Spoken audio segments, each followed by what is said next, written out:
boot for calling me a fruit, for trying to take the loot, but Billy won't be bothering any more hoots. Next couple of cash, do you want it in your chest or your knees or your head? DJ Provey has the lead. You can beg, you can plead, you can tell us what we need, you can change your name, but you're all the fucking same.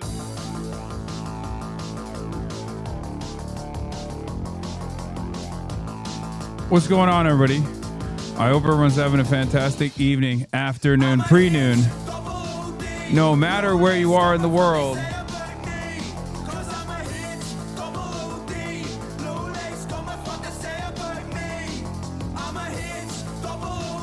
We're live, we're alive, ladies and gentlemen, boys, girls, and MBs. We're live and we're alive.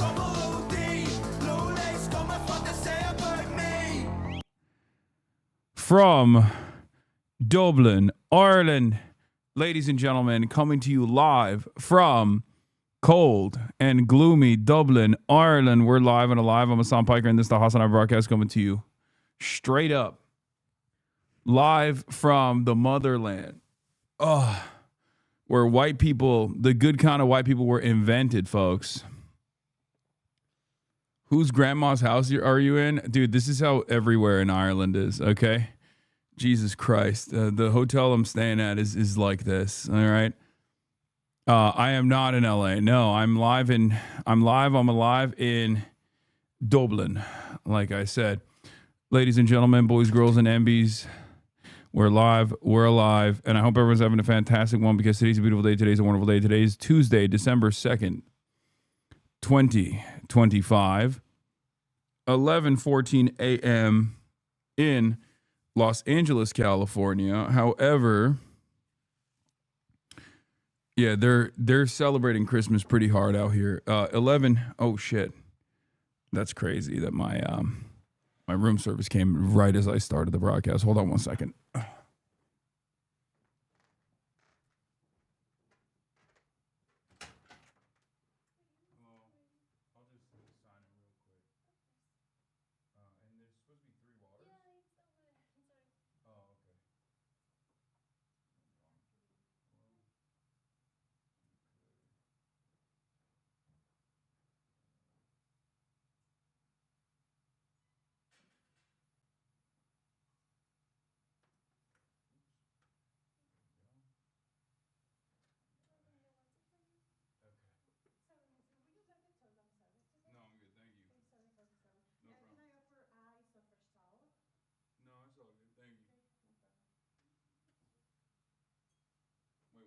Close the door, but open it again.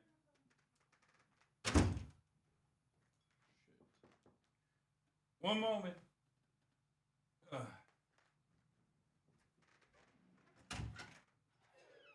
I just want the bottle. It's fine. Thank you so much.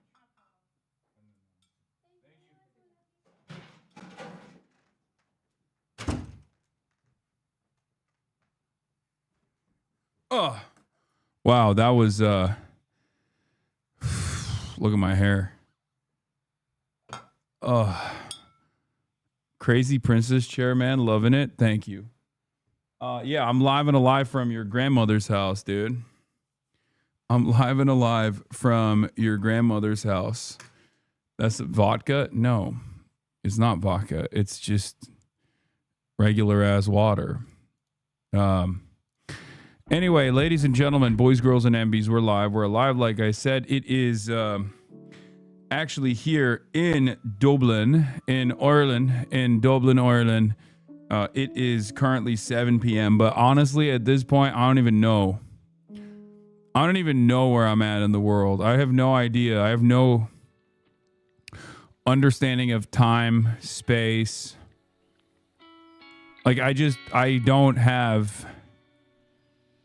I cannot comprehend what is going on in the world. I'm going to be honest. I just, from China to Los Angeles, back to, from China to Los Angeles, then to Ireland, it's given me whiplash. I'm going to be honest. You did make it to the regular stream time. Nice job, dude. Bro's in his traveling era. Yeah. Did Woke not cancel Christmas there? Well, it is a Catholic country, so I don't think woke is going to have an easy time canceling Christmas here of all places. I am a citizen of the world, yes. Please go to Connolly's Books in Dublin at some point. You meet anyone with... you meeting with anyone in the Irish streaming scene? No. I'm not meeting with anyone in the Irish streaming scene. I don't know who I would even meet in the Irish streaming scene. Anyway, but yeah.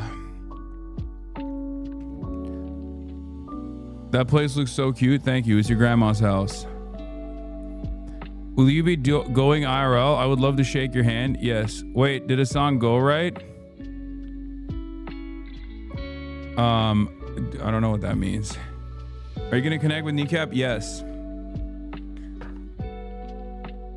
Hold on. I got some grapes in the room.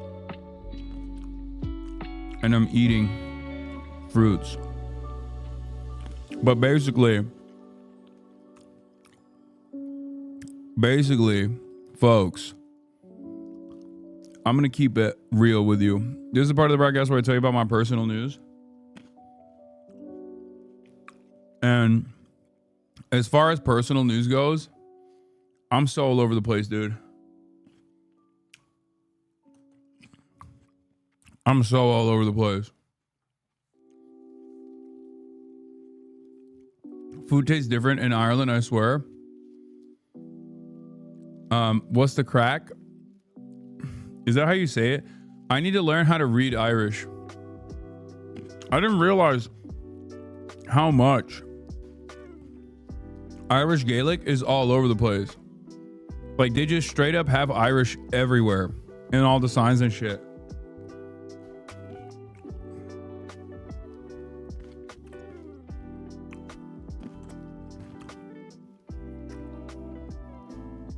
But is this your first time in Ireland? Yeah. It's my first time in Ireland. It's fucking awesome. What happened at the airport? What do you mean? What do you mean what happened at the airport? Nothing.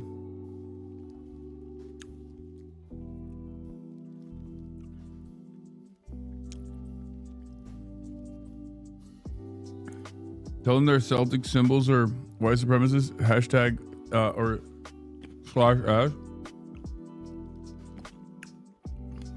Was I detained? No. Exiting the country is not a problem. Oh, yeah. So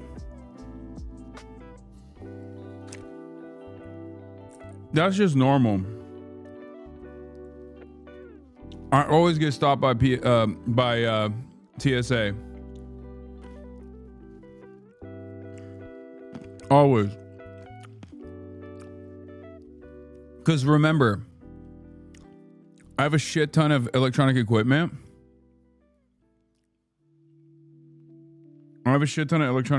So it always gets dinged.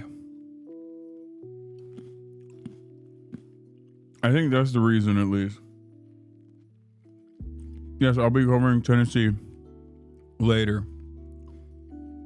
I will be taking you out to Ireland as well. Hopefully, maybe even tonight. But not exactly sure on when. I decided to try out Zins. They're supposed to give you hiccups. Yeah, you can get hiccups.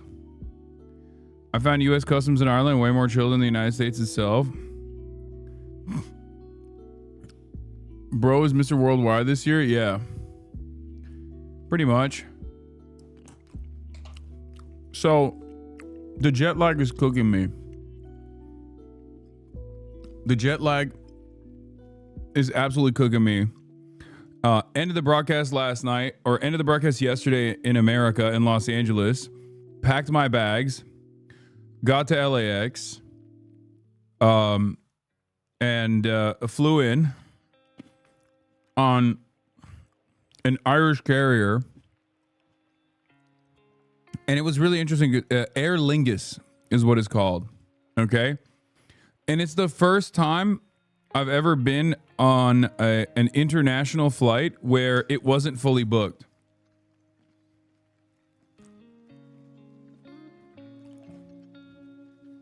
Yeah, Aer Lingus like cunnilingus.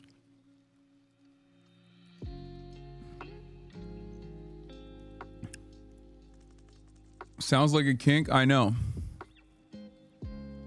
Air cunnilingus is what I took to get here. And honestly,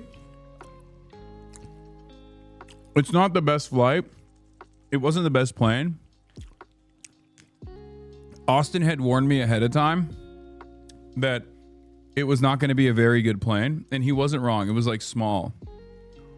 However, the food was insane. I never thought that I would actually enjoy the food on an airline this much. Like, it was actually really good. It was surprising. Snizlik Airlines, yeah. Venezuela, please talk about it. No, I refuse. As you guys know, I rarely ever talk about Venezuela, so I'm going to continue refusing to talk about Venezuela. Okay, I clicked on it, and this is not what they served, okay? Because if they had served this, I wouldn't say the food is good. This doesn't...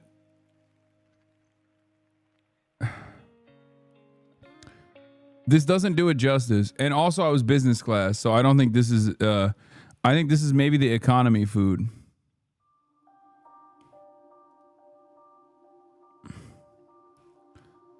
But yeah, I had a nice roasted beef. It was good.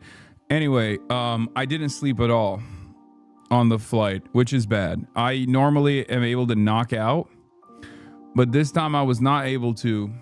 This time I was not able to knock out. Oh yeah, this is the food. Yeah, business, a new menu to delight all tastes. Indulge with luxury dining. Honestly, the thing that was so good, on the, oh, this is the menu. Yeah, this is the menu. The thing that was absolute fire was the butter. Yeah, for starters, I had a deliciously smooth artichoke soup, finished with grilled truffled artichokes. I've never had artichoke soup before. Shit was bomb. Okay, that's number one. Is that a hotel room or a B&B? I don't know. I just got room service. What do you think? I've never had the Irish butter. I don't know. Like, I've never had butter on a flight that was so good that it made me want to go back for seconds. Okay. The butter was bomb.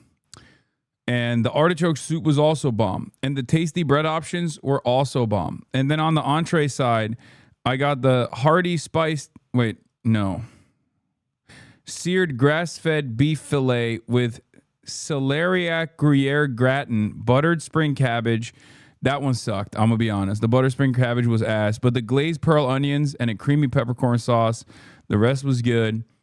And then I had the decadent dark chocolate flourless cake dusted in icing sugar and paired with a strawberry cremeux. The strawberry cremeux was good. The decadent dark chocolate flourless cake was, it's flourless cake. It's whatever. And then for breakfast, I had the light and airy ricotta pancakes and lemon curd served with American maple bacon and whole blueberries. So I had all of that. And it was actually pretty decadent. And it was a pretty good dining experience. On the other hand, however, the flight, like the bed, the lie flat bed seat was a little tiny. Didn't fit in that. Didn't fit in that at all. Didn't get to sleep at all. I watched Frankenstein. It was pretty good. I liked it. Guillermo del Toro, you done did it again, King. Bro, it's hard to watch you these days when you're showing all this rich people stuff.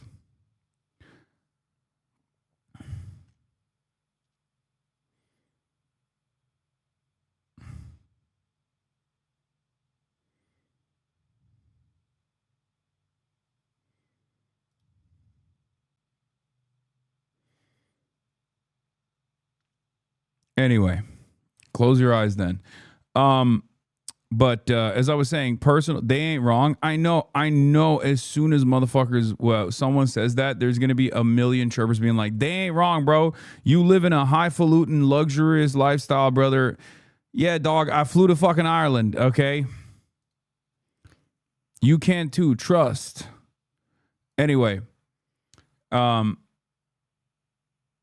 I made the mistake of taking an overnight flight in economy class with fucking Frontier earlier this year. The seats don't even go back slightly. Yeah, it's ass. But as far as the fucking business goes, it was also still, I couldn't sleep. But March was able to. Don't show Chad the price of anything in Dublin. The Gucci shirt will seem reasonable. Is everything expensive in Dublin? I don't even know. I haven't done anything yet. I just got in here. I got here. There's a slight Chad delay. I assume it's normal. I don't know. I got here. We couldn't even get to the fucking hotel. We're vlogging, by the way. Originally, I was supposed to get picked up by Daniel, the kneecap manager, in the Garda car, like the Jeep that they have, from the airport. And we were stoked on it. Then he sends a message to my team and he's like, "Oh, I can't do it anymore because the area that you're staying in," because I'm near Trinity College, the area that you're staying in is completely shut down. The hotel is completely shut down. Okay? And I'm like, what the fuck? Hey, guys, by the way, I don't know if that's considered rich people shit. So I just want to make sure. I hope I'm not revealing my class position too much by talking about how Zelensky is in town in Dublin, and for that reason they shut down all the fucking roads. Okay? You know, if you're like a working class person in Dublin, you probably get impacted by the traffic as well, but honestly, the very fact that you live in Dublin automatically means that you're not working class from the American perspective, because the one individual chatter is not going to make it to Dublin, right? So like, I don't know if that's a relatable experience. I don't know if traffic is a relatable experience for the everyday working class individuals who just don't even actually have enough money to have ever seen a car, let alone sit inside of public transit even, famously. I'm so fucking broke. I'm so broke, I don't even know what a car is. I'm so broke, technology hasn't actually advanced in my life, okay? I'm so broke, I don't do transit. Anyway, so he's like, yeah, you should get a taxi instead because a taxi can go through roads that like I can't, right? And I'm like, all right, fine, whatever. So Chad's gonna bury you, I know. So I was like, all right, no, that's fine. We get in a cab. This guy is he's Nigerian. He is his name is Moses. Okay. He's the only guy who's pro-Israel in Ireland, I think. I found the one guy. And he's talking about, by the way, taxis also, obviously incredibly wealthy people shit. As you guys know, most people actually just walk. Most working class people just walk with their luggage from the airport if they even are fortunate enough to get to the airport at all. But in any case, I get in a cab, like a regular ass taxi cab, which apparently they're going to be doing a strike tomorrow. It wasn't an Uber, it was a taxi. And the guy basically was the only person in the entire nation of Ireland that was like super pro-Israel. Talk to me about how, Nigerians are a part of the lost Hebrew tribes. I think you say Igbo people are technically, they're like the Hebrew Israelites. It was the most entertaining and interesting conversation of all time. He told me the kneecap guys are using Gaza to elevate their platform, and that they're anti-Semitic, and that Hamas is anti-Semitic, and Hezbollah is anti-Semitic. And he didn't know I was Turkish, so he kept telling me that like he went to Turkey and they were so aggressive, and he was scared, which I thought was really funny. But I don't know how I found this guy, but he was awesome. No way you found the only African Israelite, bro? No, it was dope. And he was saying how when he went to Dubai, they told him he should change his name to Musa instead of Moses, because that's how we say it in Turkish and in Arabic. We say Musa. And he took that as a slight. He'd been all around the fucking world, honestly. But he knew lol, or he brings that up to everyone? No. He didn't. He didn't know shit about us. He just thought we were regular ass Americans, but I love yapping. You guys think I only do the Uber conversations on stream? No, I do that all the time. I do that when I'm just traveling by myself with no cameras on too. I love talking to random motherfuckers. But anyway, he was yapping. He was yapping, okay? Anyway, we finally get to the hodl, but we can't get to the hodl because the entire surrounding area is shut down.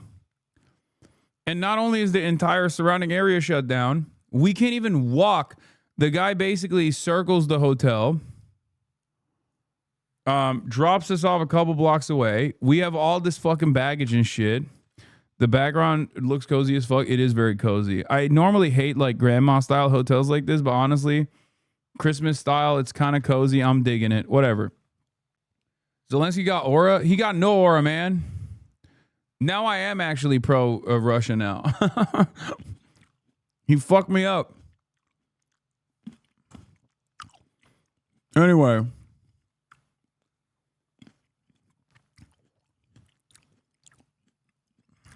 He fucked my shit up. Are you mad at Zelensky? Yes, bro, I am. They literally shut down the entire center of the city where the government building is, and I'm near Trinity College. Light the fucking fire? No, there's a little card on that says, please don't light the fire for safety reasons, because it's not a real fireplace anymore. It used to be a real fireplace, I suspect, but it's not any longer. They put bricks all around it. But basically, we're lugging our shit down the random Dublin streets, trying to get to the hotel, and someone runs out. He's like, oh, I didn't even bring my phone. I just saw you walking down the street. I work in the neighborhood. Like, that's awesome. There's mad HasanAbi heads. There's mad HasanAbi heads in both Ireland, and there were mad HasanAbi heads at LAX. Shouts out to the one HasanAbi head who writes, who does journalism at Columbia University, whose Colombian mom,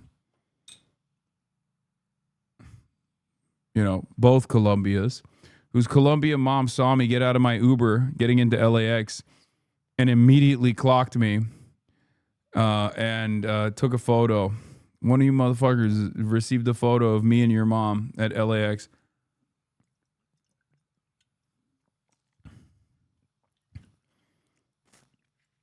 But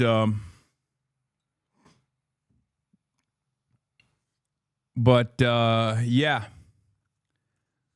I know that sounds kind of weird the way I said it, but it wasn't like that. I wasn't like rizzing your mom or anything.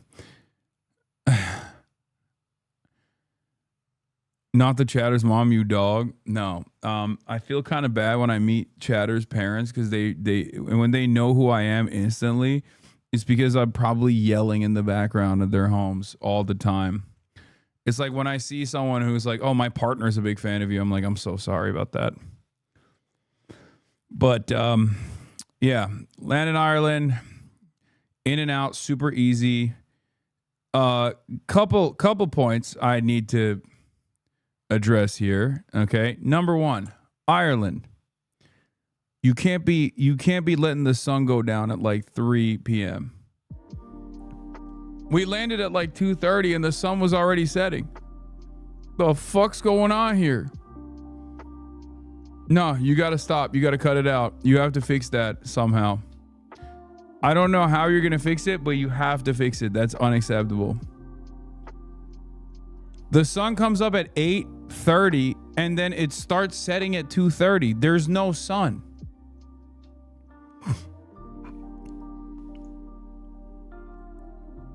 What the hell is going on here? You're just in the dark for most of the time. And then apparently the sun doesn't go down in the summer until like 11 p.m. It's all out of whack. You can't be living like that. Figure it out.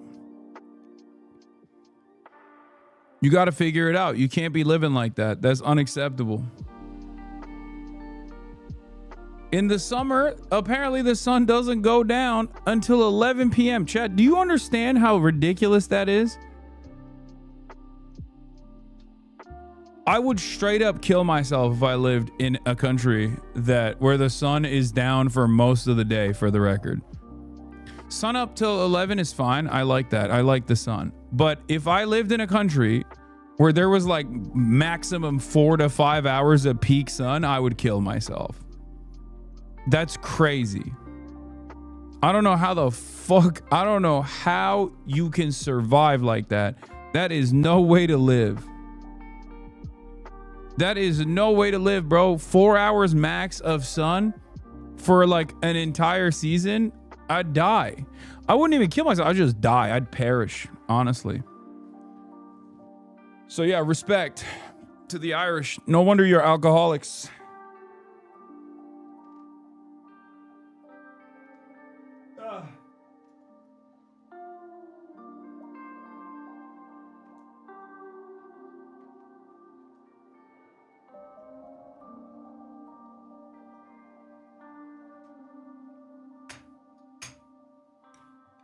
Anyway, where was I? Are you stiff? Yeah, I'm stiff as fuck. My back is so stiff.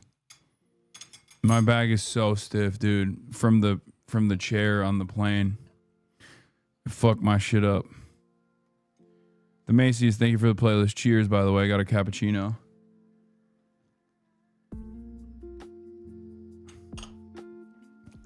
Pretty good. It's 7 p.m. here. Why am I dumping 2 cappuccinos in my system?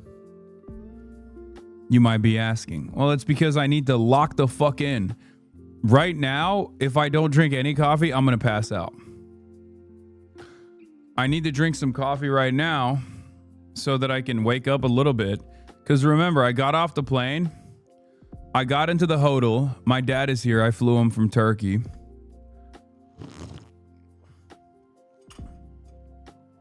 He was in my they swapped up our rooms, unfortunately. I was in the other room. We had to fix that.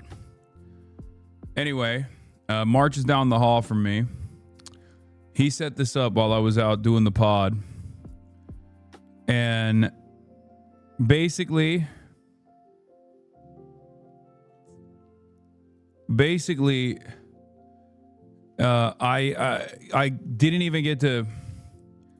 I didn't even get to actually take a shower since I got off the plane. I did a stripper shower real quick, washed my gooch area and armpits and stuff, threw some water on my face, and I did a podcast.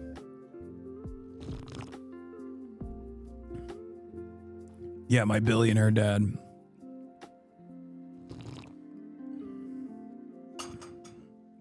Horbath is right, exactly. The podcast is like I think it's like a legit podcast. Like, it's not even video. It's a radio show. Second Captain's Podcast.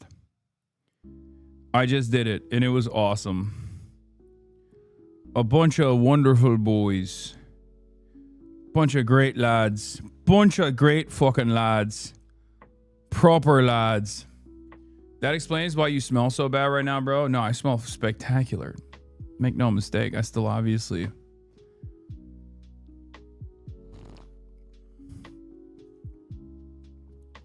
Chicken shop date. Chicken shop date is in England. So Ireland is not England. England is a separate country.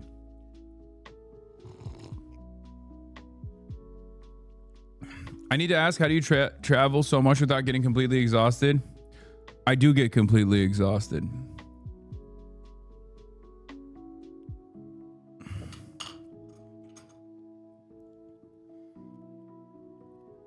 I do. Not if they had it their way, am I right? True.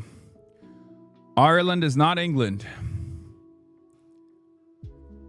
Are you gonna fall? You're about to fall asleep on stream like Donald Trump did in that cabinet meeting? No. I will be doing a chicken shop date eventually, though. Just not anytime soon. But I will do it. I met her. She's dope. She's actually cool as fuck. We talked about it before, remember? Bro's chugging coffee right now? Yes, I am. I should have ordered 3 cappuccinos, honestly. And not 2. Can you go to the Barack Obama gas station? There's a Barack Obama gas station. Manifesting Amelia on Fear End? Yes.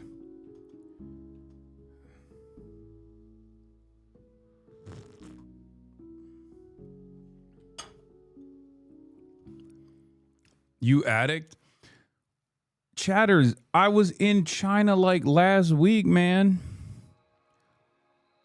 I was in China last week. I came to LA for like a couple days and now I'm in Ireland. What are we talking about? Give me a fucking break. Let me drink a little bit of coffee to straight up survive, you know? I can't do shit without a bunch of chirpers in here. How long you staying in Ireland for? Not that long. I'm coming back for the streamer awards, so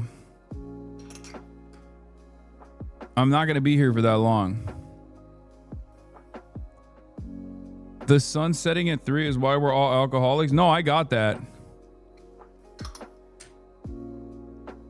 They fixed the Chengdu meetup pic. They would never.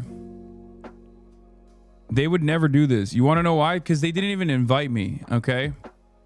They didn't even invite me to the Chengdu meetup.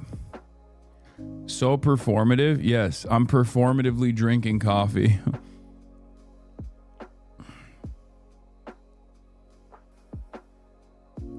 But yeah.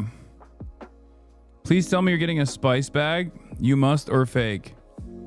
What the fuck is a spice bag? I feel like I've heard that before. What? Gas station in Ireland. Like, I don't think you know how quickly I dove into a rabbit hole when I saw this TikTok this girl posted. So anyway, here's everything I learned about it. First of all, it's technically called Barack Obama Plaza, and it's in Moneygall, Ireland. And the whole thing opened in 2014 after Obama visited Moneygall in 2011 to visit the birthplace of his great-great-great-grandfather, Falmouth Kearney. And to quote Bill Hader's Stefan, this place has everything. Bronze statues of the former president and first lady, souvenir coins, mugs, magnets, you know, the whole branded gamut. And of course, there is this whole food court. You can see the assortment of options one can get at the Barack Obama. That's crazy that they have Papa John's. Famous for Papa John's, who says the N-word at the Obama station. That is crazy. Obama. Gotta go to the Obama gas station, lads. Oi, going to the Obama gas station. Right. Getting a proper Papa John's pizza. Plaza, unless we forget there is a full-blown museum exhibition upstairs. It's called From Moneygall to the White House, The Influence of the Irish Abroad. And while it mostly... That's my favorite thing, dude. I love that shit. Dude, Irish people are so funny because they are the most like not white people. They're so white from the outside, but that right there is typical not white people shit. Okay? You can't be that white while simultaneously behaving in the most non-white way possible. That right there is Turkish, okay? That right there is Mexican. That right there is every fucking country. That is non-Caucasian activity, okay? To be so proud of Barack Obama's Irish roots, to be like, oh, from Moneygall to the White House, you don't understand. We're everywhere. That's like Pinoy gang activities. You know what I mean? You come to Ireland, okay? Even on the fucking flight, everyone was the whitest type. Everyone was so white, you feel uncomfortable, where you're like, damn, like this is like when you're is so white, it makes other white people uncomfortable, is what I'm saying. Where you're like, fuck, man, this is the whitest area I've been in. But then they literally have like the world view and exhibit the tendencies of someone from like Trinidad and Tobago. I don't know how it's possible where one can be so goddamn white looking, but then on the inside, so like resemble the qualities of a person from the developing world, you know, from like a small country that is an underdog. The Irish are the only oppressed whites ever, so it makes sense. No, literally, it's so funny. Irish Americans should be ashamed. They're nothing like their cousins. No, Irish Americans are not what I'm talking about. Irish Americans are literally, this is not the conversation we're having. Irish people are very different than Irish Americans. And Irish people will tell you that personally, or at least they have told me that a lot. Irish people are the first people to apologize for Irish Americans when they meet other like-minded people. Okay? They know what the Irish Americans have done. They know what Irish Americans have done, and they're like, yeah, I don't think they like it when Irish Americans are like, oh, I'm so Irish, but then also they just like have they exhibit the qualities of an American hog. In any case, yeah, it's just some very interesting observations, okay? Some very interesting observations I've made about both Ireland and just Irish people in general. This is such a funny thing, dude. This is what like somewhere in the Philippines, this would exist, okay? Something like this would be like, oh, you know, there's a president that's like 1/64th Filipino, so we dedicated an entire gas station commemorating how this like Pinoy gang is on top. We were in the White House. Like that's something you would see in the Philippines, not in like you just don't expect it from a white country. Okay? It's called From Moneygall to the White House, The Influence of the Irish Abroad. And while it mostly talks about Obama, it talks a lot about other Irish American presidents. And there's a lot of them. And this sounds really random, but there's actually like a meeting room that you can book, which isn't that nuts because Moneygall is actually kind of right in between the big like Irish cities. We got. Oh shit. You know what I gotta do? I've just decided. Maybe I'll do a pit stop when I'm going to Belfast and do a pit stop in Dundalk for my homie Stavros. For all the Baltimoreans out there, okay? See the real Dundalk. It's not going to happen. We don't have a lot of time here, but don't go to Dundalk. What the fuck is it even? What is even in Dundalk? Hassan knows ball. Yeah. Which way, Western man? Irish power, Irish power. There's got to be like 5 of these for Bill Clinton in Albania, right? Oh, yeah. Bill Clinton and Tony Blair as like a full name is like is a real name that a bunch of people in Kosovo to actually name their children, like straight up Bill Clinton. Don't go to either Dundalk, apparently. You don't want to know about Dundalk? Nothing. You'll just be done, dog. You won't understand a word they're saying in Dundalk? But yeah, I'll be in Belfast. Very excited about that. Trump is about to walk out to do an announcement. What the fuck's he announcing? What the fuck's he announcing now? I didn't even blast off yet. Here, let me do that real quick. Do we have a blast off meme? Chatters, do we got a blast off meme? Hold on.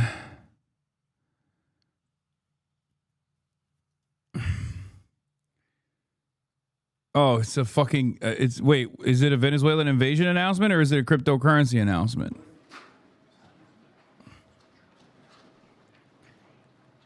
Give me like 3 minutes, dog. Any news on your long-awaited collab with Fatlaw? I'm in Ireland. I'm not in Scotland, chatters. So no. I don't even think Fatlaw is allowed. Is allowed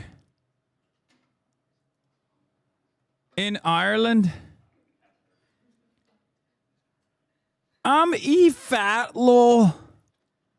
Fatlaw. Yeah, she's not allowed in Ireland. This is like she thinks it's too anti-Semitic. Yeah, White House used Sabrina Carpenter's shit and music, and she snapped back at him, which I think is awesome. We want more of that. Okay. Anyway, we're waiting on the president. My big, beautiful president. Incredible. In Ireland, Pete Hegseth in trouble for war crimes. Witkoff in Moscow. Background on DC shooter. Sabrina Carpenter snaps back at White House. And more. Might hit the pubs later. Get in now. Oh, and then we got the Afton Bain.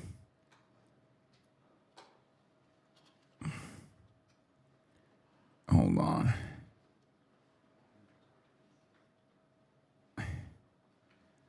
Tennessee special election upset question mark. Okay, that's a good enough one. All right.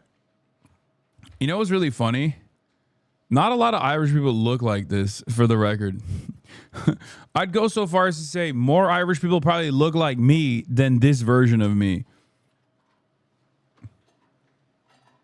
A lot of Irish people just kind of look like this. They don't actually. I mean, there are some. How about you order a few more coffees and give us some dispatch later? Okay, you're out of your fucking mind, dude. But basically, I was in. I'm in the Trinity College area. It's very nice. The government building is here, and yeah, I got stopped a bunch of times on the road, walking over to the podcast studio. It's giving lemonade mouth. Yo, chill, you're hurting the Hibernian conspiracy theory. When are you coming to Belfast? Later this week, Thursday. It's the Trump bank account for babies. Nice. Oh, yeah, okay. Temple Bar Pub is a good shout. All right, he's here. Nice to see you again. That was a long news conference we had before, wasn't it? Yeah, but it was a good one.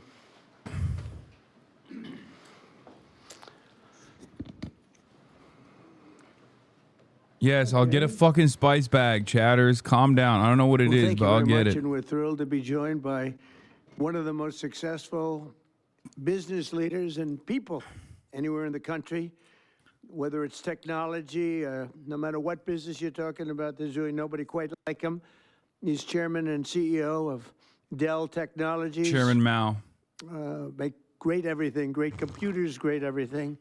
Michael Dell, very much of a legend, who's here with his really exciting announcement. It's so okay, I won't go to Temple Bar. Shut up. More importantly, he's here with his wonderful wife, Susan, and they have a special relationship. I think I can say that, really. It's very nice.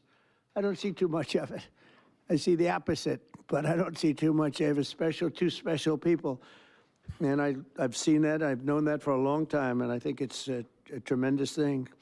Also, the CEO of I've seen the new journalist in the White House. I know. Brad Gerstner. Where are you, Brad?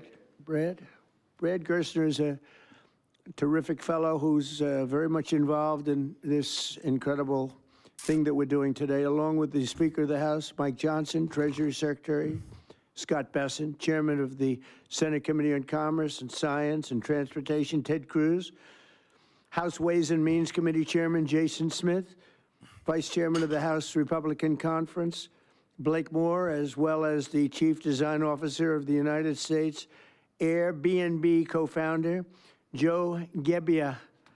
I want to thank you all for being here. It's a great group. Gebbia. I guess a potential Fed chair is here too. I don't know.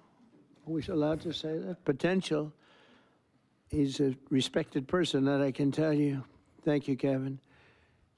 Today is Giving Tuesday. Airbnb. Did he say Airbnb? But it is indeed Giving Tuesday, one of the biggest days of the year for philanthropy and charitable giving. And this afternoon, Michael and Susan Dell are committing to one of the largest private donations in American history, which will directly benefit the next generation. It's so funny, like, American these guys children. will never pay more taxes, and they will vote for Donald Trump, so they never have to pay more taxes. And then they'll do these charitable donations that I guess are technically tax breaks, right? But like the charitable donations that they're giving are probably around the, like they're like they fight against a tax increase to the tune of the fucking same charitable donations that they're giving to Donald Trump. And I guess I understand in principle why they refuse to do that, because it's like when you give that money, when you give like $100 million in taxes, or when you give it to the IRS, you don't really get anything in return for it except for, like, you know, funding all these initiatives for everyone. But if you give it directly to Donald Trump, then you can just like be in his good graces. You could just give the money directly to Donald Trump, and then he'll be like, it's charitable giving. It's charitable giving is so good as Giving Tuesday. Like, make these motherfuckers actually donate that to the IRS, man. Michael and Susan. Oh, my God, that's what she looks like? What the fuck? Oh, Jesus. Someone in the chat was like, bro, look up what Susan Dell looks like. It's a nightmare. And at first I was like, come on, you're going to, like, people are going to call me sexist.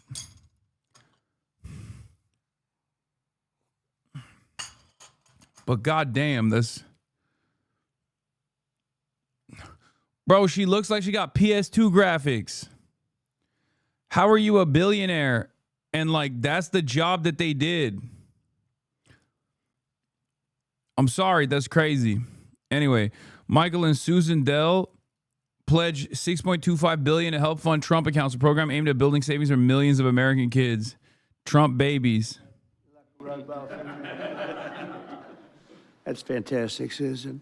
These gifts will be available to the first 25 million children aged 10 and under the zip codes where their median income is $150,000 or less. So they're giving them to children that won't be born particularly rich, and they're going to be hopefully very rich someday. This will give millions of dollars, millions of children, middle-class families a stake in American prosperity, a benefit from the rising stock market, and a better shot at the American dream. It really gives them a shot at the American dream. Michael and Susan, I want to thank you for this extraordinary act of kindness and patriotism and charity. This is truly one of the most generous acts in the history of our country. I mean, you don't hear about things like that, and we got to let people know he doesn't want and she doesn't care about that. Pay but I do. your I think when fucking somebody taxes, does bro. that, you got to let them know about it. As I mentioned, this gift is being made possible by the largest tax cuts in American history, which our Republican majorities passed earlier this year, and the Speaker worked so hard, and John Thune and Jason and all of them, every one of them. Ted Cruz is with us. He worked so hard getting that done. That was the biggest, most consequential bill they say ever passed. And you know, if they remember, Michael, they thought we had to put that in 12 to 14 bills. I said, I don't know if we can hold it that long with the Democrats. And we said, let's try doing it once. So we did, and people were surprised, but we got it done. So I congratulate you guys. Amazing job. Under that bill, the federal government will also automatically be making a one-time seed contribution of $1,000 into the tax-deferred Trump accounts for every newborn U.S. citizen, fulfilling a promise I made in the 2024 campaign. Trump accounts should grow to be worth many thousands of dollars by the time the child is 18 and even more by the time they are 20 or even 30 years old. We think it's going to be something really unique and really special. We hope many others will follow Michael and Susan's example and make their own contributions. I'll be doing it too, to the next generation, including businesses, churches, philanthropists, family members, and parents themselves. I think we're going to have a lot of people, Susan. I think a lot of people are going to be How much? A lot of people are watching us How right much? now. Cherry They Act, might not bitch, be I'm right here. What do you mean? $6 billion plus, but How there'll be a much? lot. How much is he There aren't too doing? many people that are in the 6 billion range, but there'll be a lot. A lot of friends of mine have already told me they're going to contribute a lot of money. Riots in Belfast tonight as a Palestinian flag is raised over Belfast City Hall. Well, I'm missing out on that because I'm in Dublin, where in Dublin they were going to rename Herzog Park, and I think they dropped it, which is somewhat To cowardly. announce plans to contribute to these accounts in the coming months, and we've had tremendous interest in that regard. It's So Grifting Tuesday? The Trump accounts will be available starting on July 4th of next year. And Michael and Susan, to you again, it's an amazing act of just incredible everything. I mean, the life you've led to be able to do this, even to be able to, even a lot of people have a good heart, but they can't give $6.25 billion. And Michael, probably knowing you, it's not the last of it either. It's not the last. But Is he lying, or is on he behalf doing of the robber United baron States thing? of It's America, I wanna always thank you both, and I want to thank all it's three. always the robber baron thing. It's always the robber baron thing. These guys are doing. This is really Look, we'll find out what the scheme is here soon enough. Okay, I'm sure that it's like unique. the tax write-offs, or I'm sure they're doing it to, like, you know, give Trump a W or something, and then they know that it'll pay dividends. Okay, but ultimately, no billionaire is volunteering $6.5 billion of their net worth, which is around 5% of Michael Dell's entire net worth, as someone in the chat was saying, without anything in return. Especially considering that if they were going to do it, they would be advocating for better tax policies that take that money from them directly and feed it back into redistributive programs. These guys never do that. They literally are constantly, they made their money through the wealth consolidation, and they made their money through making sure that Trump implements a deregulatory agenda. Act has created a platform for families and I think one of the craziest things, though, for both of the Dells is that they look the way that they do with 150 billion. And this isn't like, I'm not like ugly shaming or body shaming or anything like that. What I'm simply saying is, like, if you got that kind of money, like, you could get a better hair transfer, you know, like a better hair transplant, or like, it doesn't make any sense. Because clearly he's still trying to keep it up. He's still trying to keep it going. It's not like he doesn't care. 10 and under, and our gift will cover Right? most of the children He does who are care. 10 and under Go to Turkey, that are man. not part The of fuck you federal doing? program, the 0 to 2-year-olds, and who also live in zip codes where the median income is $150,000 or less. And I have spoken with a number of other wealthy Americans, philanthropists, and we are confident that others will join us, because we all understand the incredible impact that a gift like this can have on the lives of young Americans. So again, it's a great honor for us to be here to be able to announce this. You know, when I was 8 years old, I got a passport. What if the money invested goes back into Dell stock? In it. That would be And you'd funny. go to the savings and loan, and you'd give them a quarter, and they'd stamp your account. And I got to see the power of compound interest early in my life. And that has brought me here to this moment. And hopefully will inspire that kind of opportunity for many more young people. Dude, what are we doing, man? Instead of funding initiatives that are helpful for all children, we're getting like what, 25 million kids? We're getting them primed for compound interest. Like, what the fuck? Everyone's a little capitalist, including little babies. I guess this is just the maximalist position, right? Like, you have to, this is the 401k, but for babies. Okay, even a baby will have a 401k now. It's awesome. Everyone will feel as though they have an investment in the stock market. Everyone will have a stake in the stock market success.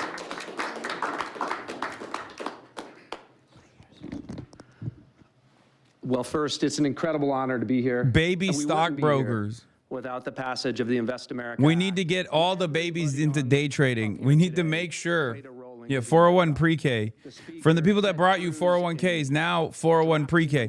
We need the babies to be doing day Let's trading. make this happen in the big Every baby must have a Robinhood account. ready to act. They had the legislation drafted, but I couldn't be more grateful for the friendship and the partnership of the Dells that really show the best of America. Today is Giving Tuesday, right? And the fact of the matter is, for decades, we've talked about the wealth gap. We've talked about too many. My dad's people company left did this with out and $100. left It didn't keep up with behind. inflation. When I This turned president 10, I got like was elected on a Main $90 Street and agenda bought a to Lego. get It's the a rest of fucking America waste. into the game. And that's exactly what this does. It gets every American child, 3.7 million children born every year, will now start life off with an investment account, seeded with $1,000.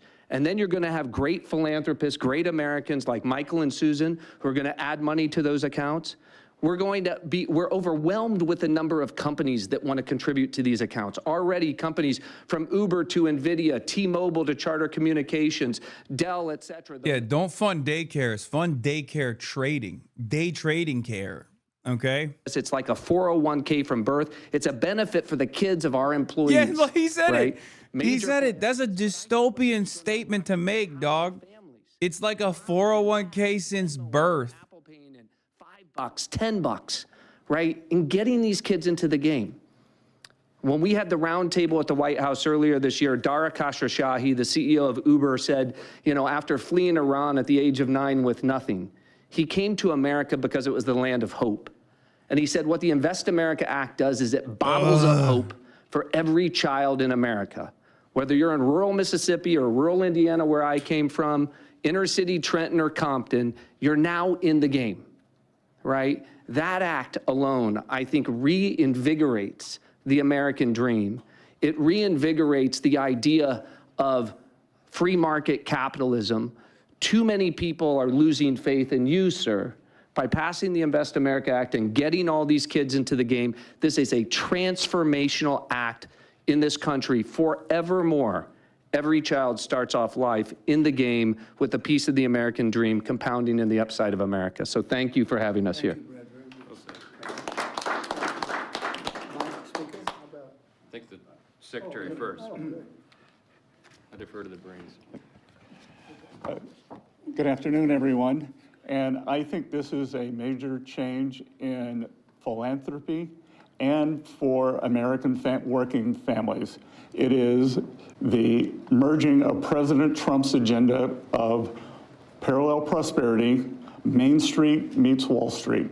For the next 5 years, every child born in the U.S. will get a $1,000 Trump account that will be with them and compound for the next 18 years. Treasury Department with other branches of government is going to do financial literacy, and we are going to make sure that all American families have a stake in the success of the United States of America. So every day when the stock market goes up or down, and we believe over the 18 years it will go up and families will learn the power of compounding, that it will be a game changer. People who have a stake in the system and become more and more vested in the system, they do not want to bring down the system. They want to make it better. So I think we will look back on today and know that these Trump accounts, they have started a new age of the capitalism and market interests for the whole country. I also think that it is a game changer, as we're seeing with Michael and Susan Bell today, that Americans are the most generous people in the history of the world, and the Trump accounts will provide a vehicle for philanthropists such as Michael and Susan and many more to contribute. And at Treasury, we are working, so Michael and Susan want to do it for children born in the past 10 years, a certain income level. As Brad said, it can be tailored, it can be to employees. It could be a philanthropist could adopt a state, they can adopt a school, they can adopt a zip code, they can adopt a street.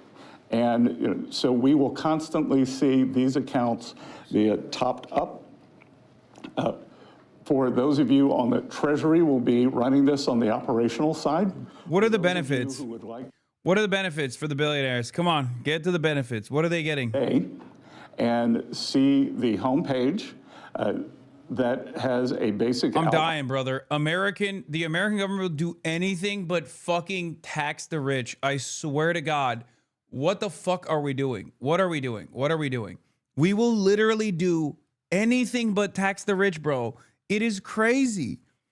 Hey guys, you can just fucking own an entire state if you would like. You can become a lordship that has ownership over an entire state by, donating $1 billion to Oklahoma, to Oklahoman children's 401 pre-Ks. Just fucking pay taxes, man. What the fuck are we doing? God damn it. This is so dystopian, brother. I cannot comprehend this. Like, if redistributive policies are the goal, what the fuck is this capitalist dogma, this dogmatic approach where you're such a zealot that you literally cannot foresee any other method of engaging in redistributive policies where it has to be voluntary? It has to be voluntary from billionaires and the magnanimous nature of billionaires, which is not real, by the way. That's not a real thing, right? And we will do it by creating this funding vehicle that actually sets up bank accounts for babies, and hopefully billionaires will top it up. Inshallah. One of the great features, one of the perils of having the big, beautiful bill and having it all in there together, the president and I have talked about many times, is that there's so many great things in that legislation, we don't have enough time to talk about all of it. So we need a moment to really focus on this. Giving Tuesday is a perfect time to do it. And it's absolutely perfect, I think, that July 5th becomes the operational date right after the nation's birthday. So what we're going to see here is I bet they'll be forced to pay credit. Anyone has done and the tax this is 1K free fund. They wouldn't have philanthropists and great Americans with big hearts like this, bro, who've earned their. When you cut here, I'll give you an example, okay? When you don't have any fucking social safety nets, the cost of daycare is going to be far larger than the $1,000 turning into $2,000 over the course of a decade plus. Okay? Because the cost of daycare for the year is far larger than the interest that you're earning off of the 1,000 free dollars that you got. Do you understand how stupid this policy is for that reason? And the dumbest guy you know is going to say, this teaches people to do responsible compound interest. This teaches people to be passive earners from the start. You're so stupid. What's wrong with financial literacy? There's nothing wrong with financial literacy. It's just that you are saying yes to breadcrumbs when the actual broad sweeping change is such a glaringly obvious necessity that even these fucking dickheads realize that. So they're throwing crumbs your way. So you shut the fuck up. That's how busted the system is, that these guys are like, oh yeah, come on, give a couple billion here, a couple billion there. Let's just like squeeze something into the working poor's bank accounts. So they shut the fuck up. Every child in America will have a personal investment account opened for them. Newborn children will have it seeded with $1,000. Parents and family and employers can contribute up to $5,000 a year in a tax-advantaged account. That money will be invested in the S&P 500 in the stock market, broad-based equity index account. Two massive benefits that change this country. Number one, every child in America will experience the benefits of compound growth. Take a little girl born next year. She's born next year. She has the account opened for her. $1,000 is automatically seeded. Her parents, her family, or an employer puts $5,000 a year each year into that account. What? If you assume the historic That's rate of not growth compound of the interest, S&P 500, dumbass. which is 7% That's a year, just. by the time that Why would anybody do that? she will have 100. Why would anybody put $5,000 every year into the baby's account? What company is going to do that? That little girl is 35. She will have $700,000 in that account. That is game Yeah, changing. if a We're not company is talking the dumping children $5 of grand Michael a and year Susan Bell, every the year, children of Donald yes. Trump, the children of people of great success. Yes, okay. Okay, here's how stupid what Ted Cruz is suggesting is, okay? Think about a baby. Okay, think about a baby. We give that baby $1,000. And then what if Michael Dell personally gives that baby $1 million every year? By the time that baby is 18 years old, that baby has $18 million plus the compound interest from the $18 million. Okay? Think about how much money that is. That's like almost $25 million. The baby could have $25 million. Every baby could be a 25 millionaire. By the time they reach 18, it's like, oh yeah, that's true. Technically, yes, if people were just volunteering $5 grand annually, that wouldn't be compound interest. That would just be people giving you $5,000 every year, which is not happening. It's a one-time $1,000 payment for the baby. And no, this isn't like, for the record, this isn't going to be, very excited for my baby to sign up for the Trump account as a collateral for a student loan that is suspiciously $50K more than the balance of their Trump account. Oh. Oh, God. They're not going to be able to free trade with this shit. Obviously, it's going to probably have a lot of restrictions, and it's going to be on some sort of like super conservative index. Who just got a gift from Michael and Susan, and it's not a gift of a video game. It's not a gift of a bicycle. It's an investment in their future. That changes their lives, and I hope and believe Michael and Susan are going to inspire millions across the country to do the same thing. When Congress passed Section 401K of the ERISA, I don't know that anyone realized how much it would change retirement plans. There's now trillions of dollars in 401K plans. They're going to be trillions of dollars in these. These are 401Ks for kids. And Mr. President, these Trump accounts exist because you signed them. Thank you for your leadership. It's a 401 pre-K, ladies and gentlemen. It's going to be fantastic. We're going to make...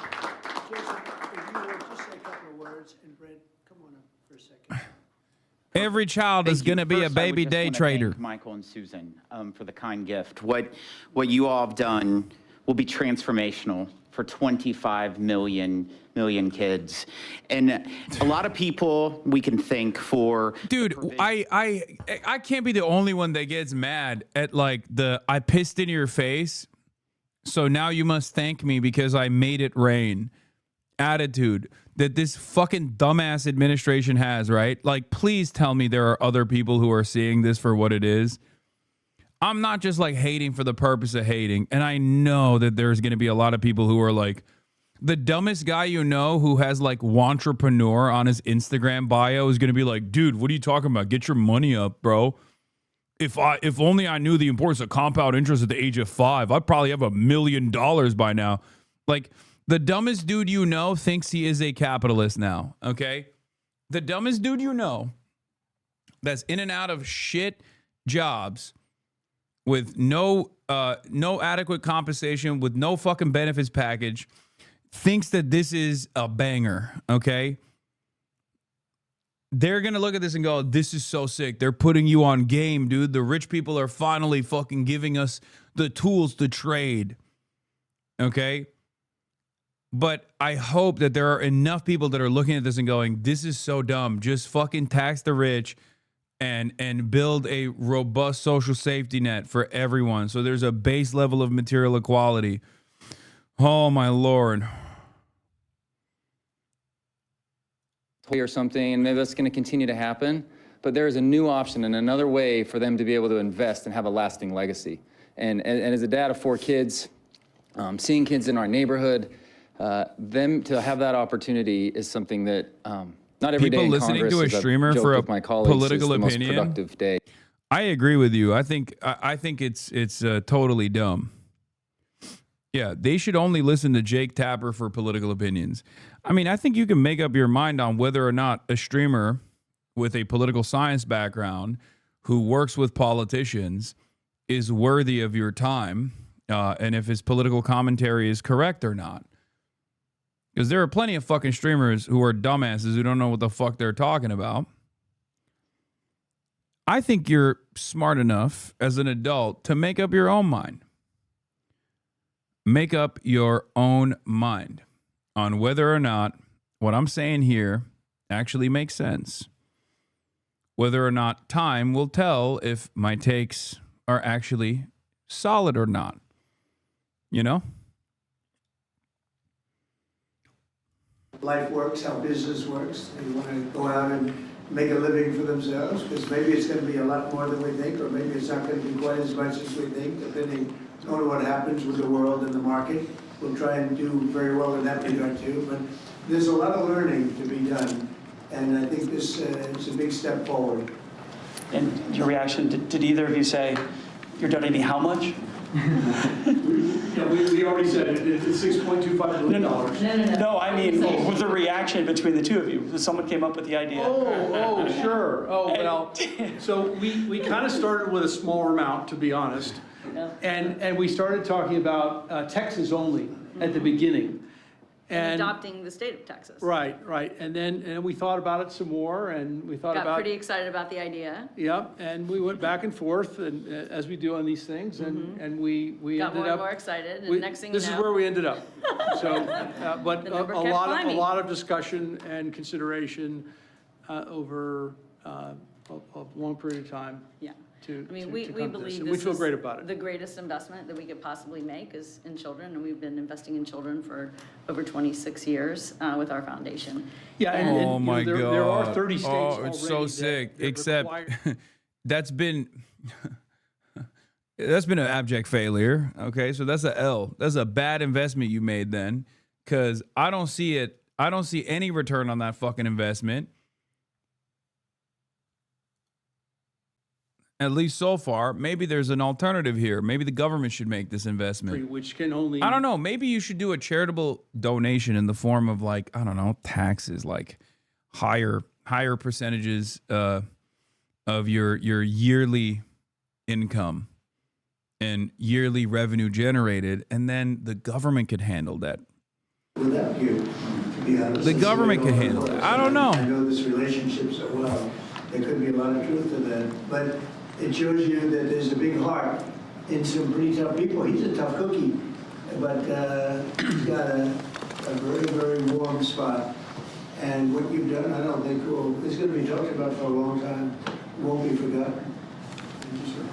May I ask a question? Thank you, sir. My question is about the logistics or the administration of the program. You obviously want to help poorer children. How will you help families perhaps who don't have access to computers or internet at home to make this program a reality? Do you want to maybe answer that question? Sure. And please speak in the microphone if you don't mind. Well, first, This guy- Treasury this as guy's the such a Secretary manlet. talked I'm about, is going to sorry. be administering the program, and we should just say, God that damn, Luke it's Pettit, gotta the be- it's Assistant gotta be Treasury painful walking Secretary, up there has and just pulling done it an down. Extraordinary job with the Secretary in what I think will be the biggest Put a fucking Apple consumer box over there, launch man. in the What are we history doing? This is of fucked government. up. 60 million accounts are going to get created next year. And these accounts are going to be, promulgated. All parents are going to have to do is to claim the account. So if they have access to an Android phone or a public library to go to a computer and gain access, they can claim that account. And whether they claim it or not, the account is going to continue to compound. So they don't have a deadline by which they have to claim the account. There's time, right? And there's going to be a lot of resources. Think about this. Kids in school, we're going to have schools engaged, helping to tell them that they need to claim their accounts, to educate them, et cetera. We're going to run a big public campaign around this. So we're just getting started. Today is day one. This is an extraordinary contribution, but it's the beginning of a drumbeat you're going to hear for the next 6 months leading up to the 250th anniversary of the country. I don't think there's anybody in the country who won't have heard about this by the time we get to July 4th of next year. And we're going to make sure, listen, we know that wealthy families have access to 529 accounts, right? This is an opportunity, and the instruction was, how do we get the 50 million other families into the game? This is the first time we've done that because we're auto-creating these accounts for every child at birth, and so we're going to be very focused on making sure that every family entitled to get one of these accounts is able to claim it and get it. Daniel, do you have a question? Yes, sir. These programs seem to create an opportunity for parents to create unprecedented financial security for their children, sir. Do you believe that these accounts will be a big part of your legacy when everything goes down? We've heard talks about you make legacy as a peacemaker, but this is a really let me get in there. This is my favorite question. Beautiful, I think it's a big beautiful question. Everybody up here today, this was a group that was very instrumental. And in particular, obviously, Michael and Susan, it's a big part of their legacy. You know, they've got a big legacy anyway, but this is maybe going to be as important or more important than anything they've done thus far. It's, you know, looking back in 100 years from now, I think you're going to see some things that they'll be talking about this very day. So thank you for that question. Thank you for that question. It's a beautiful question. I love talking about my legacy. Yeah, 100 years from now, America will not exist, okay? Mark my fucking words, or at least the America that you know. The America that we all know and live in right now will not exist in 100 years, I don't think. Looking at, there's a certain Australian plan that people are liking and they're talking about. You know what I mean? There's a plan where, not for children necessarily, but it's for people, working people. And we are looking at other things different from this. I think this is very different from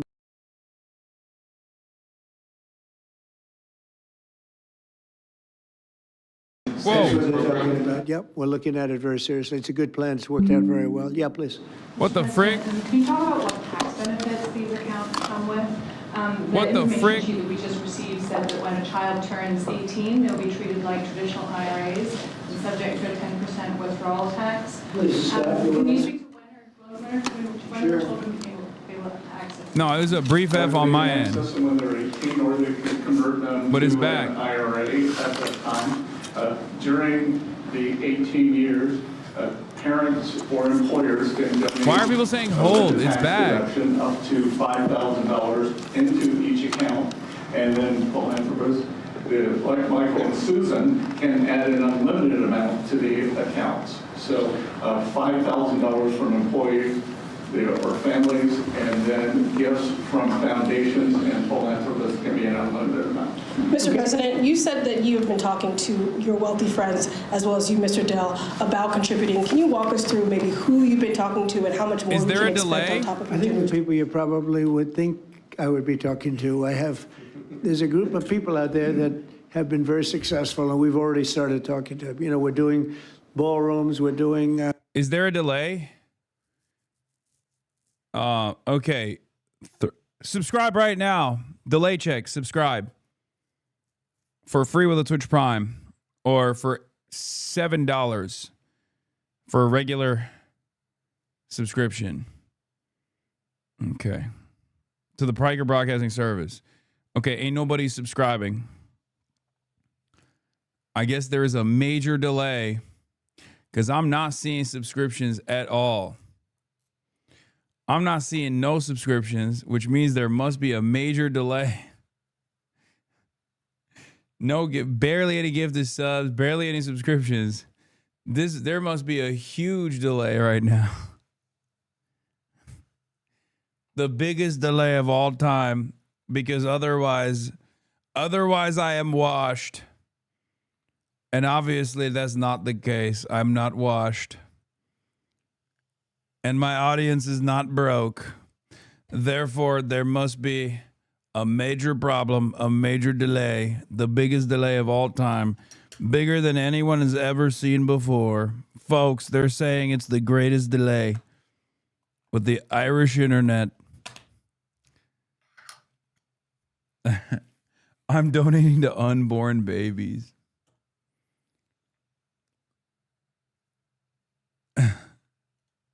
Very good. We had some good meetings, as you know, but we had a very good talk today. Yes, I did. You also pardoned the former president. You didn't even make the top 10 list, your wash baby? Top 10 list for Well, what, he was the YouTube? president, and they had some drugs being sold in their country, and because he was the president, they went after him. That was a Biden horrible witch hunt, which was, a lot of people in Honduras asked me to do that, and I did it. I feel very good about it. If you have some drug dealers in your country and you're the president, you don't necessarily put the president in jail for 45 years. That was a Biden-inspired witch hunt. Did his letter impact your decision on Yeah, that, sir, please, from go Mr. ahead. Stone? Thank you so much, Mr. President. Your decisions, recent decisions to Syria, renewed many hopes for the Syrian people. And now the minorities in Syria, like Kurds, Christians, and Jews, they want help, U.S. help them to have some sort of autonomy and their rights being protected in the Syria. How do you We're going to feel? give them help, and I think Syria's come a long way. The new leader of Syria was here, as you know, 3 weeks ago, and he was really into making that country, bringing the country around. Not an easy job, not an easy job. It's centuries of problems, but I think he's going to do a good job. I mean, I have a lot of confidence in him. Yeah, please. Mr. President, Mr. President. In the broader context of the economy with these childhood investments, we just saw the biggest Black Friday in history, up 4.1%. Wait, what if a baby was born before this so they don't get it? It doesn't matter. Remember, they don't talk about like fiscal cliffs or benefits cliffs when it comes to right-wingers doing this kind of like stock market thing. Okay? That only factors into the equation when it's a government initiative. They hate government initiatives, but if it's a like private charity, they don't, there's no concern for that sort of thing. The better the economy is, better for the children, right? We're in a pretty good spot right now. Well, I do, and I appreciate it. No, we have an amazing. And before you thing, say, we have oh, over- well, what if, okay, there's a 10-year window, right? It's up to 10 years old. It's up to babies that are 10 years old. Okay. What about someone who's 11 years old then? There's always a fucking fiscal cliff. In the absence of universality for your initiatives, there's always going to be a fiscal cliff. The irony, of course, is that the solution to this is to fund it regardless, but not to do this anyway. To actually fund, universal pre-K, for example. That's how you're supposed to do this shit, because that would be much more beneficial. That would mean more jobs, more daycares being built, more jobs for the people who build the daycares, more people to do pre-K coverage, like child caretakers, janitors in those fucking pre-Ks or kindergartens and things of that nature. But of course, that would be too smart. And you can't do that. You have to instead do this like universal 401 pre-K initiative instead of universal pre-K.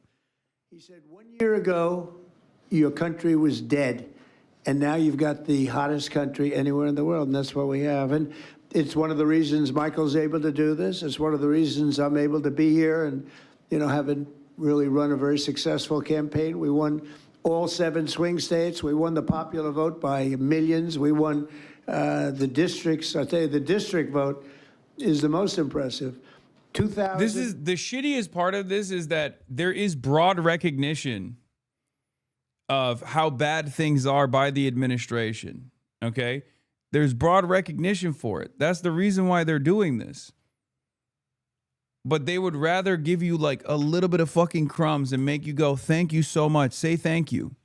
Say thank you to me and my billionaire buddies, instead of the actual most successful redistributive policies that we could implement, which is to fund these fucking assholes or tax these assholes in the room and then fund the government projects.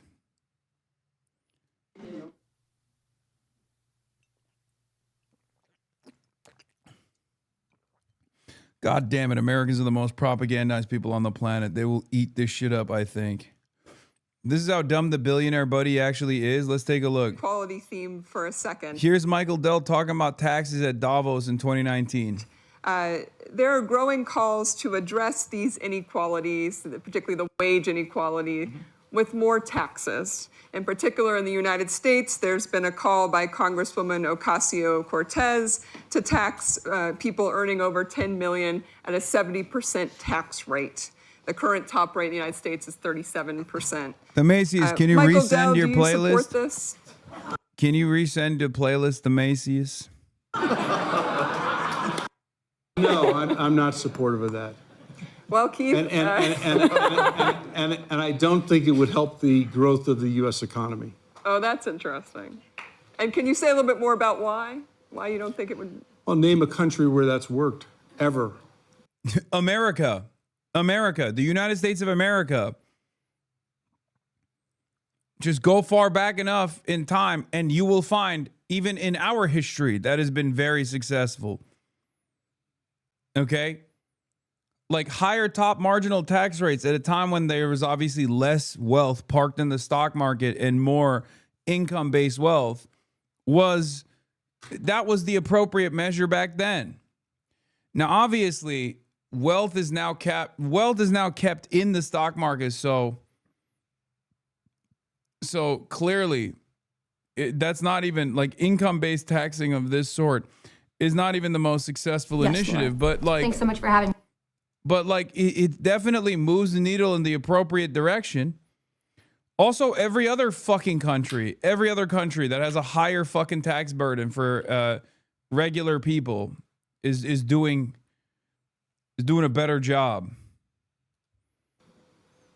United States. Brief. Ain't no way. Wait, what? Pre-watch. No, Wait, hold I'm not on. supportive Who of said that? Well, Keith, And I don't think it would help the growth of the U.S. economy. oh, that's interesting. And can you say a little bit more about why? Why you don't think it would? Well, name a country where that's worked, ever. United States. Briefly, in the 80s. No. From about the 1930s through about the 1960s. My bad. My mistake. I should have let the video run. My bad, boys. 60s, the tax rate averaged about 70%. At times it was up as high as 95%. And those were actually pretty good years for growth. So I don't have a strong opinion on that proposal. A lot of the devil is in the details. But I think there's actually a lot of economics that suggests that it's not necessarily going to hurt growth. And I think we have to examine it more closely. There are people. My mistake. I should have just let the video run and let the video do the talking for me. Anyway, this is also, you can tax speculative assets. I wonder if there is a already pre-existing vehicle to tax speculative assets, or at least something that shouldn't be considered a speculative asset, but is unfortunately considered a speculative asset in the United States of America. Oh, that's right. It's called property taxes. So yeah, there is obviously a method. It's already being implemented. Just like there is already a fucking way, just like there has already been a time in the United States history itself where top marginal tax rates were significantly higher and the tax burden was significantly higher on every single American. And actually that was pretty helpful in development making sure that America was improving. There is already a pre-existing system in place for taxing speculative assets. Even if they shouldn't be considered speculative assets, let's be real. I'm talking about housing. Property taxes already exist. So there is already a calculation that you can implement because there is one that is being implemented. I haven't seen the Drew Gooden video yet, but everyone's saying he's a fucking Maoist third worldist now or something. And I really respect it, and I will be watching it later, of course. It will hurt the growth of the billionaires' wealth and millionaires' wealth. They talk about growth, but all the growth they care is this. They don't care about the growth of everyone / the country. Anyway, so yes, chatters, the only thing that's missing from the equation is the willingness and the interest of the super wealthy to let go. Okay, that's it. That is the point. Also, I hope this proves why people come and watch a streamer for political opinions, because obviously, regardless of the medium, the message still stands. It turns out when you do like literally bare minimum reading and have the audacity to dream of a better future, you can do decent political fucking commentary, even on a platform where everyone else that's entertaining this stuff is not even remotely knowledgeable on the things they speak of.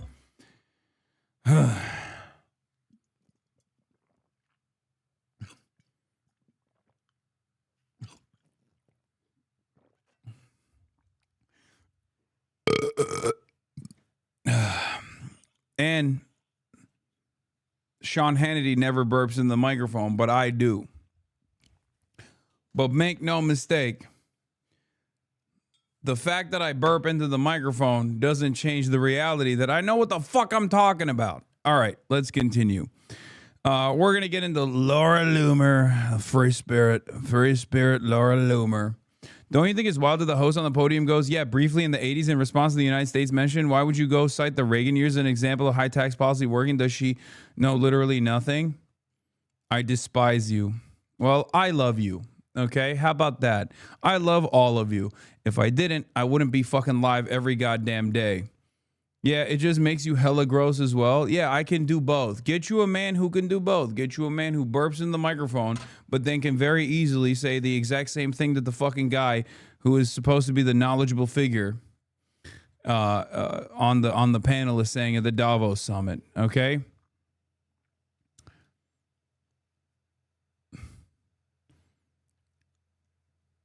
It's hot, not gonna lie. Okay, that's gross. Now I'm not gonna burp into the microphone. What a toxic relationship we're in, I fear. All right.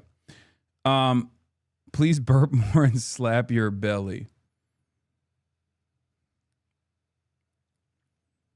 Oh my God. When am I getting an Irish spice bag? I will get a spice bag eventually. I don't know what it is, but please stop asking when I will get an Irish spice bag. I don't even know what it is.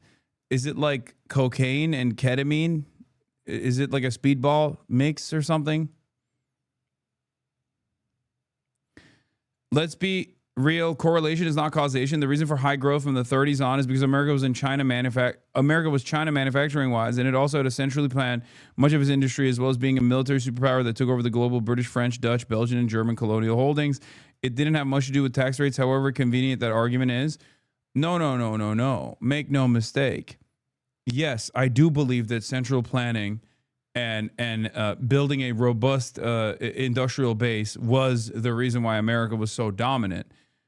Okay, but the funding vehicle for the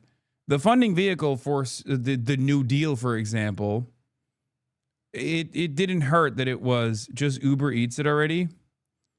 Is chicken, chips, veggies, and spices. Is drunk food. Okay, got it. The funding vehicle for said redistributive policies and development also came from high marginal tax rates. At most, even if you're an MMT enjoyer and an MMT believer, you understand that taking money out of the hands of the wealthy is still a good thing. That's part of the reason why MMT enjoyers also still advocate for top marginal tax rates that are higher overall, or higher taxes, a higher tax burden on the super wealthy in general. Okay? It doesn't even matter. Ultimately, we got to do something about the fucking massive wealth disparity. It doesn't matter.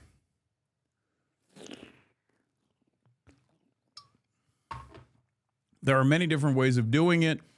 Obviously, doing it at the point of commodity production and surplus labor value being taken away from the super wealthy and being given back to the people that are generating said value is the way that I believe we should be doing it. But ultimately all signs point in that direction. Okay.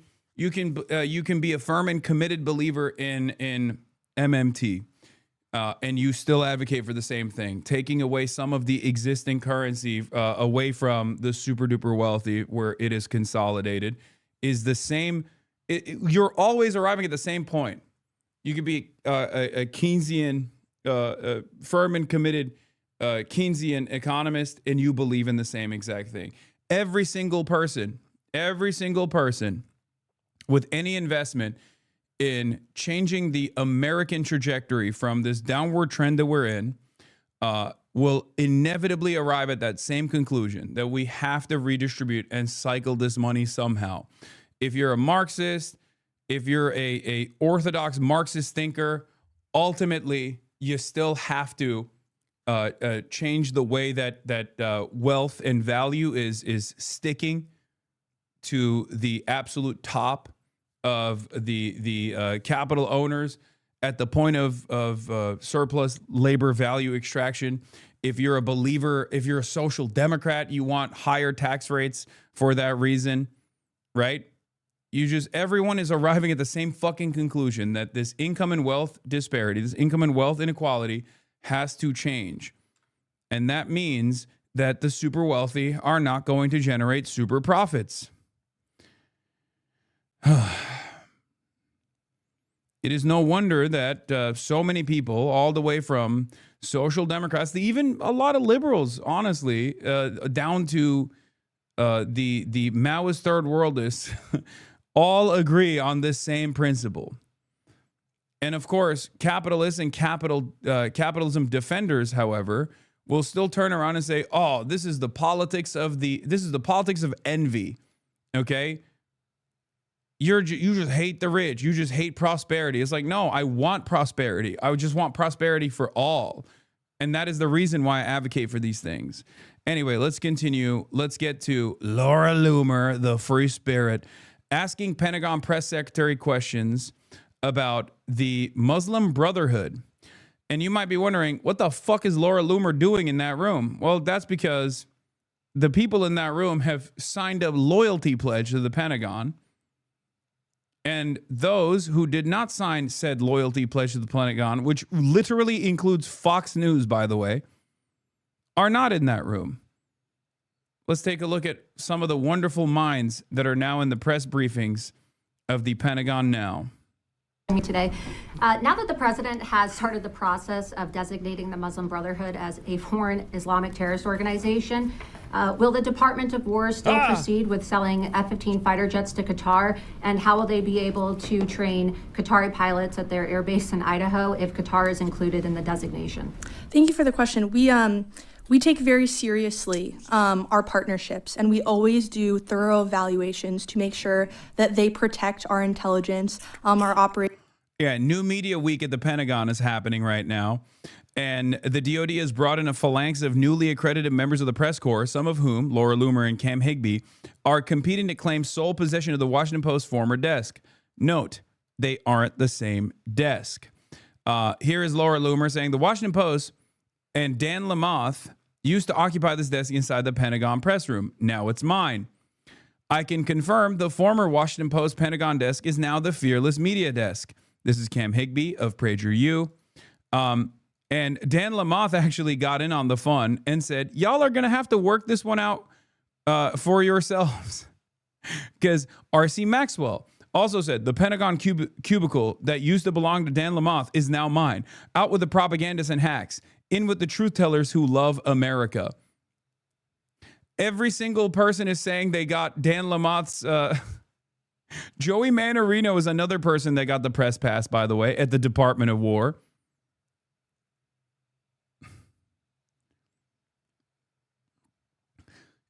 This is... Look. Listen. A lot of the previous mainstream media Department of Defense reporters are already major dick riders of the American State Department to begin with. This is probably the weakest aspect of truth in journalism. It also is some of the strongest parts of at least press history, okay?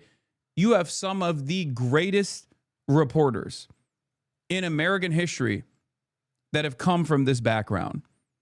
And in recent years, unfortunately, some of the worst. Okay? Having said that, this new devaluation, this new regression that we're experiencing is, and I can't believe I'm saying this once again, completely fucking unprecedented. It's not enough that you have NatSec writers who are already taking the outline of whatever the State Department is saying and repeating it verbatim ad nauseum in the New York Times or in Washington Post. That wasn't enough at all. We have now moved into a new era where even that's not enough. You have to quite literally sign a loyalty pledge to the Pentagon to be in that room. It is so fucked up that even Fox News refused to sign said loyalty pledge that dictated that you cannot report on any information that you get from the Pentagon that the Pentagon doesn't sign off on ahead of time. Okay? Per the Associated Press, The Post, Associated Press, CNN, Reuters, and Newsmax were some of the outlets that said Monday that they had requested special access to the Pentagon to cover question and answer sessions, but were denied. Instead, you have Joey Manorino and Laura Loomer and Cam Higbee and all of the fucking annoying reply guys that you see in my replies on Twitter. Now those are the only guys in the Pentagon press pool for the new media hour. Okay?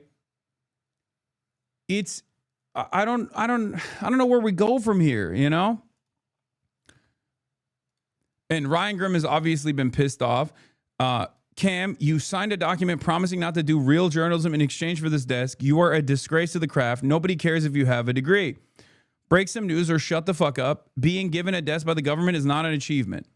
Okay? And then Lance Videos replies, quote, retweets and says, not true whatsoever. We are allowed to ask any questions and post anything we'd like. Stop lying at Ryan Grimm. To which Ryan Grimm replied with, show us the document you signed. Okay?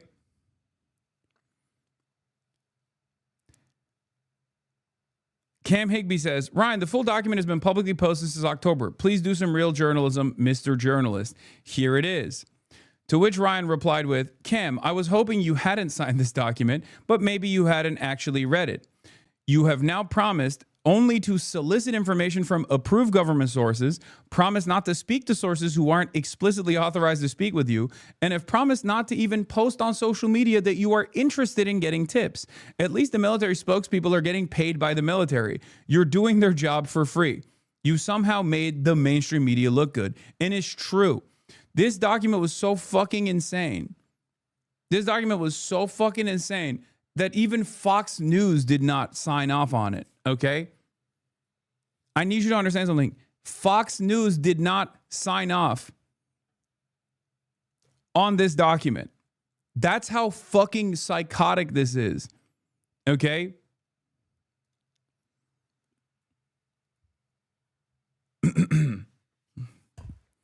Cam Higbee replies with, well, thank you, Ryan, for proving my point. This says simply that we cannot illegally solicit classified information, which also applied to the old press corps. Okay, man, enjoy whatever it is you think you're doing over there. Just stop calling it journalism if it doesn't involve obtaining and publishing what the government wants hidden. Every day they allow you into the building under these compromised conditions is another day you have debased yourself. It's so crazy. He's like, oh, well, it just means you can't illegally solicit classified information. Yeah, except if they change the boundaries of what they, the government, considers to be illegal. First of all, fuck you mean illegally solicit information? You're a goddamn journalist, okay? You're still gonna get, sometimes you're gonna report on some of the most important signature achievements in contemporary reporting have literally come from hacked materials, okay? Number one. Number two, can you imagine a world where the Republicans would feel some type of way if, for example, the Biden administration took the initiative to refuse to work with reporters that reported on illegally obtained information, like the Biden, the Hunter Biden laptop saga. Okay? Sorry, you can't report on whistleblowers. That we've decided that's illegal. Sorry, you can't report on anything that the WikiLeaks has figured out because that's illegally obtained information. You can't report on the Hunter Biden laptop. You can't report on Hillary's emails. Now, the reason why I brought up Hunter Biden's laptop is ironically because that is something that they were very mad about. That was a huge gripe for Republican reporters, right? For Republican newscasters, for Republican commentators. They were really fucking mad about that shit. Now they're signing off on now they're basically signing off on access. They're trading off access for conceding ahead of time that they will not be doing any real reporting on any of the shit that they're getting from being inside of that room. It's awesome. It is totally ridiculous. Security and that they serve the best interests of the American people. The U.S. military has a long-standing partnership with Qatar. Yeah, it's not illegal to get information. It's just illegal to get illegal information. Duh, this is an intelligent point. Yeah, also, it's illegal. What they have decided is illegal information, which is anything they haven't signed off on. Then you're not doing journalism. You're just quite literally repeating whatever the press release is. What the fuck? The press secretary sounds like a child. Hey, listen, it's new media hour at the Pentagon, okay? Excuse me.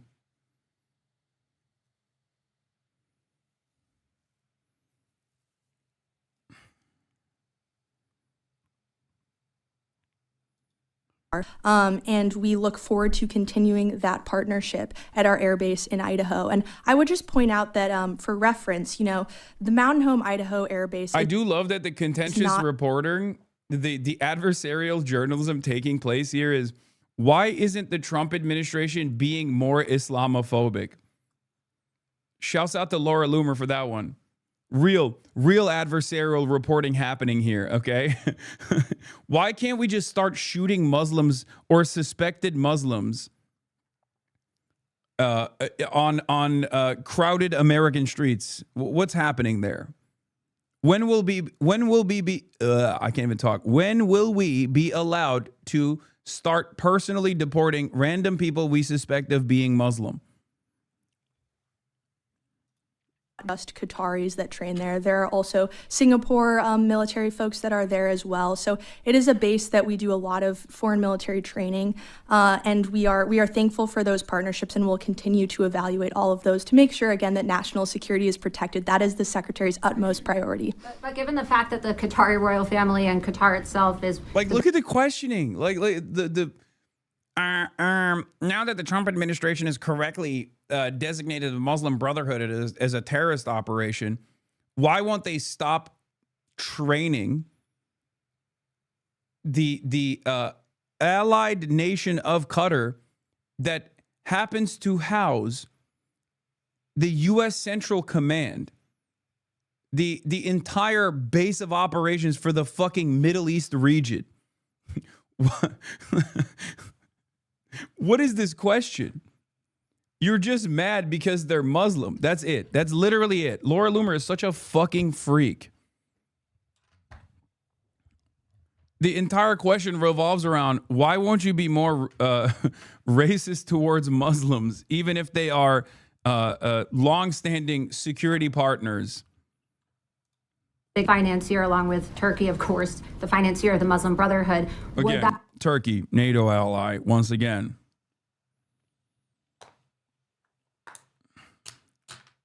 That relationship and partnership be reevaluated since the designation could possibly include Qatar?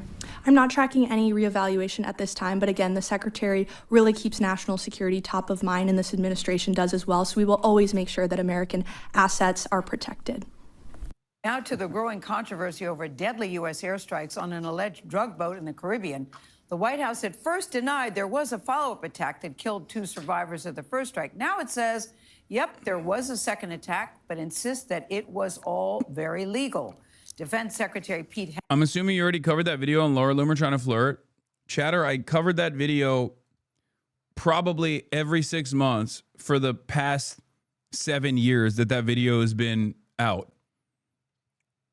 I saw that it was going viral again on Twitter, and I love it. But ironically enough, I had actually recently covered the video on my broadcast right before it went viral on Twitter. Hegseth faces new questions from lawmakers in both parties about exactly what happened here. Nancy Cordes is at the White House with the latest on this. Nancy, Rob just said something about a dicey commute. I think things are getting very dicey at the White House this morning. Good morning to you. Good morning. Quite dicey, Gail, when you have lawmakers openly asking whether this was a war crime. Now, just days ago, the Secretary of Defense called this story fabricated. He said, yeah, remember when I told you that they were going to own it, and they did? And now you can't live without it. They went from, we didn't do it, but if we did do it, then it was good. And actually, we need to do more of it. it was inflammatory. But then yesterday, the White House confirmed the military did make a second strike on a suspected Venezuelan drug boat in September. Secretary Hegseth authorized Admiral Bradley to conduct these kinetic strikes. Reading from prepared remarks, the White House press secretary said Defense Secretary Pete Hegseth did order this strike on a suspected drug boat on September 2nd, but did not issue an order to kill everybody, as the Washington Post first reported this weekend. Instead, she said it was Navy Admiral Frank Bradley's decision to order a second strike to ensure the boat was destroyed. Admiral Bradley worked well within his authority in the law. Her comments came just one day after President Trump claimed there was no second strike. No, I wouldn't have wanted that, not a second strike. The first strike was very lethal, it was fine, and if there were two people around, but Pete said that didn't happen. The shifting explanations frustrated lawmakers. You see, Pete said it didn't happen, and I believe him. He's my big, beautiful Pete. He's my big, beautiful Pete. From both sides who are now demanding to see the orders and the video of the second strike. We're going to conduct oversight, and we're going to try to get to the facts. By the way, there's mad Mexican burrito shops in Dublin, which is, I don't know if it's like because of where I'm at, but it's been shocking to see. There are so many burrito places, and like from the outside, it does not smell like a real Mexican food. Marge is throwing up a question mark, but we already had this fucking conversation. Did you try any? Nah. We have not. We love Mexican food here. I really, really want to get Marsh to eat a burrito and film it to see what Irish people consider to be Mexican food. Already been crystal clear that Pete Hegseth is the most unqualified Secretary of Defense in American history. Levin insisted the strike was conducted in self-defense and did not violate the rules of armed conflict. But DOD's Law of War manual states that shipwrecked combatants are in a helpless state, and it would be dishonorable and inhumane to make them the object of attack. The second strike is a war crime because these individuals were injured. They were in the water. My woke goat, dude. Dude, every day they go back. Every time now, it's just here. We will hear from Leon Panetta, Mr. Woke. Mr. Woke. There's here's former CIA director will tell you why this is a different type of war crime. The basic rules of war that are involved here make very clear that you do not strike wounded people in the water. I mean, he's not wrong. That's coming from a former Secretary of Defense, Leon Panetta. Or We fucking are also Secretary of Defense, learning sorry, more not- about a recent call between President Trump and Venezuelan President Maduro. The Miami Herald is reporting that Maduro told Trump he's willing to leave the country in exchange for full legal amnesty, among other demands. Trump rejected his offer, according to the Herald, and instead told the Venezuelan president that he had a week to resign and leave the country, which has not happened, Tony. He was both. Nancy, speaking of learning more, while we have you, the White Okay, well, listen. I'm not doing all right now, okay? This is insane and evil. Hopefully the lawsuit succeeds. Trump administration says it will withhold SNAP from Democrat-led states. Amazing. Amazing. White House also released details of the president's recent medical MRI test. What can you tell us about that? Yeah, this got a lot of attention because the president kept claiming he didn't know why he got an MRI. Well, now the White House has released a memo from President Trump's physician that said that Mr. Trump underwent advanced imaging of his abdomen and his cardiovascular system for preventative reasons. His doctor said that Trump's cardiovascular imaging is perfectly normal and shows excellent health. The White House did not release the actual report from the radiologist, Tony. All right, Nancy, thank you very much. And they also sent drugs. Yeah. On to Walls, Mr. President. President Trump holds a cabinet meeting at the White House, takes questions from reporters. Let's take a look. Do you think he should resign over the fraud scandal in his state? And who should? Tim Walz, over the fraud scandal in his state. Look, I think the man's a grossly incompetent man. I thought that from the day I watched J.D. destroy him in the debate. I was saying, who was more incompetent, that man or my man? I had a man and he had a man. They were both incompetent, and I had a man and a woman. I thought she was very incompetent too, but now she's leading the field, and I think she's leading the field in this, for the nomination. Anyway, look, that's up to them. That's up to the Democrats. You know, the problem with them is they have really bad policy. And I'm not going to say what it is because I don't want them to change it necessarily. Because I want to run against it, whether it's not going to be me, it's going to be somebody that's going to probably sitting at this table. Could be a couple of people sitting at this table. Could be a couple of people running together sitting at this table, you know? But I want them to win because we've done a great job for this country, and I want that to be carried forward. And you know, I think we have a tremendous bench, really a tremendous bench. But no, I think that Walz is a grossly incompetent man. There's something wrong with him. Okay, there's something wrong with him. And when you look at what he's done with Somalia, which is barely a country, you know, they have no logs. Very important. Let me guess. You're gonna tell me where to get a spice bag. Okay, let's see. Hey man, have you? Oh, never mind. Hey man, have you already ran into the issue of not understanding what the fuck any of the Irish people say? No, I haven't. And it turns out, logs not important. Anyone that comes in hot with logs, you have to check my logs. Always as the dumbest question of all time. Yes, Wade. Oh, I forgot. There's also this from the new totally independent Pentagon press corps asking if the White House is going to sue the Washington Post for defaming Pete Hegseth. We were speaking earlier about the Washington Post report concerning the Secretary of War and Admiral Bradley. And my question is, does the Department of War plan on pursuing any sort of legal action against the Washington Post? And what consequences will there be for lying to the American people?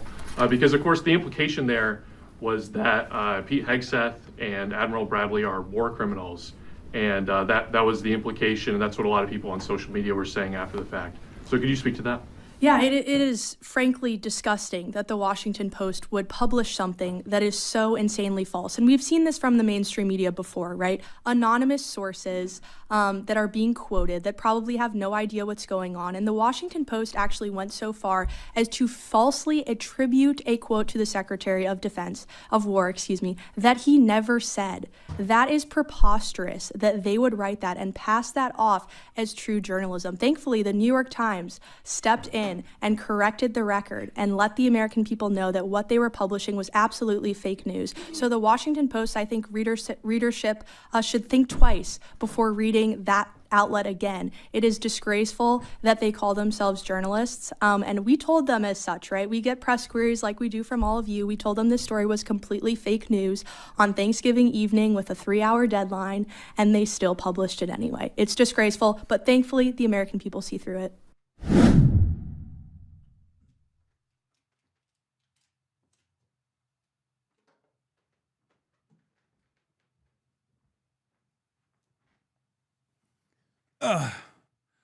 Fake news. Your outfit looks so good. Thank you.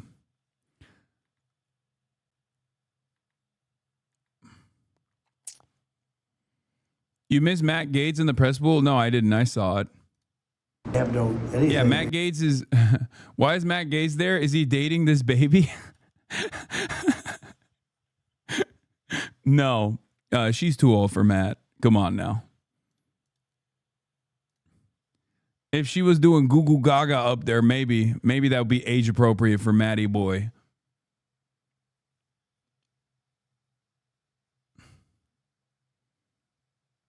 Yo, you check more logs than a proctologist? I don't know what that means. Just run around killing each other. There's no structure.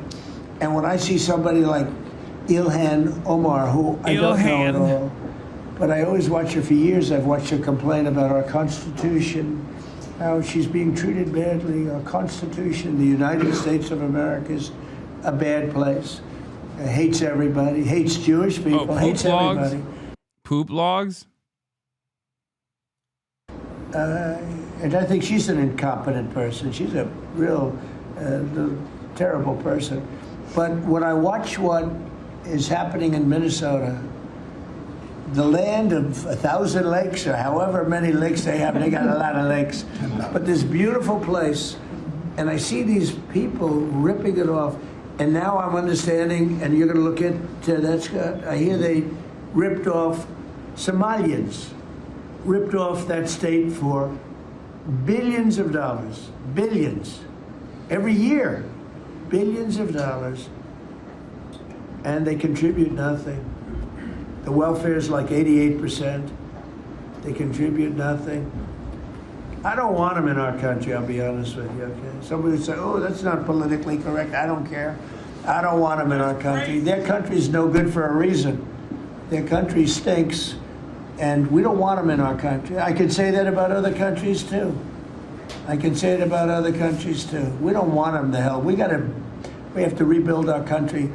You know, our country's at a tipping point. We could go bad. We're at a tipping point. I don't know if people mind me saying that, but I'm saying it. We could go one way or the other. It's not, brother, that's not just like politically incorrect. You're just straightforwardly a racist man, an incredibly racist man. And when you're the president of those people too. I don't know, like this is far beyond like, oh, I don't want to be politically incorrect.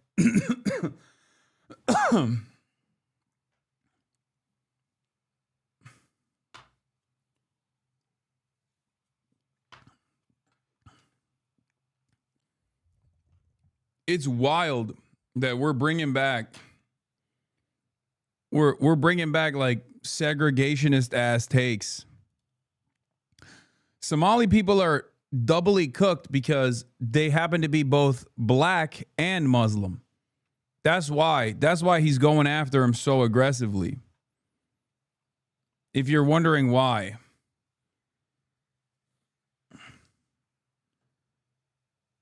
Racism light wasn't hitting. Yeah. Yeah, it's the double whammy, dude. That's what it is. And we're going to go the wrong way if we keep taking in garbage into our country. Yeah, I remember in the first Trump tenure when they had to do cleanup for a closed door meeting that Trump had where he was like, I don't want people coming in from shithole countries. And every Republican was like, oh, he doesn't mean that. You got to really stop listening to what Trump is saying. Please stop listening to what Trump is saying. Don't put a lot of emphasis onto what Trump is saying. Look at what he's doing. Well, what he was doing was also racist. But like, he straight up, like, they felt the need at the time to course correct. It's so crazy how far we've come from then, where he just says people are garbage people. Like, he just straight up saying people coming from Somalia are garbage people. Omar is garbage. She's garbage. Her friends are garbage. These aren't people that work. These aren't people that say, let's go, come on, let's make this place great. These are people that do nothing but complain. They complain. And from where they came from, they got nothing. You know, they came from paradise, and they said, this isn't paradise. But when they come from hell, and they complain, and do nothing but bitch, we don't want them in our country. Let them go back to where they came from and fix it. Thank you very much, everybody. They're clapping because he said they do nothing but bitch and complain, and they come from shithole countries. I mean, what do you say to this, man? For the record, make no mistake, like, America is built around people coming from less fortunate backgrounds. You know what I mean? That's like the whole point. Yes, I'm coming up to Belfast. Oh my God, I feel like I'm just going to keep repeating the same questions over and over again. Yes, I'm coming up to Belfast. And yes, I will have a spice bag. And yes, I will, depending on who's asking, I will either go to Temple Street or I won't go, okay? I probably won't, but there's like 8 different things that are circulating in the chat from the Irish chatters who just don't fucking answer it then. No, I want to inform the people as well. Jared Polish just called Trump a socialist 4 hours ago. Oh my fucking Lord. No, I will not be playing Dispatch today, I don't think. Okay? You need to calm down about that.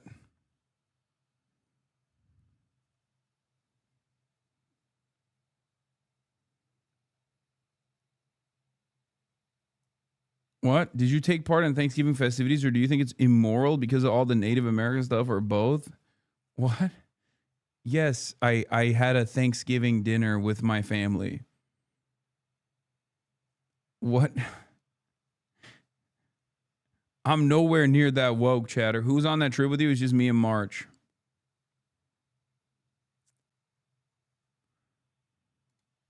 We're going to start that very soon, too. Mr. President, thank you so much. And you know what? When we start that, we're going to drive those numbers down so low. And then you're going to have families. Don't kiss the Blarney Stone. Drunk teenagers go up there at night and piss on it. I wasn't planning on it. I don't know what the Blarney Stone is. Be able to live without the fear of their son or daughter just having a pill to have a little fun and ending up dying within a period of 60 seconds, right? No, we're not going to let that happen. We're not going to let it continue to happen. What Biden did to this country by allowing all these people, and I call them animals in many cases. I think they're animals.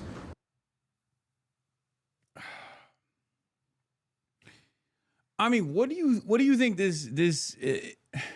where do you think this goes? He's just straight up saying, like, immigrants coming from shithole countries are garbage people who are all animals, and we're gonna get them the hell out of here. This is just like I don't think at the time Adolf Hitler or Mussolini were as crass, but it's basically the same shit. It's just like somehow, bi Hitler, exactly. It's bisexual Adolf Hitler.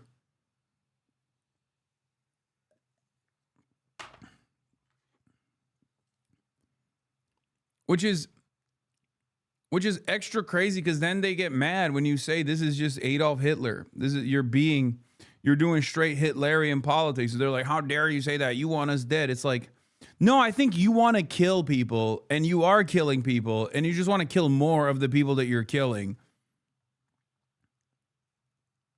But this kind of dehumanizing language about entire swaths of the American public that just happen to be non-white, okay? Just happen to be non-white for some reason. So you think half of America is pro-Hitler is the follow-up question here. And my answer is, if they're pro-Trump and this kind of rhetoric, then yeah, they are. The fuck are we talking about? To come into our country and destroy our country and let all those drugs pour in. Let people just walk across the border like it was nothing. You look at them, a lot of them, you know, you say, oh, let's not discriminate. I'm not talking about color. I'm just talking about, you look into the eyes of some of these people. We're smart. And you see a killer. Come on in. Just come on in. 11,888 murderers. Many of them committed more than one murder. He allowed them into our country, totally unvetted, totally unchecked. But he also allowed drugs to come in at record numbers. And hundreds of thousands of people a year died. And we're taking those son of a bitches out, yeah. Thank you so much, Mr. President. Mr. President, you finish up. One more, yeah. When you talk about affordability, is going forward, are the American people, do you believe, getting impatient with the reforms that you're making? They've talked about it's about. No, I think they're getting fake news from guys like you. Look, affordability. I will say Trump also sounds like shit, like more like shit than he sounds more shitty than he used to somehow. I don't know. Maybe he's dying. Who knows? Don't get your fucking hopes up, obviously, but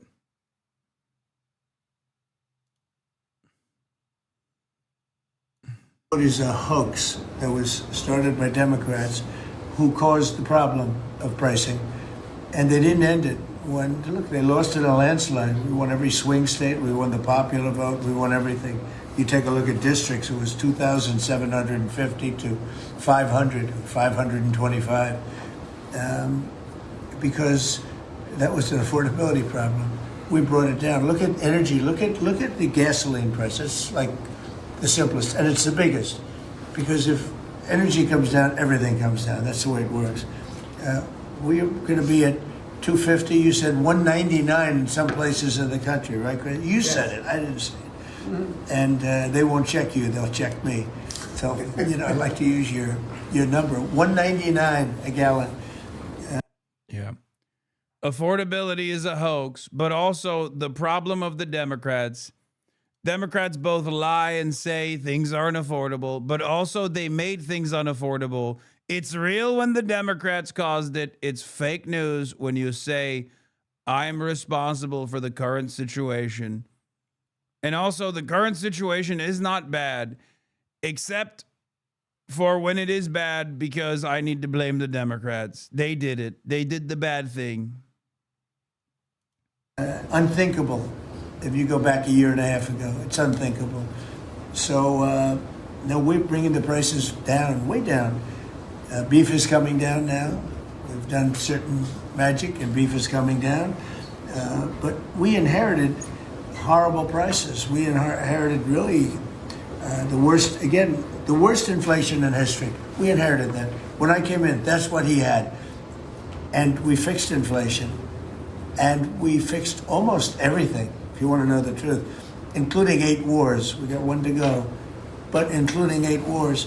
But when they always say, I watched today where they have a race going on right now in Tennessee, and this woman goes, affordability. They're the ones that caused the problem. Oh, by the way,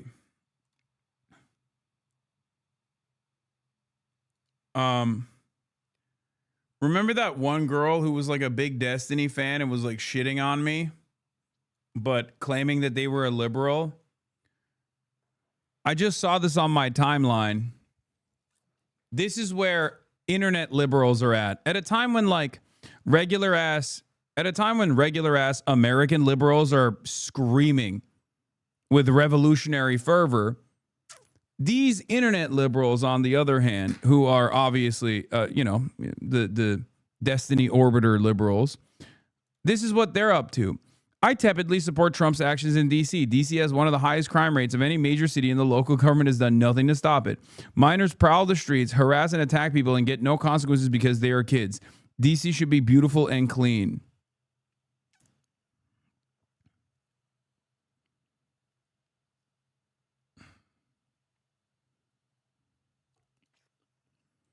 The best thing that we could do for indigenous people would be to end all tribal land designations and encourage them to relocate plus integrate to modern society, funded by the government. The two-tier system is horrible for Native people, dooms them to poverty and subjugation. Does she want kids arrested or what? No, that ain't no liberal, that's a hawk. No, I'm just saying that is a self-described liberal, an online liberal commentator. So if you find yourself in the throes of liberalism and you're like, oh, what's a really brilliant liberal content creator I can hear from? Just know where you're getting your fucking information from, okay? Like, know who's guiding your worldview. I'm glad they're getting what they voted for. Breaking ICE arrests ramp up Muslim majority Dearborn, Michigan.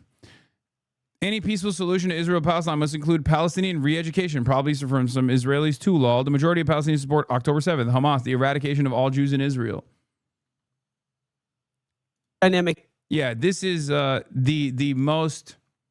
utmost vindication, of course. Another great liberal take from her.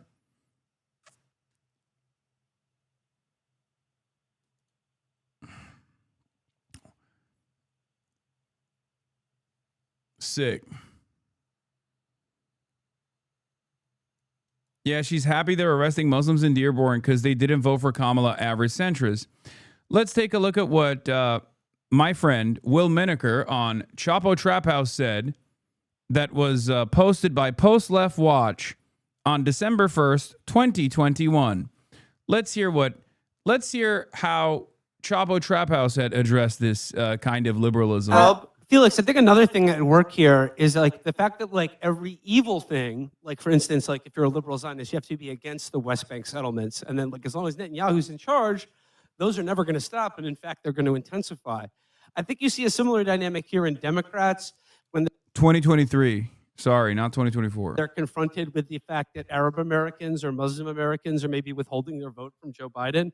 And you see how immediately the Seldowitz jumps out of them. Yes, they're like, yes. enjoy being in a camp. And I think for the liberals, they need to have a bad right-wing guy carrying this out so they can displace onto that figure the evil things that they secretly want to take place. Absolutely. Like threatening, like for Democrats to be threatening Muslim Americans with deportation under Trump, wink, wink, is just like, they just want Trump to do that for them so they can say, oh, we didn't actually do that. We support Muslims.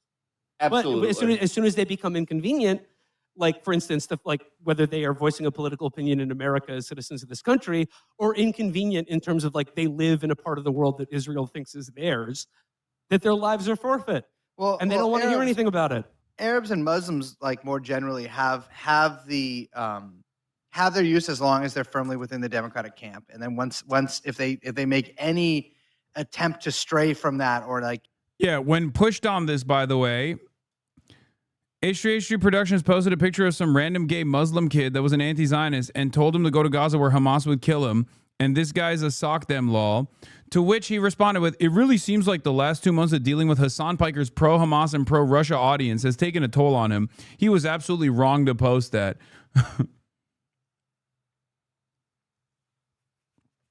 Yeah. Yeah, he was just pushed into being a fucking racist asshole. Yeah.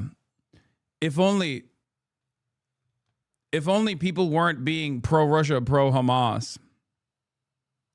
Or any advocacy for anything but like we need like an ethno-nationalist threatening to like ethnically cleanse the country to keep everyone in line. And keep the liberal side, to keep our good minorities in the tent pitching for us, because that threat of being even more egregiously victimized or oppressed is just held over their head. Not actually listening to them or doing anything that would actually win their vote. But no, like they need to be disciplined with the threat, whether it's Netanyahu in Israel or Trump in America. I like your turtle, Kirk. You look dapper. That is crazy. Please stop substituting the word neck with the word Kirk. That's crazy.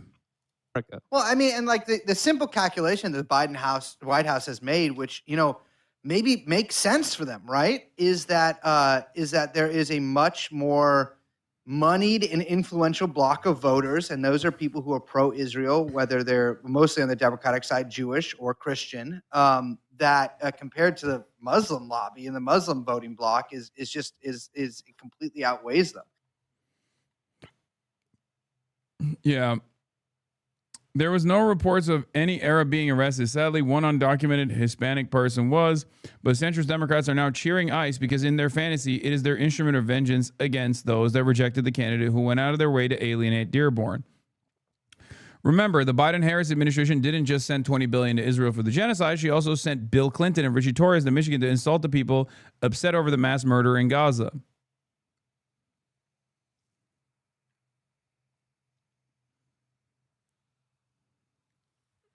Turtleneck and eating fruits. What the fuck? What? I wear turtlenecks all the time. Eating fruit is new because there was in the room, you know? Style question. I've got a fierce double Kirk. Should I grow my beard out to minimize it? This is how Nick Fuentes messages to his groypers about the Muslim problem. Okay, we'll look at that later.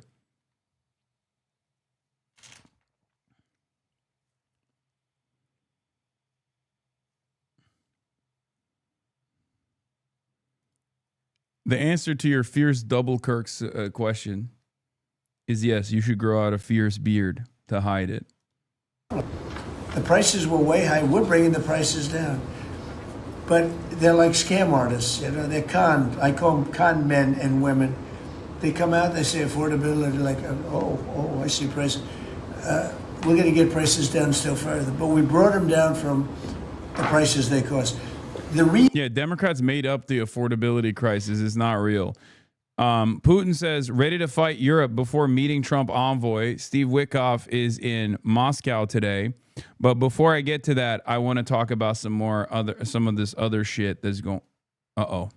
Hillary Clinton just bricked. God damn it. Hillary Clinton broke my internet, my Google Chrome.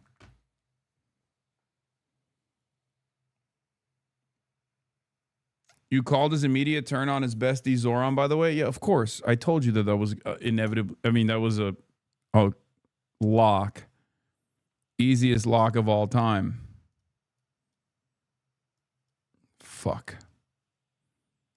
Hold on, everybody. I have to close all the fucking windows because the Google Chrome is busted. Google Chrome is busted. Now I got to go back to the history and restore the windows. I feel like for the past restore all the windows one by one, piece by piece. Let me tell you, okay? Hopefully it doesn't break again. It might break again. You already know this breaks all the time.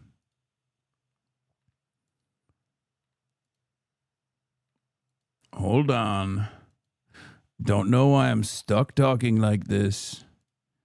This is what I'm doing now. This is who I am now. This is who I am now and forever. Yes, that was Drew Gooden. You heard his beautiful voice. He's become a communist. Very bad. Very bad. He's very bad, folks. Drew Gooden, more like Drew Badden. Why is he talking about affordability?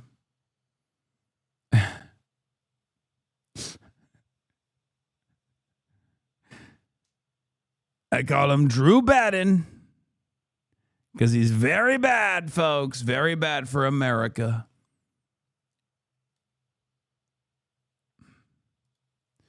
Not beautiful. Anyway, I was on Hillary Rodham Clinton, okay?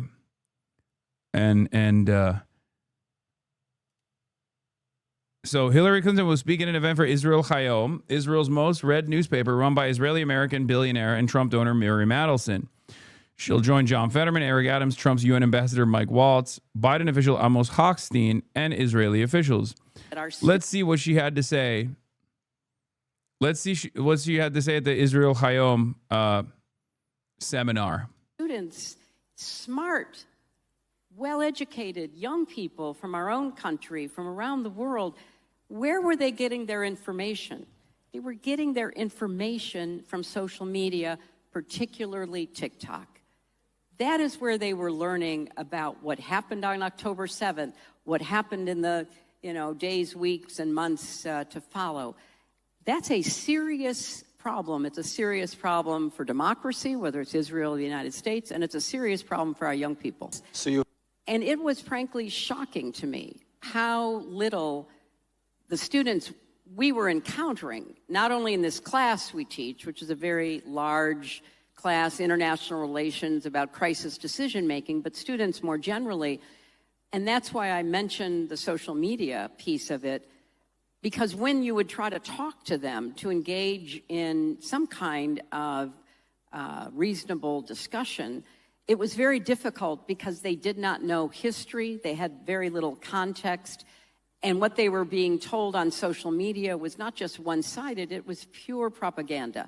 And so when you think about how to tell Israel's story, and it's important, it's not just looking internally, it's looking externally, and particularly looking at young people, because, it's not just the usual suspects. It is a lot of young Jewish Americans who don't know the history and don't understand.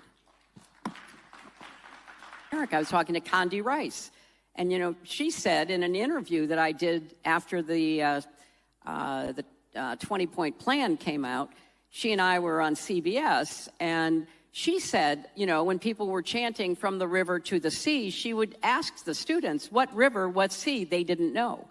I had the same experience. A lot of the challenge is with younger people. More than 50% of young people in America get their news from social media. Yeah, they don't know what river and what sea, which is why it's totally fine to murder babies. Why can't they be smart enough? Yeah, only when you can name the river and the sea are you allowed to say baby murder. Unlimited baby murder, ethnic cleansing, and genocide is actually wrong. Guys, social media is so bad. Social media is so bad. It's so bad. All these young people saw on social media what Israel was up to, and they didn't like it. Then they heard how Israel was defending said actions. So fucking annoying. These people are monsters, dude. They are fucking monsters, okay? One of the best. When Clinton et al. Lament how social media coverage of Gaza does not contain sufficient history and context, what they mean is it doesn't prop up their preferred human shields, hand-waving narrative that reframes Israeli mass killing as an era pathology of self-destruction. Exactly. Clinton has given some version of the speech a dozen times, and the point is clear. By context, she means front-loading all images of death in Gaza with racist human shields, framing, like the New York Times and Jake Tapper does, so as to morally compartmentalize the nonstop stream of carnage. That's exactly what it is. Okay? That's it. If you see it unfiltered, you might accidentally make up your own mind about this unlimited baby murder, this live-streamed Holocaust, and that would be bad. Okay? That would be really bad. That's all this is. They're worried that the filters that previously existed are no longer working in the same ways that they did. They're worried that information control is not as easy as it once was. That's part of the reason why Larry Ellison purchased TikTok, for the record. Because these guys genuinely believe that as long as they control all social media platforms, then they can tackle the democratization of media head on. And there is some truth to it. Obviously, algorithmic boosting and deplatforming and blacklisting certain types of content and commentary is always going to be successful, but the people will inevitably find a way. People will inevitably find a way around that sort of thing. Yeah, she said, oh, you're against baby murder? Name every baby ever murdered. Trump DOJ official Harmeet Dillon describes the crackdown on schools and speech in response to alleged anti-Semitism. Minutes later, asked about Nick Fuentes, she says, the antidote to speech that you don't like is more speech. It isn't shutting down speech. It is our responsibility at the Department of Justice, and specifically in my role, to fight anti-Semitism wherever we find it. And this administration... Yeah, also, the other side of the story, of course, is, as you correctly clocked, Hillary Clinton said it's not just brown people doing it now, it's the whites now too, and that's the real problem. And it's not just the whites, it's also like young Jews as well. That's like quadruple the problem for these guys. If you can't even brain break the next generation of young Jews with unlimited pro-Israel propaganda, you're fucking cooked. You're cooked. Yeah, I wonder why. I wonder why it's like not working.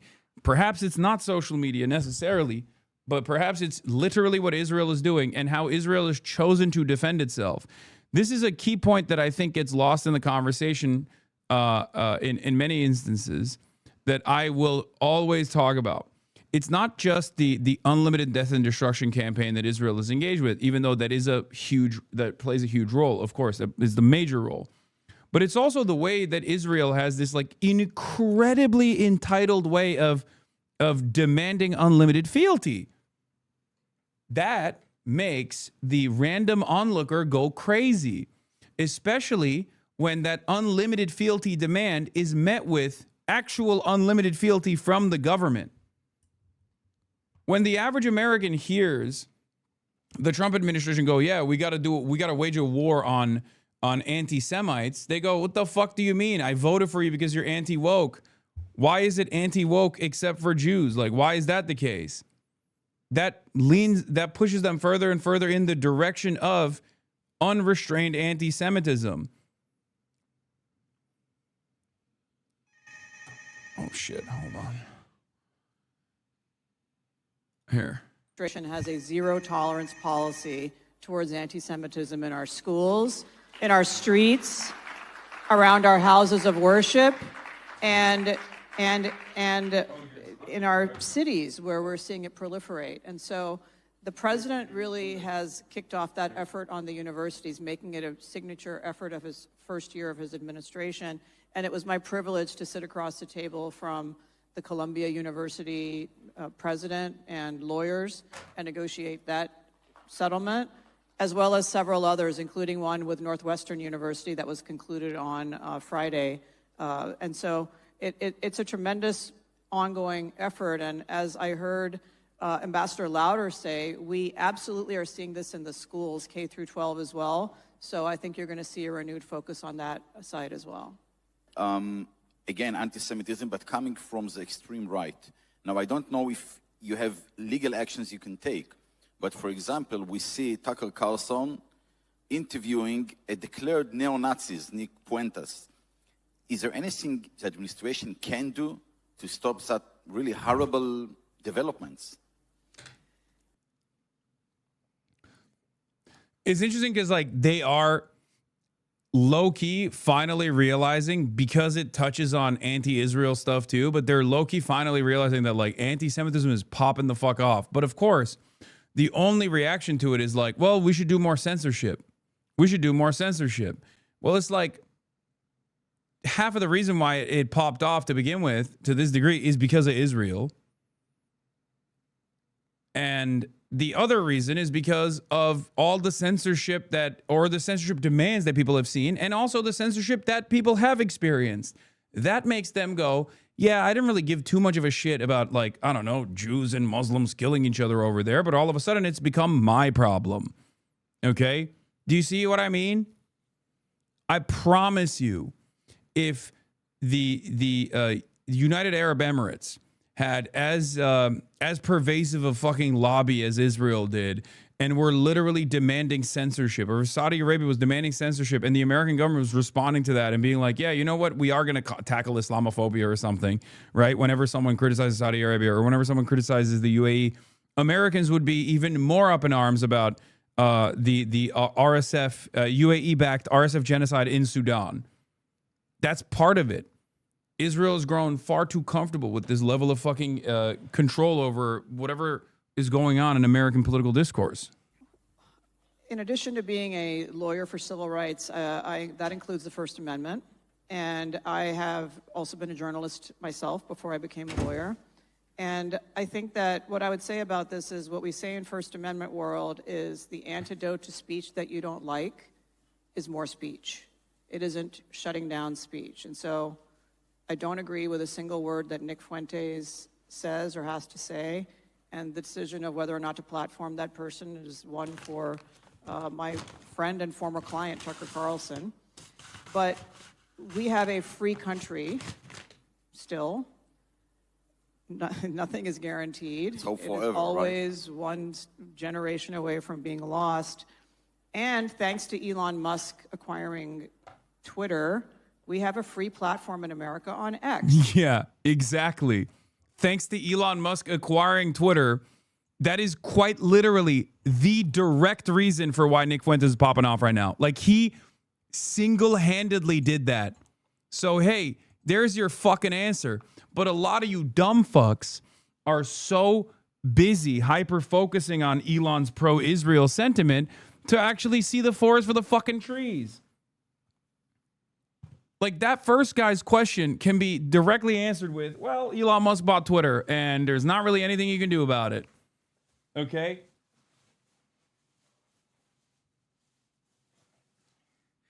I said this shit for so long. Oh, fuck. Why do none of the takeaway guys actually send utensils? Twitter is a safe haven for Jews? Yeah, famously. Let's see if there's any fucking... Let's see if there's forks or something in this room. It's so homey, but... Let's see.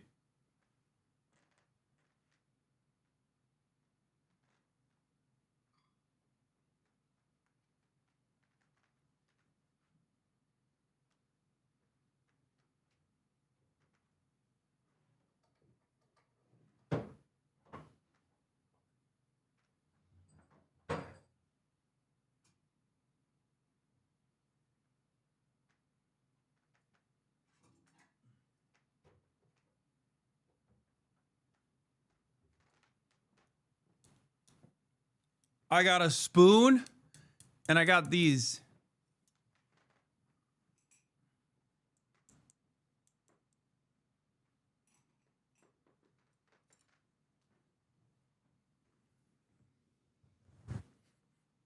I'm gonna have to eat this shit with a goddamn spoon. Good enough. Irish chopsticks.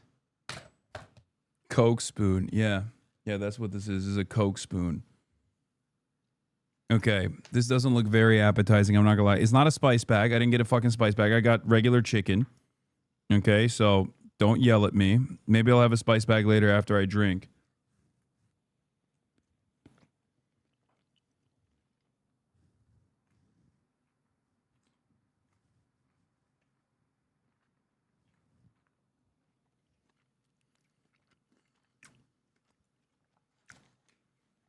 Do you think Austin would approve of your room? No. He would not. So the beauty of our country is that you can drown out negative views and viewpoints by simply speaking more.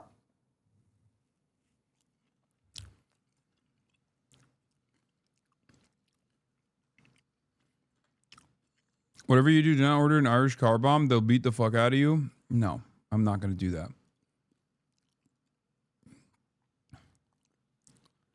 When Stavros was in Dublin, he said mid-show, I always assumed our hotels were shit. Yeah, no, this, I'll be honest, this is one of the nicest hotels in all of Dublin. And by like, especially coming from China, it's a little, like, we experience like literally some of the peak of luxury in the planet, you know? It's not, it's a very old hotel. It's very cute.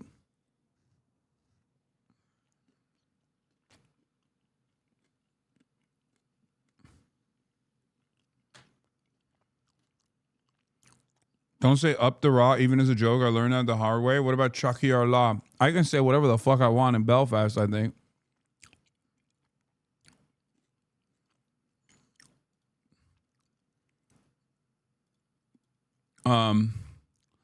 Yeah, we'll talk about Sabrina Carpenter in a second. Let's watch what Putin has to From say. the foliage, a president, camouflaged as befits the theatre of war, meeting the chief of staff of the Russian army, who was to deliver good news from the front. President Putin is greatly interested in armies and fleets, and anything that shows his American guests that Russia is winning the war in Ukraine. Yeah, where's Putler? It's I not can't exactly see him. Subtle. You two, hold up the Russian flag for the camera. In the embattled Ukrainian town of Pokrovsk, the Russians want to show they're winners because President Trump loves a winner. Trump's negotiators, his son-in-law Jared Kushner and golfing buddy Steve Witkoff, was squired around Moscow by Kirill Dmitriev, the head of Russia's sovereign wealth fund, while their host, back in Civis, told journalists that the Europeans aren't America's allies, just an obstacle to peace. They have no peace agenda. They're on the side of war.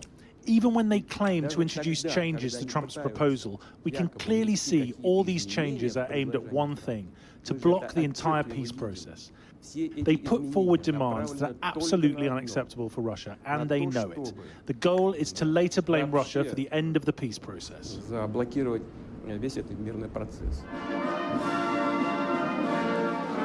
Meanwhile, the Ukrainian president chose today to visit Ireland, one of Europe's smaller countries that has provided only non-lethal military aid, scarcely a sign of European strength. Zelensky is only too aware that Steve Witkoff is on his sixth visit to Moscow and has never been to Kyiv. If I feel that we can count on real, specific dialogue, not just words, with some result, we will meet, and he's very welcome to Ukraine. So pleased to see you.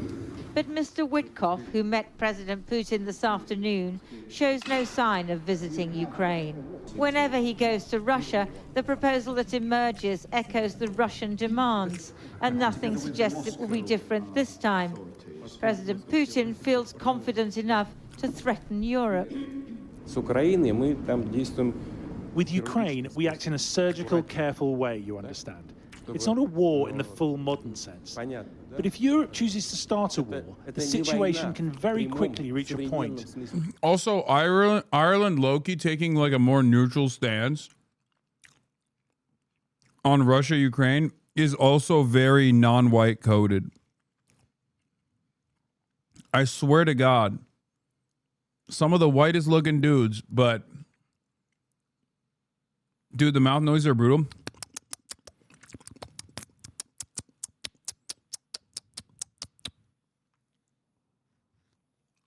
Was that good?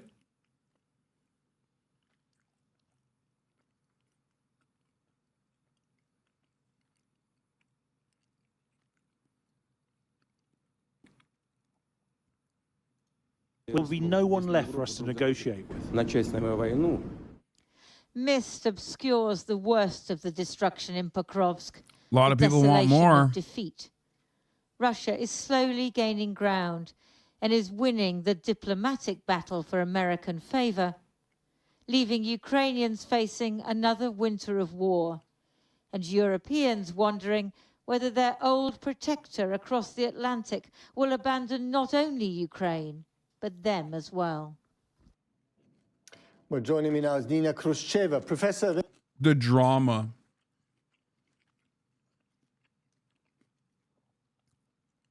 International Affairs at the New School in New York, and the great-granddaughter of the former Soviet leader Nikita Khrushchev. Nina Khrushcheva, it's great to have you back on the program. You heard Lindsay Hilsum's report there. I mean, and we've also heard, of course, saber-rattling from Vladimir Putin about war with Europe in the past. But Wish my dad was rich. This latest Me too, chatter. Same. Well, I actually would not disagree, would not agree exactly. Just that it was kidding, a I'm threat. rich. Basically, with Vladimir Putin, who feels very confident on the battlefield right now. Pokrovsk is almost taken. It actually was confirmed not just by the Russians, but by other analysts. And it's understandable that Ukraine, some in Ukraine are saying that Russia is not there, but it is there. So he basically says, if Europe wants a war with us, and we've heard that from many European capitals and European leaders, that the war, Russia is ready for war by 2029, 2030, 2028, something like that. So he is responding. And I would actually caution us to take it as something else than Putin's response, who now feels he's confident. So he's warning off Europe that I'm winning on this battlefield, so don't really mess with us. Okay, so if he thinks he's winning, he's not about to do a deal with anyone that involves compromises. No, not compromises. I think he's very ready to do a deal, and I think he has been ready for a while, but he's been very consistent of what he wants in this deal. And he. Okay, I'm having Middle Eastern food, and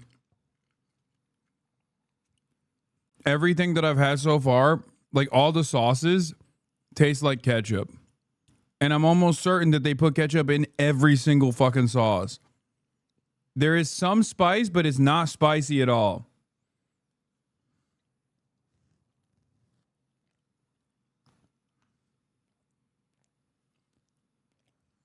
I don't know what the fuck's going on here. He's certainly not going to get away from it. So he wants the territory, the Donbas region that Ukraine, part of it that Ukraine still has. So Putin wants them out of there. He wants to make sure Ukraine is not part of Europe. Not part of Europe. He's fine with Europe, not part of NATO. He wants to make sure that Russian frozen assets are not going to Ukraine. There's some other things. So if that is Donald Trump can deliver, Putin probably, likely will agree to that deal. But this is not a just deal for Ukraine, and that's where the stumbling block is. So we saw these two businessmen, one of them happens to be Trump's son-in-law, in the Kremlin today. It was all smiles, and clearly they want to make a lot of money with Russia out of this. And then you remember the question that Lindsay Hilson asked at the end of her piece, rhetorically, the Ukrainians can't rely on America to protect them necessarily. What about Europe? What's the answer, do you think? Well, I think that Donald Trump is very clear. He is for himself in anything. If there is money to be made in Europe, over Europe, with Europe, he's going to be fine with it. But he doesn't seem to be a man who is going to go on defense of something if it's not in his interest. And in this sense, Europe does need to worry. Right. They are vulnerable. We are vulnerable. Absolutely. And what should we do about it, briefly? Well, I actually think that flattering Donald Trump is probably not the good way of doing it, because he gets away with it more and more. We've been here. What the fuck? It's the only thing that the European leaders have done so far.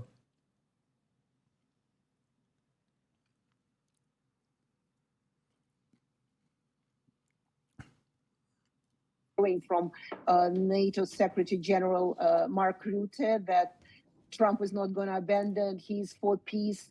He's our daddy. Well, he's nobody's daddy. Trump is his own daddy. So it's America is the White House Limited, White House Inc. That's he's running. So Europe should find a policy to deal with Trump without catering too much to his interests and stand up on his own, on its own feet. And it doesn't seem to be happening. Right. I don't think they've decided whether they're flattering Trump or they're going to fight against him.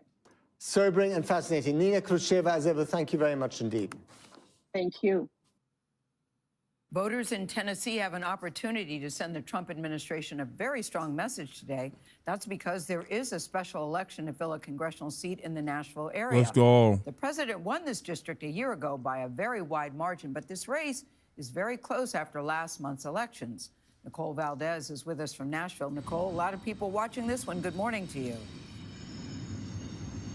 Gail, good morning. Republicans are making moves here in Tennessee, knowing that the result of this race could send a message not just to Washington, but to President Trump as Democrats try to flip a historically red seat. This is absolutely critical. In a deep red district of the volunteer state, there's an unlikely battle brewing over a special election in December. two candidates vying to become the next member of Congress. Democratic State Representative Afton Bain is looking to keep the momentum going and give Democrats another win following the recent blue victories in November in states like New Jersey and Virginia. We cannot accept more of the same. While Republicans pull out all the stops to drum up support for first-time GOP candidate Matt Van Epps. It's a critical election.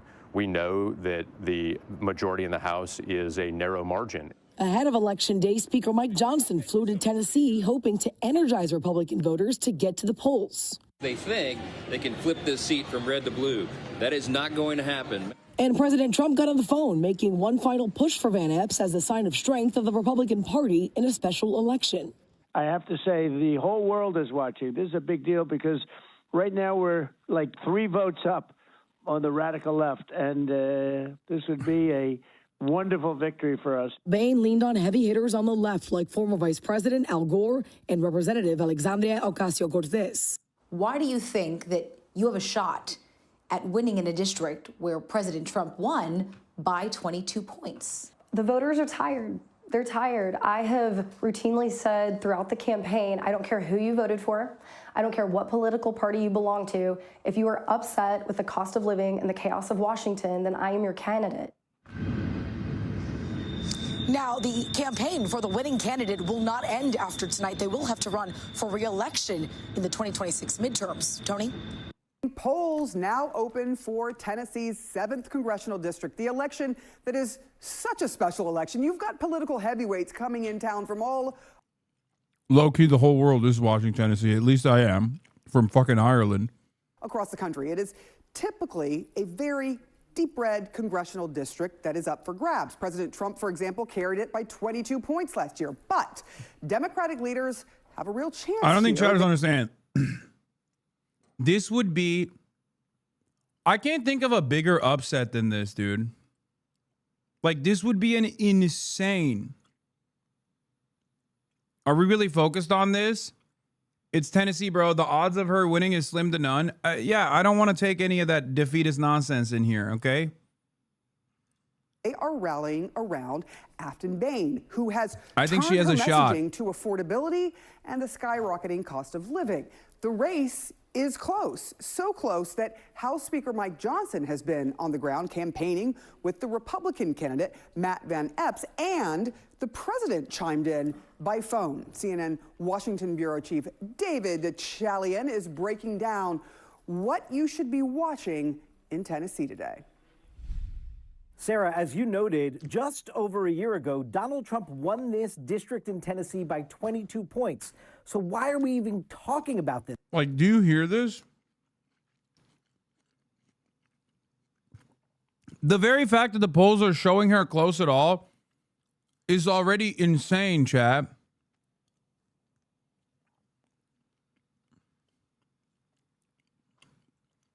You might as well quit. There is no greater indication that your popular mandate was nothing and it already fizzled out and it's completely dead than this, okay?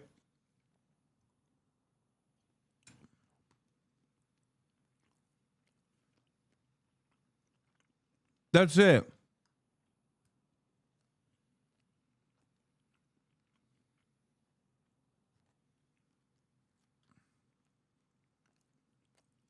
Why are we supposed to be excited for Cinema 2.0? Take a week off.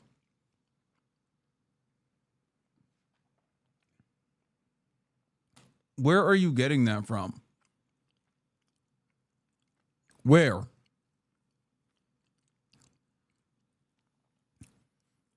Where is this coming from? Cinema 2.0? Dude, I can't stand you motherfuckers, bro. I cannot stand you motherfuckers. Some of you are so brain poisoned. Oh my God.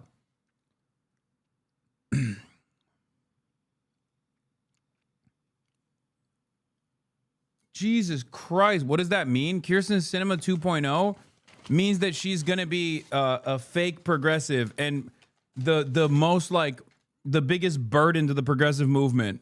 She's going to become the most right-wing politician once she's in office. Race to the bottom, Twitter leftist posting.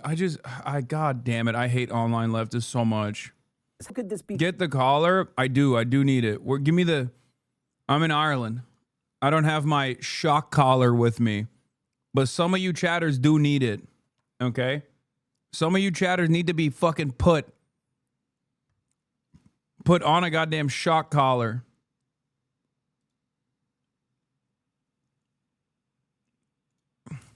Competitive. Well, the reason both parties are spending millions of dollars on this race is because today's political climate and in an off-year special election can produce a very different electorate. And this is what we've seen throughout 2025, not just in the November elections in New Jersey and Virginia and New York City, but in special House elections like this one that took place in deep red territory. Democrats are significantly overperforming how Kamala Harris performed in these districts just a year ago. And that's in large part due to opposition to Donald Trump. So Democrats are hoping to ride that wave of enthusiasm and energy in these off-year, off-cycle elections in order to produce upsets. Now, if the Democrat Afton Bain were to win here, it would be a political earthquake. So this is still a very tough climb for Democrats. But even if it is within single digits, that is going to be a warning shot to Republicans as we prepare to turn the calendar to 2026 and the midterm elections, and they try to hang on to their House majority. I will also note one thing else, that if indeed the Democrat were to shock the world with a victory, that would take a potential vote away from Mike Johnson in his very narrow majority in the House. He's got 219 Republicans right now. He can only afford to lose. How tone deaf to spend millions in the midst of a cost of living crisis. Am I right? What are you talking about?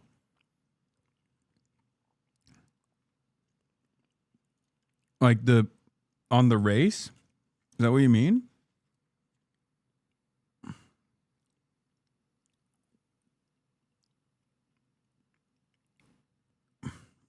Guys. Afton Bain is a godsend for fucking Tennessee. Okay? A literal godsend. No, they were referencing what the guy was saying, the anchor was saying in the video.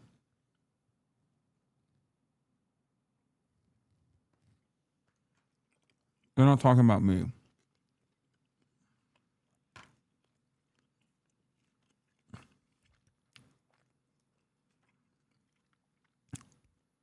I really can't stand motherfuckers who look at any kind of like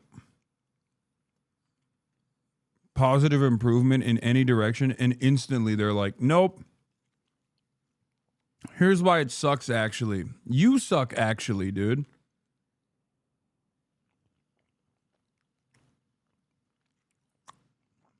You suck. Stop sucking.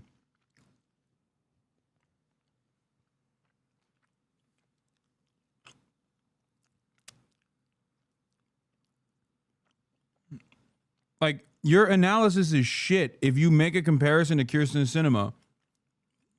You basically have no heuristic, and your analysis is blonde woman also will betray. Like, Kyrsten Sinema took years to get to the fucking awful position that she's in.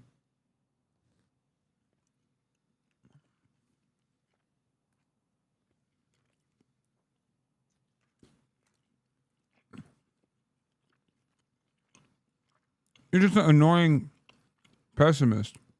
2 Republicans on any party line vote. He'd like one more for a little cushion, and that's what a Republican victory would deliver to the Speaker today. David Chalian, you're the best. Thank you so much. Joining us right now, our Democratic strategist Megan Hayes and Republican strategist Doug Hyde, 2 of the best as well, not to diminish you guys, my friends. This also gives us the opportunity to play the latest round of our favorite game of big deal or no big deal. Let me set the table with this aspect when it comes to this race. Mike Johnson told reporters in Tennessee this: "We think what will happen here will be a bellwether for the midterms next year." And a month ago, he said this about Democratic wins in Virginia and New Jersey. I don't think the loss last night was any reflection about Republicans at all. What happened last night was blue states and blue cities voted blue. We all saw that coming. So it's not a bellwether at all. That's awesome. That's yeah, what about a plus 25 or 22 district, you know? Do you see? Do you see why this is important? I always urge chatters that have this level of like unimaginable pessimism to look at why people that they oppose and people that they despise, why are they locking in? Because they're always locking in, whether it be the Republicans or whether it be the establishment Democrats, they're always locked the fuck in.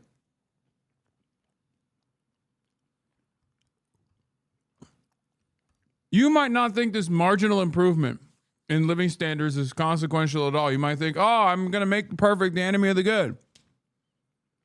But establishment Democrats, by and large, do see a serious threat there. So if you are wholly incapable of foreseeing a better future, and I totally understand where you're coming from, I'm going to be honest. And if you're incapable of shutting the fuck up, though, about your pessimistic tendencies, because you saw yet another person who has like politics that are severely, like significantly closer to yours than any other Democrat that you've seen before, okay?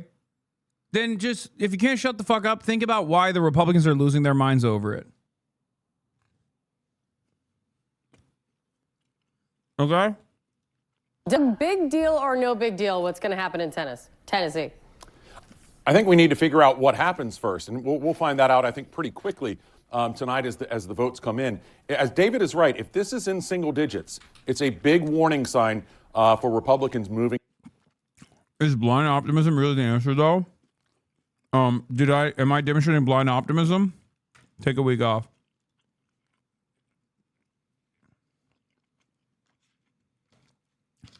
Going forward, I'm going to treat motherfuckers who do this shit. Going forward, I'm going to treat motherfuckers who purposefully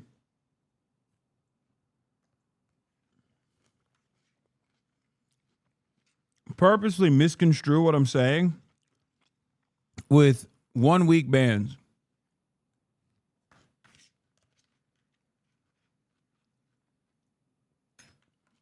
I hate it. To the midterm elections. Special elections do not determine what happens a year later. We do overrate this, but if it is that close, it's going to be a big deal. And one of the things when you get to election day, even if she doesn't, I mean, first of all, there is no cope. It sucks if she doesn't win.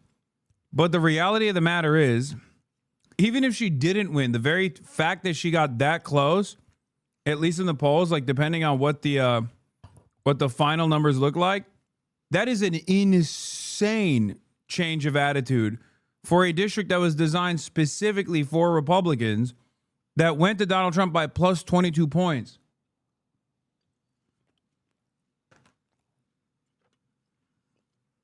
It's ridiculous. Campaigns say to themselves, "This is a true Republican or Democrat." Megan knows this. Is you ask yourself, did we leave everything on the field? And my fear for Republicans on this one is they didn't. They didn't leave everything on the field. And I say that not about Mike Johnson and the NRCC. They have left everything on the field.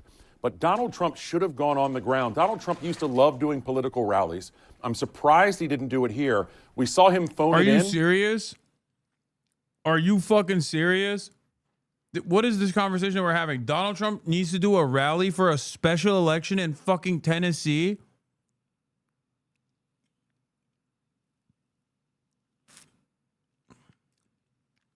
Donald Trump needs to do a rally for a special election in fucking Tennessee in 2025 as the sitting president in a district that went to him by plus 22 points a year ago. If this is being entertained, that is the maximum red alert for your movement, for your administration. Do you understand how fucking insane that is?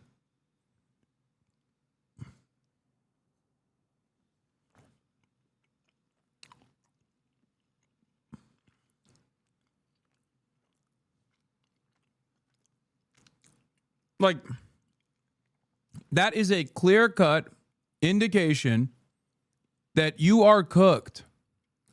What's next, bro? He needs to go to Alabama? Like, what are we doing here?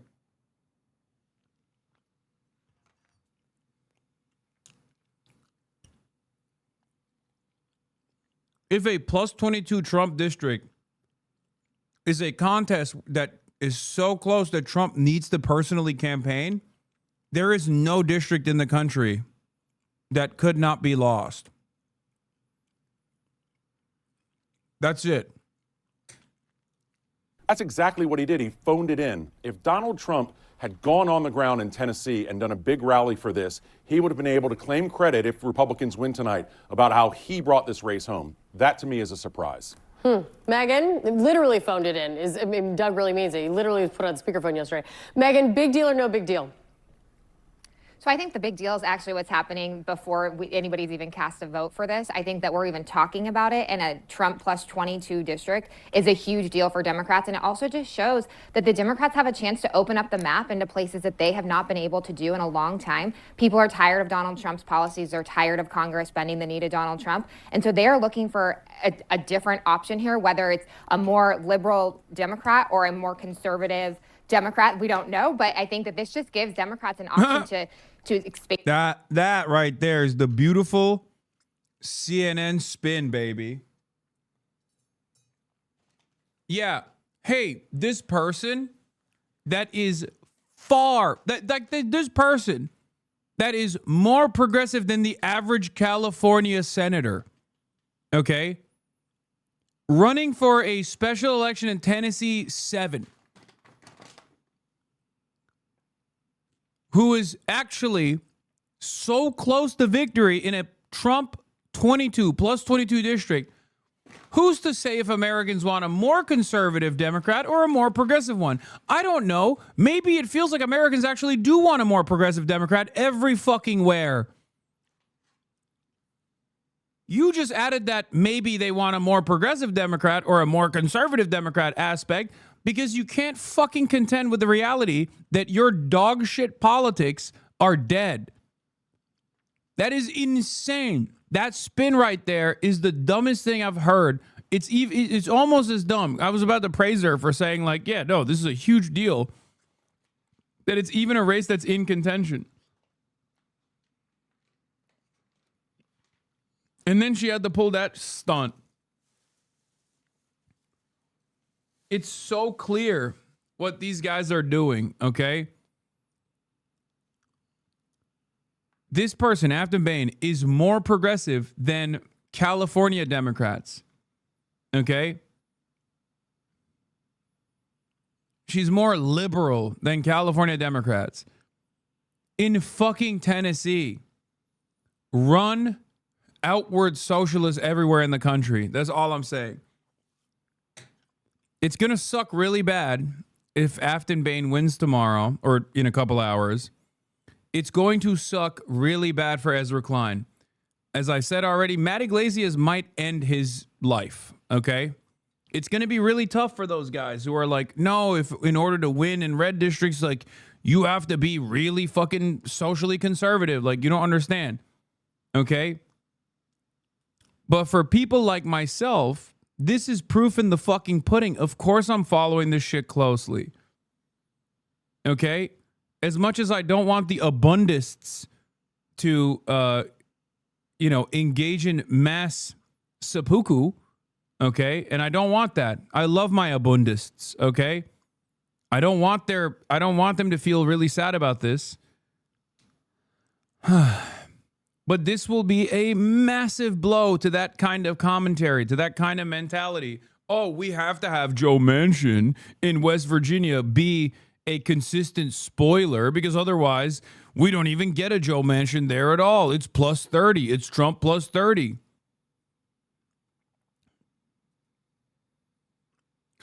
And the beautiful part about this commentary is that even if she doesn't fucking win, which, I still think it doesn't matter. She must win, right? No more like, oh, we did a good job. Who cares?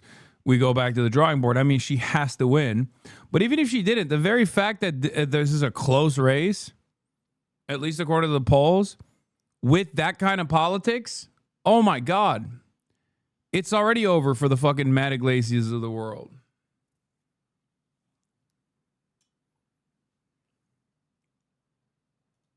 A map into far beyond frontline districts. Republicans are working hard to avoid an upset in a deep red congressional district, one the president carried by 22 points just last. Yeah, also the fact that they're dumping so much money into this fucking special election in Tennessee. I mean, come on, dude.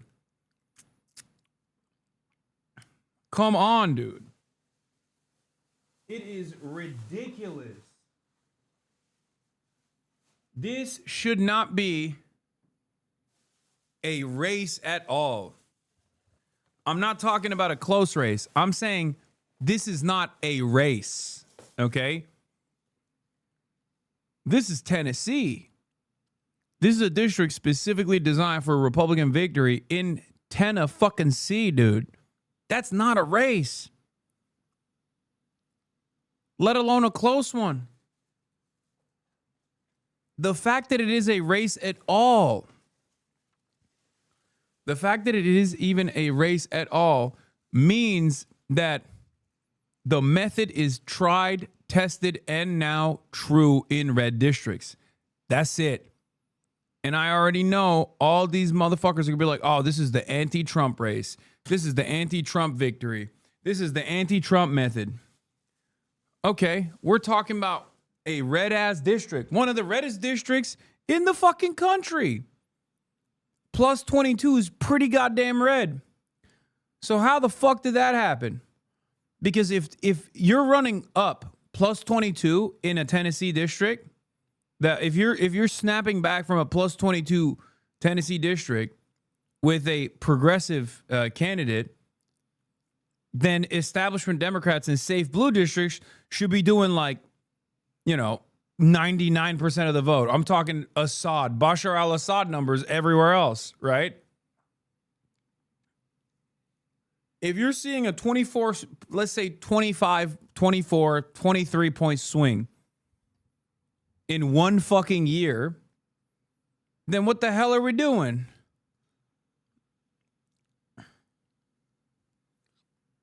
Then all of the former CIA officers should have won by Assad margins. Should have been winning by Vladimir Putin numbers, especially in safer, bluer states, right? Or purpley states. They ran on "we're not Trump" campaigns and they won.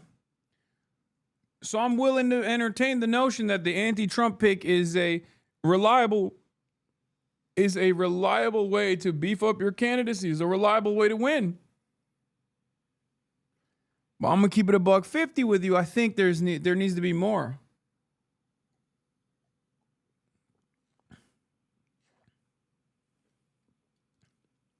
Per my teammate Hunter Woodall, a CBS News review finds at least $8 million is expected to be spent trying to win a Tennessee congressional district in a special election tonight.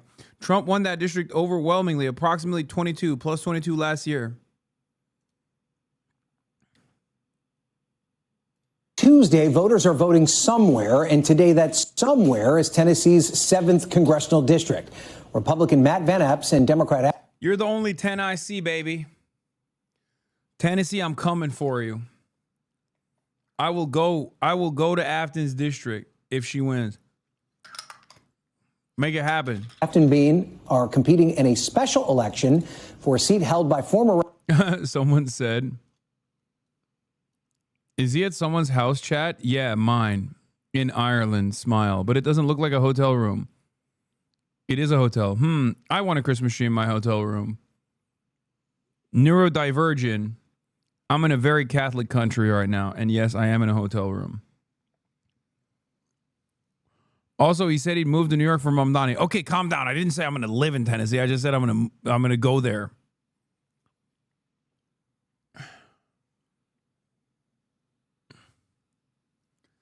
I'm moving in silence like a real G, like I'm lasagna, okay? One day I'm in China. One day I'm in Chengdu. The next day I'm in Hong Kong. The next day I'm in Los Angeles. And then the next day I'm in Dublin, all right? You can't anchor me down. You can't anchor me down. One day I might be in Tennessee. You won't even know. I might be in Chattanooga chopping it up, talking about how beautiful it is to have public utilities, to have your internet service provider be controlled by the local government.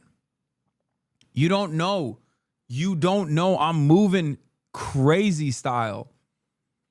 I'm everywhere at all times. Yeah, every block, every corner, baby. Representative Mark Green, who retired earlier this year, hoping to build on the momentum from last month's election's victories. Democrats see an opportunity to put up a strong challenge in this deep red district. Great. Republicans. These captions are great. Appear to be feeling the heat. Speaker of the House Mike Johnson traveled to Tennessee yesterday to campaign with Van Epps, and President Trump appeared at a tele-rally last night. Joining me now from Nashville, Tennessee is NBC's Mel Zanona, and of course Steve Kornacki is where else? At the big board. Mel, you're on the ground there in Tennessee. You spoke to the Democratic candidate in this race who's forced Republicans to step in and help defend this seat. What did she tell you?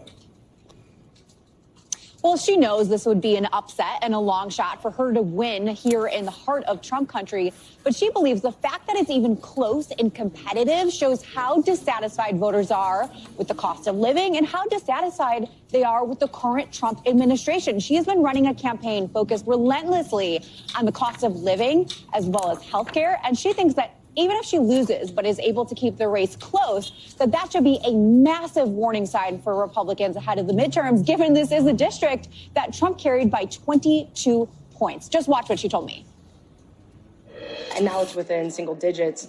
It is, once again, a testament to the fact that this administration hasn't delivered. Do you think the electorate is ready to embrace someone who is not only Democratic, but perhaps more progressive than they've been used to in the past? Yeah, I think so. I think voters in this district have given me a lot of grace, and I've definitely matured. I was, an organizer, activist, a public-private citizen before I was a lawmaker. And as a state legislator, I represent 60,000 voters. As a next congresswoman for this district, I'll represent 700,000, of which, there's a lot of different varying political opinions. Now, Republicans have tried to say that she is far too extreme for this district, and they have highlighted her past calls to defund the police. So I asked her whether she still maintains that position, but she largely dodged, saying it depends on what the community wants. Interesting. So what is driving this momentum for the Democrats, Mel? Is it a continuation of the affordability message that we saw dominate last month's elections? Ryan, one thing I've heard consistently from voters today is that they are concerned about the cost of living and that it is simply harder to pay their bills, to buy their groceries, and to put food on the table. That was a similar dynamic we did see in both Virginia and New Jersey during those governor races where Democrats did have big victories last month. And it is no different here in Nashville. Just watch. Jobs, mostly jobs, the high cost of food, gas, everything. Job, mainly.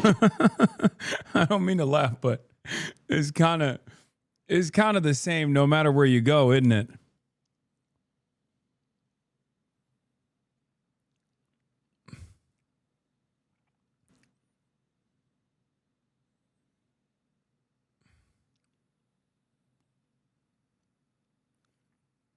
That's just how it is. And it's not just in America and Tennessee either. This is literally like the entirety of the Western world. Everyone is saying the same damn thing. It's not as easy for lower income, middle income people these days. So that's a big part of my concern. Things are getting very expensive. I am still able to make it. However, things are getting really, really expensive. Hasan, I'm watching your stream. Why are you trying not to laugh, bro? That's disrespectful as shit, bro. What do you mean? I am. Oh, you're doing the I show speed thing. My bad. I am laughing. I'm laughing out loud. And Trump, of course, is the one who ran on lowering costs for Americans, making life more affordable. But so far this year, at least, it's been Democrats who have successfully campaigned and capitalized on that very issue. Okay, Melanie Zanona live in Nashville. Mel, thanks for that. Let's now go to the big board. And Steve, give us a reality check here. How are Democrats' chances looking in Tennessee? I mean, this would still be a massive upset, wouldn't it? It would be a massive upset if they do win. But yes, there has been some polling here showing a close race. And again, the backdrop you heard there, Donald Trump, last year he won this district by 22 points. Now, 4 years earlier, in 2020, when Trump lost the presidential election to Joe Biden, he still won this district, but it was only 15 points then. So, already that you hear that 22, but it's been closer than that before. And there have been some local contests in this area, a couple of them where Democrats have done even a little bit better than that. So where's the action going to be tonight as the results start to come in? I think one way to look at this is where we're talking about Middle Tennessee right here. About a quarter of the city of Nashville, that's Davidson County, is in this district. This is going to be one of the only, maybe the only blue spots you see on the map tonight, but it's going to be very blue. The question here is going to be, can Bain run up the score massively in the Democratic part of this district in Nashville and in Davidson County? A lot of rural areas here, ex-urban areas where it's going to be very, very Republican red tonight. And I think sort of the swing. Remember, the hope here is that Republicans just stay home. Tennessee Chatters report from the ground. Is it snowing? I've heard that it has been snowing today. Is that true? Is there any veracity to the reports that it is snowing?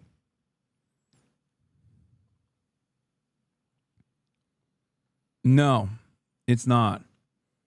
It's cold, but not snowing. Fuck. Nope, it's cold as shit, though. Okay. That's good. Cold is good. Cold will keep some of the olds at home. Their bones are brittle.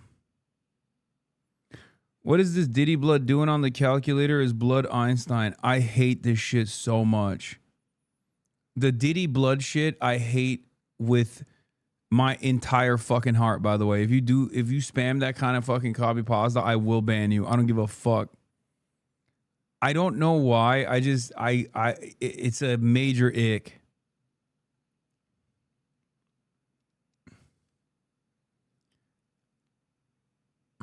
Yeah, get the Jewish weather machines out.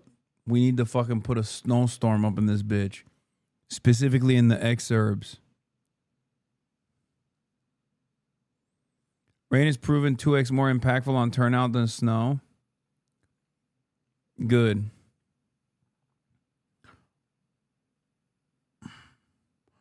Anyway, my point is for Afton to win, we know that those exurbs are going to stay red. It's just how many people actually go out and vote. Because if turnout is low in those deep red areas in the district, then Matt Van Epps is cooked. Area of this district that I'm going to be looking at is right here. How are we going to win over the younger voters if you keep yeeting them? Yeah, you can be a younger chatter, but if you do the fucking Diddy blood shit, it's just not, I don't know. I just don't find it funny at all. I think it's fucking insanely cringe. It's more cringe than saying 6-7 over and over again. This is Montgomery County. This is where Clarksville is. This is the other major population center in the district. And I think, look, if Bain is going to have any chance of actually pulling off the upset and winning tonight, she probably needs to be winning in this county. There probably need to be 2 blue counties by the end of the night. That would be Davidson County, and then that would be Montgomery County if she's actually going to win this. So we'll see as the story unfolds tonight. But again, the backdrop for this, why this is even close, one thing we have been seeing in special elections this year, special congressional elections, Democrats have been overperforming relative to last year's presidential election. Take a look at this. In April, there was a pair of special congressional elections in Florida. Now, Republicans won both of them. They won both of them solidly, 15-point margin in one of them, 14 in the other. But this is what it had been in the 2024 presidential election. So from a 37-point Republican win in Florida's first district in 2024 down to 15 in the special election. That was a gain for the Democrats of 22 points. They didn't win it, but they made up a lot of ground. Look, look from 30 to 14. Democrats made up 16 points in Florida's 6th district. We've seen this even where Democrats have won this year. They've won bigger than they did in 2024. Look at this district in Arizona. Kamala Harris had won it by 22. Democrats won it by 40 this year. They gained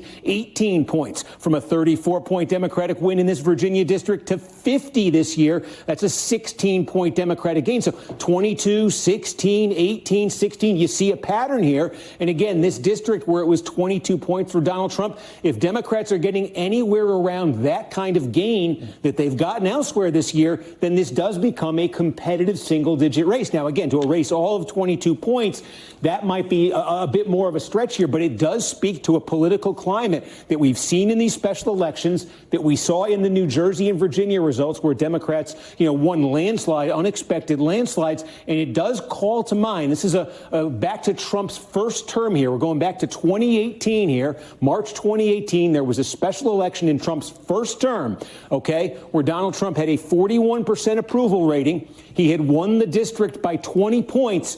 And remember this name, Connor Lamb. Connor Lamb won the special election in that district that had voted for Trump by 20 points in March of 2018. That was a harbinger. That proved to be a harbinger for the blue wave that fall when Democrats gained 40 seats, flipped control of the House. Here we are now, December 2025. Remember, Trump's approval rating was 41 then. It's not too far off that now. It's 42.5. Yeah, I'm not going to lie. Holy Toledo kind of cleaned house. He kind of stole Steve the Khaki Kornacki's lunch money. Aesthetically speaking, he is way goofier.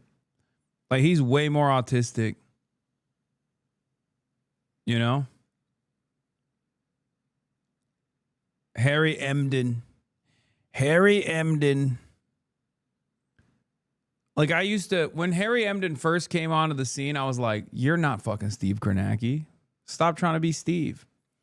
And Harry basically heard our cries that he was not Steve Kornacki and said, holy Toledo, let me tell you what I will be doing with my newsboy voice, my transatlantic accent, and my weird weird speech patterns and the way I call out years. Like where he says 1,934 instead of 1934. He won us over. He won our hearts. He holy Toledo'd our way. He holy Toledo'd his way into our hearts. Kornacki is the OG, but holy Toledo is the newcomer. Harry Emden has been edging down this fall. We're in a district that's only a little bit more Republican than that Pennsylvania one is. So again, that is the backdrop. Democrats would love, obviously, to actually win this tonight and to be able to do what Connor Lamb did in 2018. If not, they want to keep it close. They want to say it's another sign of Republican weakness. Republicans, they don't just want to win. They want to win by double digits tonight. They want to put up a solid win and say, hey, for all that talk about the close race, for that poll you saw showing a close race, they want to be able to say, hey, that attack on Bain as too far left, it actually worked and it could work next year. Okay, Steve Kornacki, thank you. And if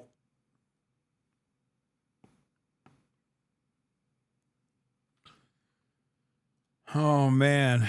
I'm fucking stoked on this, dude. Last year. The race is so close, House Speaker Mike. Yes, Chatter is correct. If Afton Bain pulls this, this is the holiest of all Toledos, okay?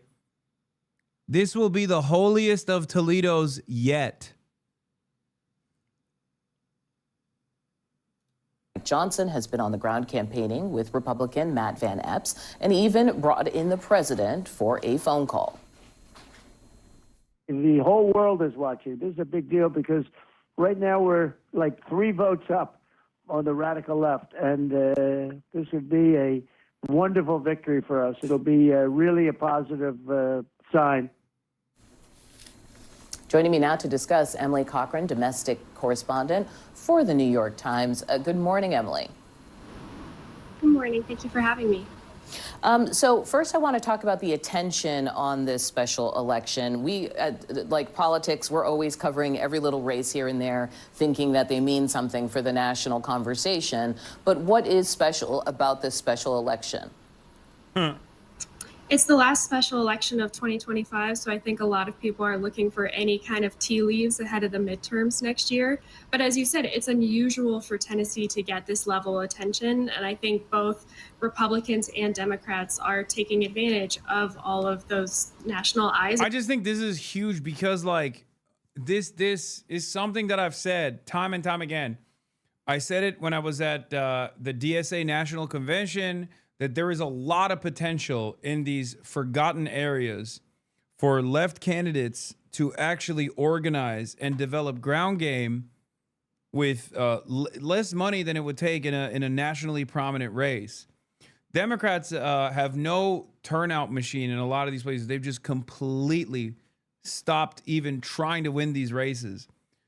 So you don't have to go through the like double victory process of first securing your primary victory because you're going up against like an establishment machine there, and then on top of that try to defeat like a very difficult Republican candidate. This is a perfect opportunity. And Afton is a DSA endorsed candidate. Motherfucker, I'm the one who told you that. Yeah, I never said that before. Thank you, Chatter, for educating me. All of those national dollars as well. So Speaker Johnson, we mentioned, has been campaigning hard, and he was asked if this is basically these other elections a kind of warning sign this year. Anyway, she's not a socialist as far as I understand. She's not. Just, let's make that clear. But she is far more radical than what a normal Democrat would look like running on that race, running for that seat. Calling her radical is insane. She's not. I'm saying in comparison to the type of Democrat that the Democratic Party would run on a district like this, she basically might as well be a jihadist, okay?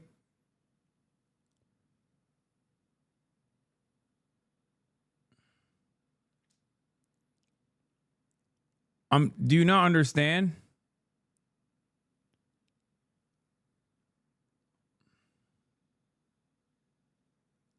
Democrats would never, ever in a million years, if you were to suggest this at like a DCCC meeting, they would literally kill you, okay? They would fire you and then they would shoot you out of a fucking cannon.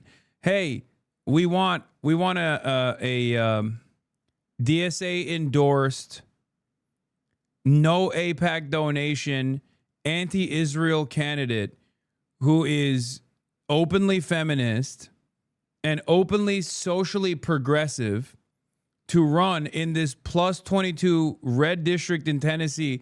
Democrats would be like, get the fuck out of here. No, what we need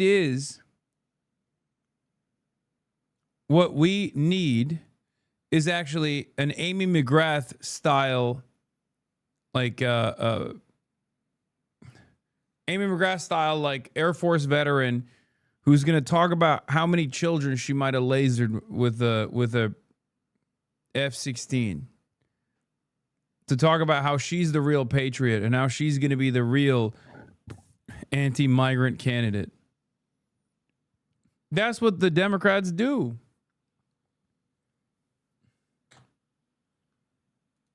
Republicans, especially in a district that Trump won by so much. And here's what he told reporters there. Is this a warning sign for the GOP that you are barnstorming the state the first day back from... Yeah, Democrats are looking at Afton Bain going, I don't understand. When we heard her name was Afton Bain, and we saw what she looked like, we thought she was going to be racist. Why the fuck is she not racist? Does she not want to win this race? Be more racist now. Talk about how you were in the CIA or something. What the fuck are you doing, Afton Bain? Thanksgiving recess in a state that went 20 points for Trump, and you have to be here campaigning so hard. No, ma'am, I did this all last year. He just happens to be the only race in the country right now, so he got my full attention. But we're delighted to be here to campaign for somebody who is so highly qualified. Yeah, well, you know, Mike Johnson is a real popular figure, so I'm sure you're really boosting his profile here, Mike. Everybody loves Mike Johnson. And we're very much looking forward to having him join us. What's going on with this race? How close is it? And is Van Epps in a position where he needs his support? I think Van Epps wouldn't say no to any kind of support from Mike Johnson or President Trump. He got the endorsement from President Trump before he even made it out of the Republican primary. I do think, considering how successful Republicans have been in this district, which was drawn to favor a Republican candidate, it is making some Republicans nervous. That polls, the couple of polls that we have seen, show it to be closer than they would expect.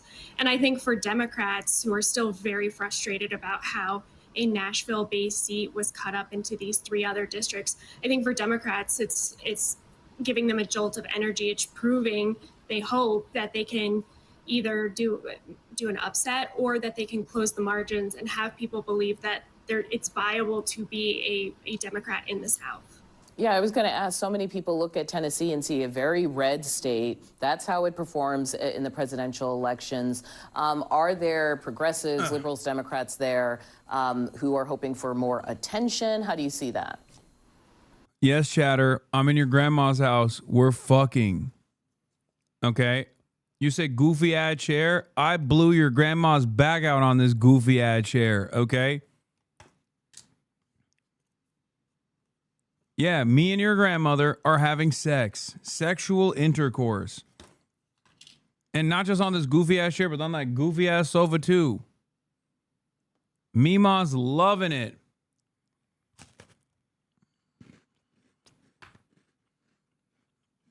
She told me she never threw it back for Papa like that.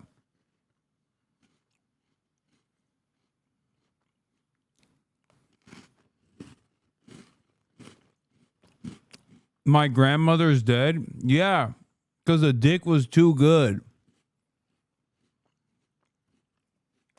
Sorry. She nutted too hard.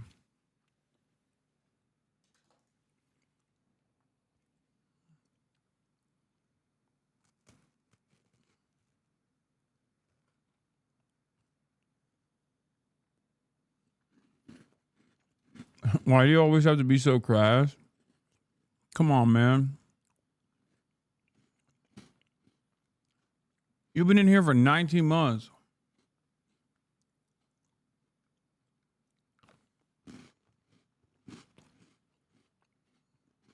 This is what I do. Absolutely. Since the redistricting, there's just been a deep frustration. And I think State Representative Afton Bain, who is from probably one of the more liberal corners of an already blue city, she's tapped into some of that frustration and some of that enthusiasm to prove that if Nashville and some other more liberal, more blue parts of the district, if they rally behind a candidate, I'm they eating can Nutella biscuits. beat a Republican. And this It shit's is bomb. still favored for Republicans. This district stretches from the Kentucky border to the Alabama border. It goes through a lot of rural counties. It goes through parts of Williamson County, which is a Republican power center at this point. So everyone here knows that it's a tough race for a Democrat to beat, but it's certainly tighter than folks were expecting. That's Emily Cochran of the New York Times. Thanks so much. There is a new sign for President Trump and the Republican Party, and it's a warning. A fresh poll. The Kleins made Casey Tron apologize and say stuff about you. Oh, awesome. Is she done? Is it over? Will she no longer be haunted by the H3H3 podcast? Right. I hope she said I suck. I don't give a shit.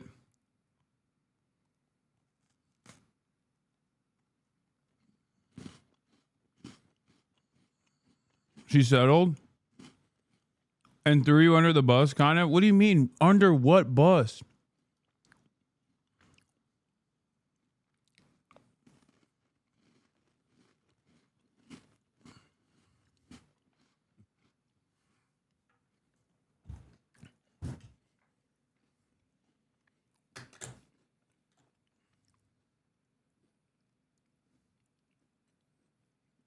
Something about your indifference, but whatever. We shouldn't talk about this, to be honest. No, great.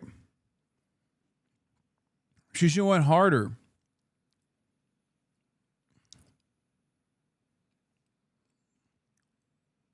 You think I give a shit? I want this legal bullying to end. You can say whatever the fuck you want about me. If it's gonna get Ethan Klein off your ass, go ahead.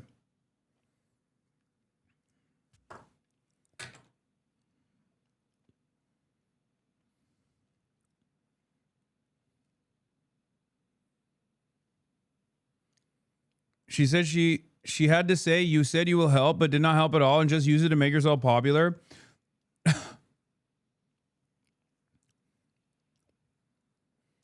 That's what they demanded in the settlement. That's so fucking sad. But hey, yeah, no, that's right. I'm a bad person. You can say whatever the fuck you want about how much of a fucking douchebag I am, how much you hate me in your settlement negotiations. If Ethan Klein is up your asshole, crawling up your asshole, hell yeah. Say I'm a bad guy. Say I'm anti-Semitic. Say I'm an anti-Semitic terrorist.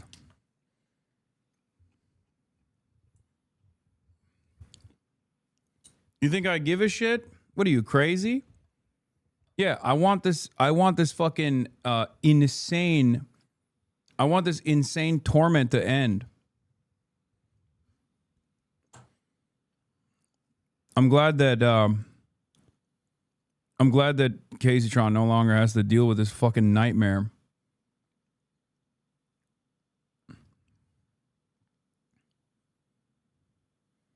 They made her say anti-Semitism is on the rise in the left. Pretty vile people.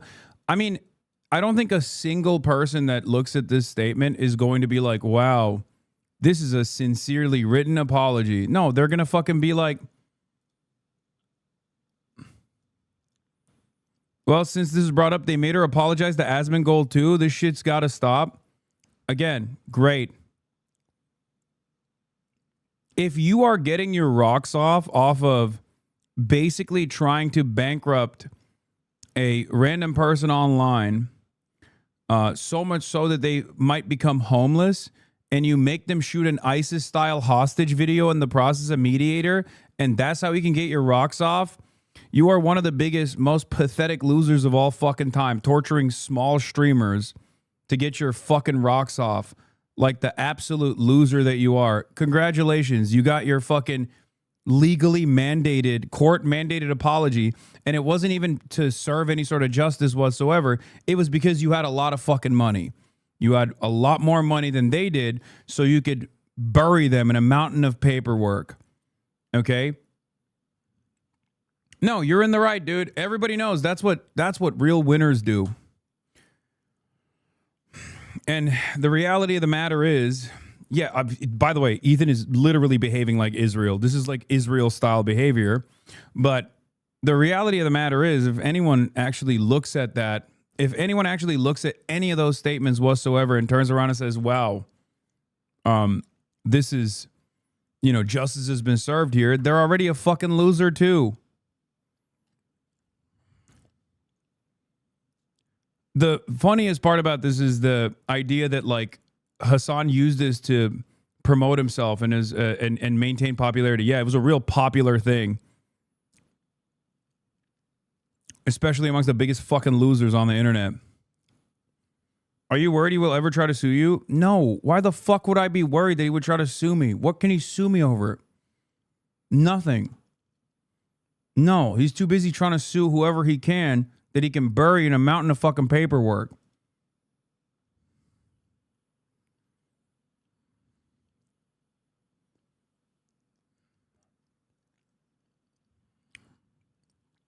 That's it. If anything makes them look bad, is the most forced thing I've ever seen. Exactly. Yeah, what's he going to do? Defame me and then sue me for not suing him for defamation? What are we talking about?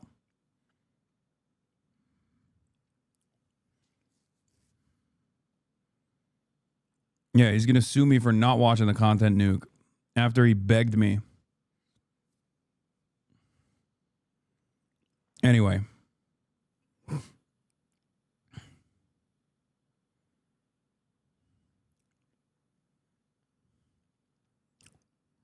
Gross. Let's get back to real shit. Issues that do matter here. Specifically, the Harry Emden polls on Donald Trump. Gallup is out that could put Republicans on shaky ground in the midterms if the president's approval rating is an indicator of how they'll do. CNN's chief data analyst, Harry Enton, is here. All right, give us the goods on what this new Gallup poll says. I mean, it's a disaster if it holds towards the midterm elections. And I should note, of course, it's not alone. I mean, just take a look here. This is Gallup. This is the longest running poll. 155K viewers are watching Candace Owens say nothing. So that people would wake up. And I do think that it catalyzed an awakening here. And these are risks that I also feel missionally I have to take. Turning Point has been keeping a big secret. Did Charlie know about it? Because there won't be a tomorrow for our children. I sense that dread, and I hate to communicate that to you.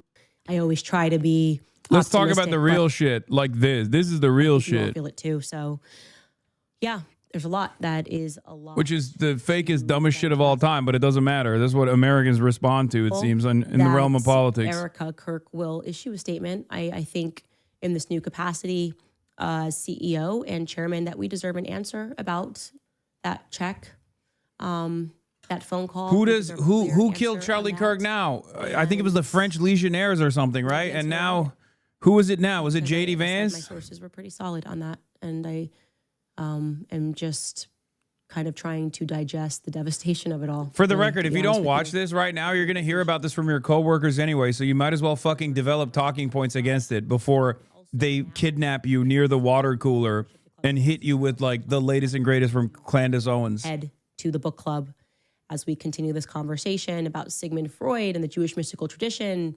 and which correlates directly with what's going on today. Kind of a war that happened and nobody really knows what was going on in Europe. This book is really important. So yeah, you can now gift a membership if you'd like to. We are kind of running out of time here, but I'm going to read the top comment from yesterday's episode. It says, "It's crazy to me that Candace is doing her own research on her own assassination plot. Meanwhile, uncovering things in our government that are hidden in plain sight. We need to wake up, America." Oh my God. Not just America, world. The world needs to wake up. And the world needs to wake up to the Candace Owens assassination plot. The devil makes, but in overplaying his hand was publicly executing Charlie, because it stirred something inside of all of us who still have goodness, inside of all of us who will say no to money, inside those of us who would rather be sued than to acquiesce to evil. I think it made us realize that we have to be soldiers for God. If they are going to be soldiers for darkness, then we have to be soldiers for light. Let me see if I can read a couple of these comments before we go off here. Wow, that's a huge donation that was made by Laughing Cats Music World. Wow. Pierre DuPont. Yes. Okay. Project Constitution. Explosive bombshell. Candace Owens connects Charlie Kirk's assassination to $1 billion DuPont deal. Turning Point USA's insiders implicated. She's now publicly naming the mysterious French-American billionaire donor that multiple Turning Point USA insiders swear got an immediate phone call from leadership the minute Charlie Kirk was assassinated. The name, Pierre DuPont. Yes, that DuPont family. According to 6+ separate TPUSA sources, a massive secret deal was on the table. Not millions, potentially billions tied to an upcoming IPO. Only a tiny handful of people even knew it existed. The second Charlie was gone, someone allegedly called his donor prospect to, what? Reassure? Renegotiate? Celebrate? Candace says she forgot the name at first because she was traumatized and drowning in tips right after the assassination. But when she said Pierre DuPont yesterday's show, her sources flooded her inbox. You figured it out. It's Pierre DuPont. But now she's asking publicly, did Charlie Kirk turn down this money? Was DuPont deal the big money he famously said no to? Why was the Turning Point USA's spokesperson allegedly telling Charlie lost out on millions by saying no to Bibi. And how would the PR team even get a cut? This is starting to feel like a John Grisham novel written by Satan himself. We deserve answers. Who called Pierre DuPont the second Charlie Kirk was dead, and why?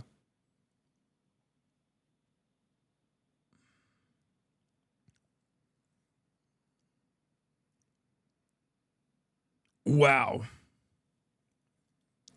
Yeah, Candace loves to suggest that people murdered Charlie Kirk without actually saying it.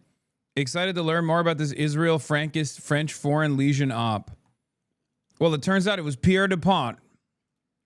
Keep fighting the good fight. Snowy writes, integrity, courage, intelligence, articulate, as beautiful inside and as outside. Candace Owens from I love this shit. I love this shit. Fuck it. Fuck it. Let the people have fun, bro. None of it matters anymore. People are just not believing. People could look at a situation for money, which is what Bibi said on camera. People could look at a situation that happened in broad daylight to themselves and still be like, what is Candace Owens' take on this?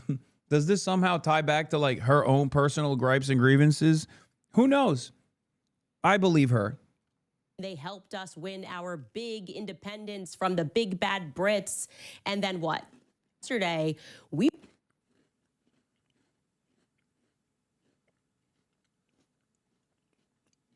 Remember, it's the French, because she's beefing with the French government, because she's beefing with Macron, because she falsely suggested the dumbest thing of all time, which is that Emmanuel Macron's wife is actually a man, and that she is a transgender man, or a trans woman, rather.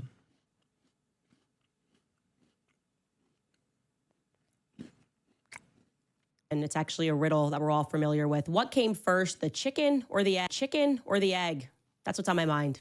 That's what's on my mind really all day, because yesterday we were explaining to you guys this sort of random coincidence, maybe not a coincidence, of the FBI seemingly choosing to work in offices that are kind of being run by like French royalty in essence, right? These old French American.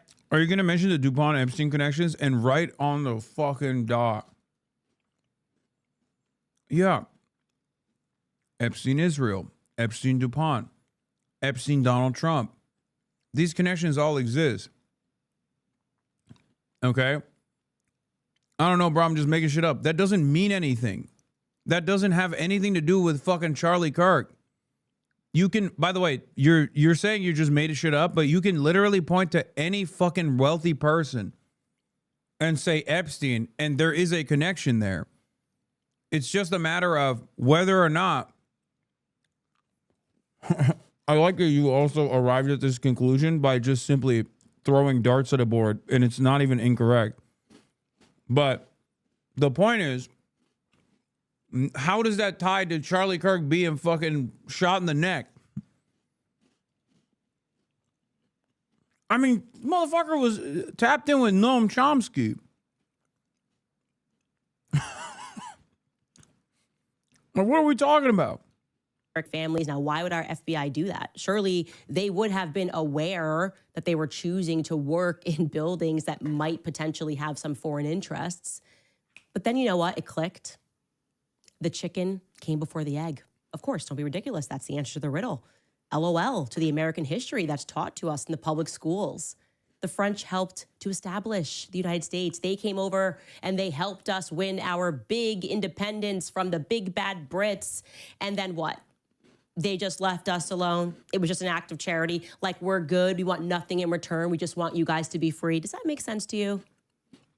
Wait, is she doing the Jews actually like changed our history books to make us care about Israel, but for France now?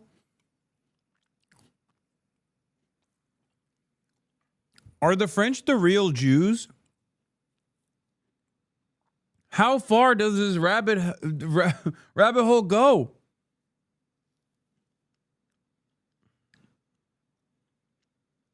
Oh my God.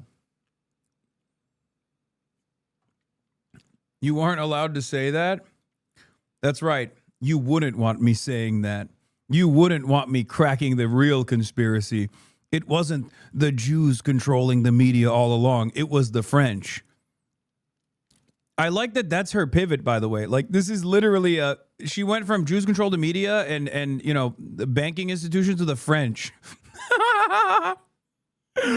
That's awesome. Turns out, actually,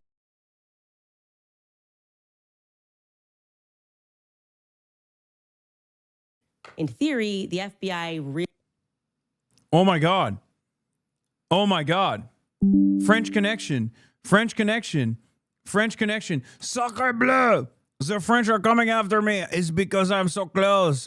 I'm so close to the truth, but also so close to France in proximity. Oh no.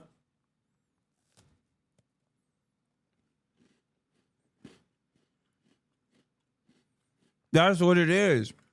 Merde.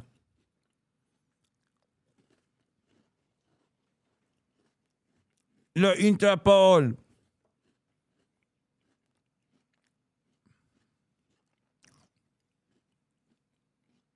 Dude, when the internet cut out, she said something very funny. We got to run it back. Hold on. turning in return, we just want you guys to be free. Does that make sense to you? Come on. Turns out, actually, and you may have known this, maybe I'm just American ignorant, but our FBI was founded by the French. In theory, the FBI really is in France's building over in Wilmington, if you think about it, for a long time. And I have been thinking about this for a long time. So welcome back to Canada.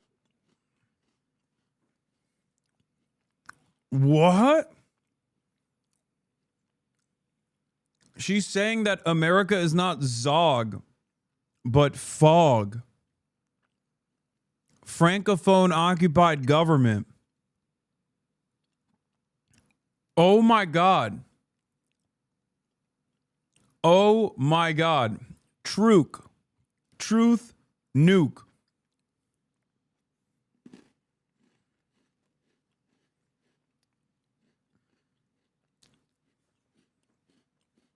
She's the new Alex Jones. Yeah. Yeah, a lot of people thought it was a Federal Bureau of Investigation, but it was actually French Bureau of Investigation.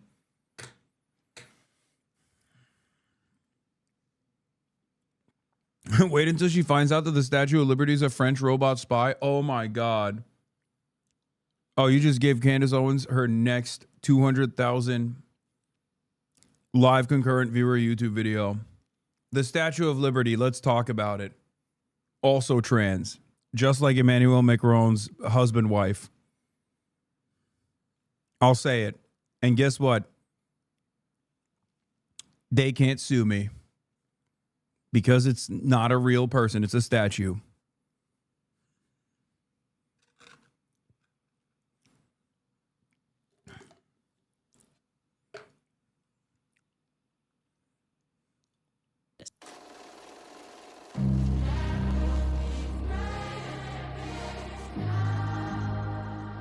What is this fucking intro?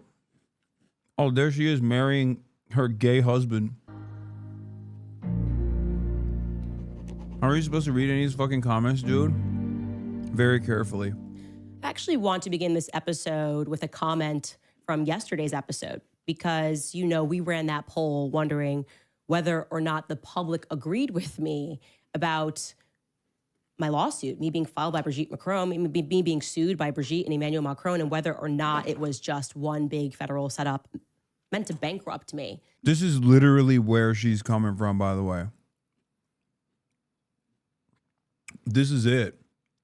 This is where she's coming from. This is the reason why she's doing this. The reason why she's doing this shit. This is the reason why she's doing the whole like French connection shit. Because she's getting sued.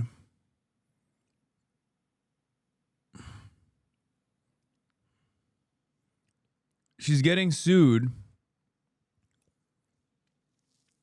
by Brigitte Macron, Emmanuel Macron's Emmanuel Macron. I was about to say husband, Emmanuel Macron's wife, because she said falsely that Emmanuel Macron's wife is a trans woman, assigned male at birth.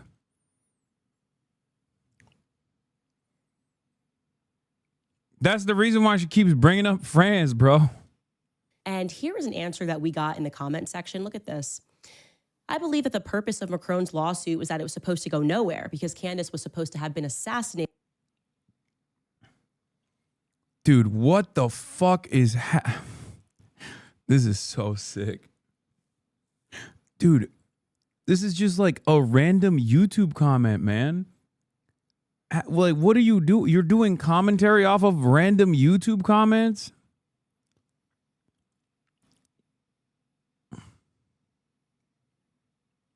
What the fuck? Is this what she means when she says, like, I have sources? The sources are just like random person on YouTube in her audience that responded to her or some shit? Bro, that's what you do? You have to have the most severe brain disease. My sources aren't fucking you dipshits. There's a difference between me responding to a dumbass comment, sometimes like this one, versus her acting as though this is like new information.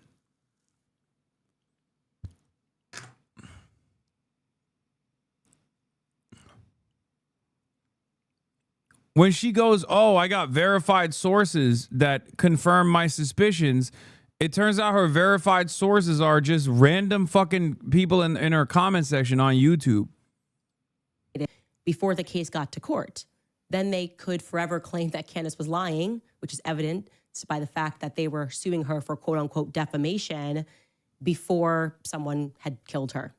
This was their plan, but I pray that it has now been foiled. I had never considered that, and that hit really deeply, and that is a dark thought. And I think now I'm wondering, I have a lot of questions. Everything feels different in this post-Charlie Kirk world.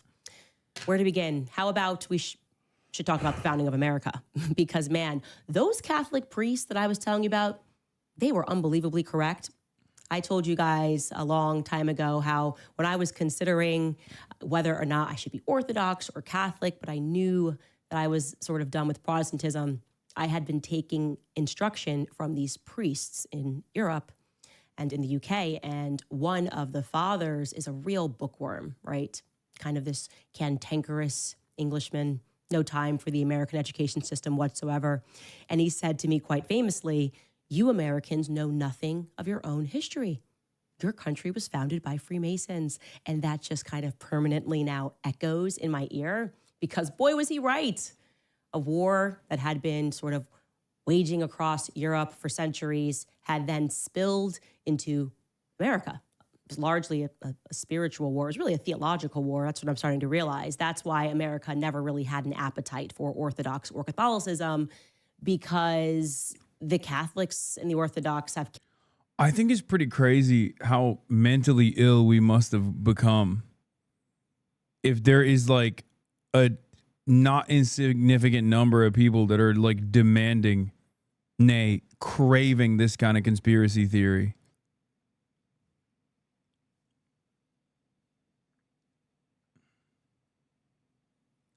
We are so fucking cooked.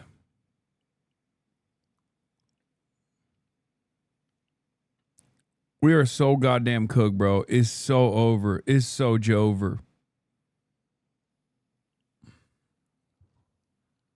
I need the insane right-wing old QAnon women to say crazy shit about my French last name. Please let this stick. I wish people were intelligent enough to treat her like a content creator, not a serious political commentator. She's farming views for her lawsuit, and people are consuming it like it's real news. Do you think she believes any of it? I don't know. I don't think it matters. I think what matters is this is what the Amerifats crave, okay? Amerifats want this. Amerifats want this, and Amerifats want, like, Ethan Klein versus Casey Tron settlement court proceedings narrated by Asmongold going, yeah, based. It's true. Like, at a certain point, you got to realize, like, Amerifats need this shit. This is what they want. If you're a real ball knower, you got to recognize that. And just like even with Israel, Amerifats don't want to hear someone go, here is why you must be anti-Israel from an anti-imperialist position. Lame, boring, talk about the Jews. That's what the Amerifat mind craves. And I think it's not just the hogs. It's even like the so-called critical thinkers of the internet, the Redditors of the internet. They also want a different version of the same kind of treat. There's just no world where we arrive at any sort of consensus truth any longer. You know? Some people bludgeon their brains with drama slop nonsense. Others go into the conspiracy side. Others go to tried and true techniques of blaming, minority populations. That's it.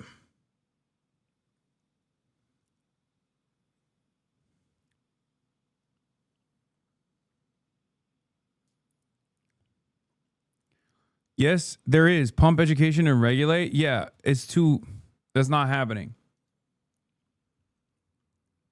That's not happening at all. It's never going to happen. You need systemic change to be able to implement. You need serious governance to implement systemic change like that. And not only do you need some sincere governing, it still will take time. It's going to take a long ass time to get there too. And that shit's not happening with Donald Trump in office.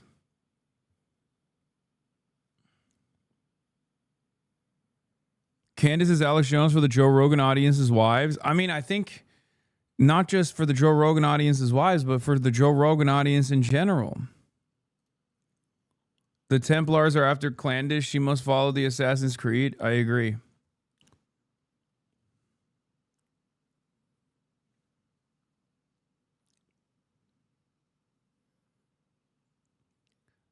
I think the truth could hit someone directly in the fucking face, and these guys would still look for a grand conspiratorial narrative. Like, even if it immediately impacted them, even if they personally experienced it, they would want a fucking conspiratorial narrative.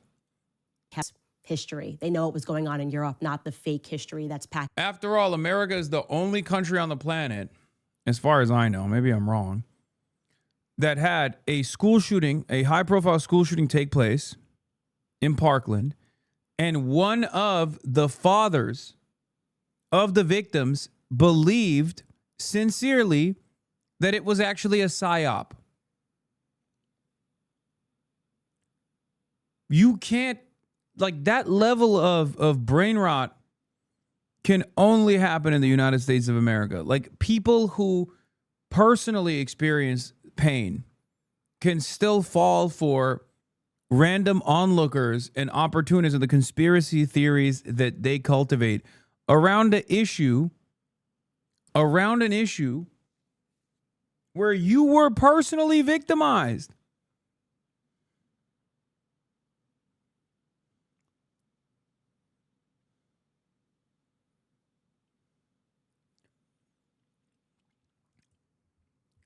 I think there is a real QAnonification of American politics happening in every direction. And a lot of people think liberals will be spared from this, but I've been, paying close attention to the liberal circuit as well.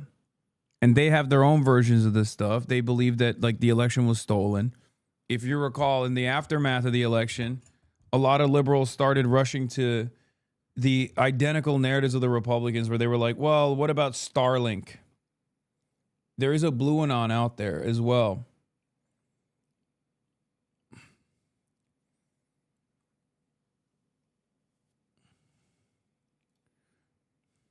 Yeah. I'm a Parkland shooting survivor. QAnon convinced my dad it was all a hoax.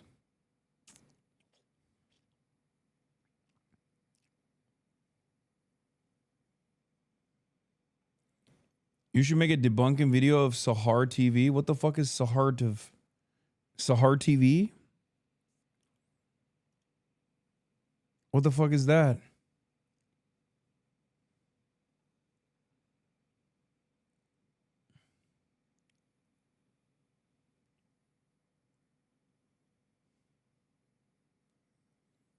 Debunk it?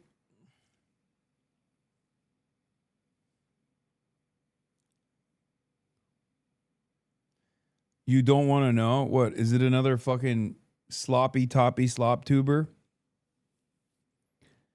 Oh my God. Every other week, I'm learning about every other week, I have to learn about another name of another sloppy toppy hater slop tuber channel. Oh my Lord. Ugh.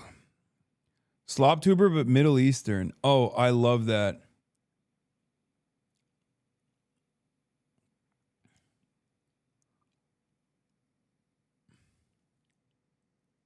Middle Eastern slop tuber. Yeah. As a Middle Easterner, I think Hassan's Hamas support is really damaging to the cause. I'm Middle Eastern after all.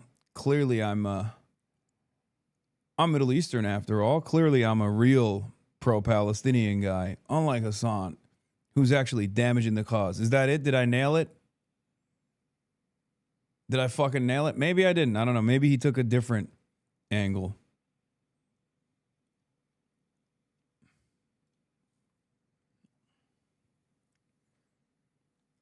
Slop tuber, but low-key the slop is fire. No, it's never fire.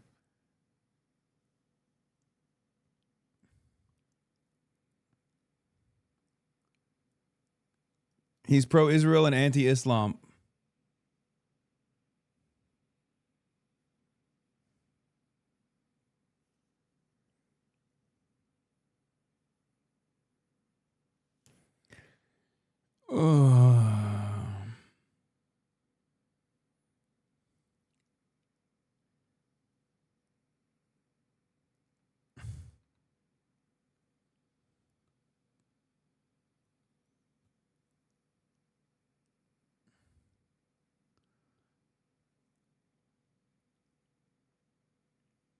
One video on you from 7 months ago, and yes, just as you described, Palestine was the critique 5 months ago.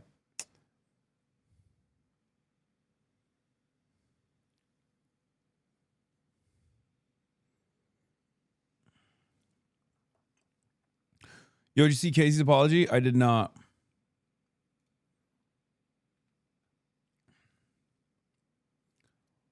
What brings the gentleman to Ireland? I'm receiving an award, a recognition from Trinity College, who very clearly hasn't seen the endless amount of slop tuber and Redditor angst.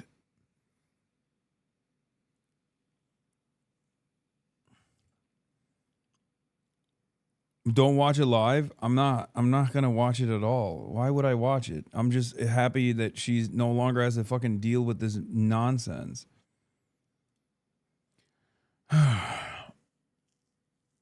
I think you guys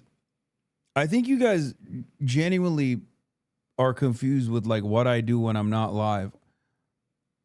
I watch TV shows, man. You think I fucking tune out of this shit, and then as soon as I'm offline, I'm like, oh, time to go watch all my slop.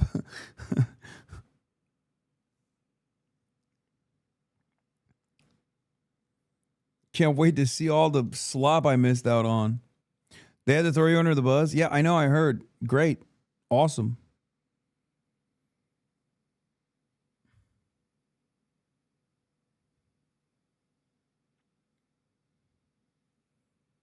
Fucking dope.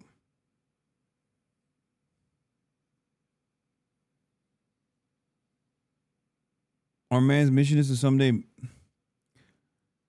finish One Piece. Yeah, you don't watch your own streams? No, I don't. But you do. It seems. I got it, though. I got the joke. Like, you're saying, like, you don't want your own streams because you're a slob tuber. I know. I am staying in a hotel.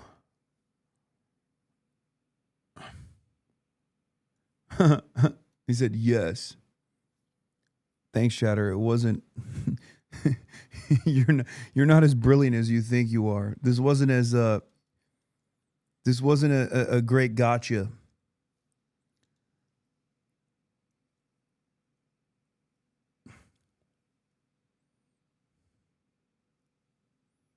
If the choice between getting sued into homelessness and reading a script, read the script. The real homies will understand. Guys, 100%. It's not even a question.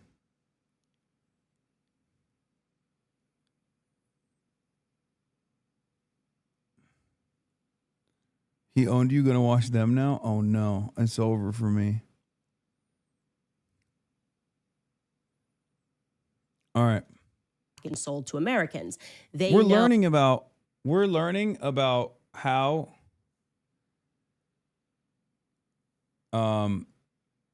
the French government has literally had America in a chokehold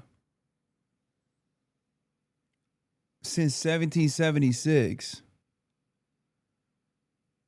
And some of you are not locking in. Okay? I need you to lock in. What the Freemasons were up to. Freemasons who caused all of those revolutions against really the Christian empire across Europe. The idea really, I now think, is keep Americans fat and dumb and drugged and propagandized, right?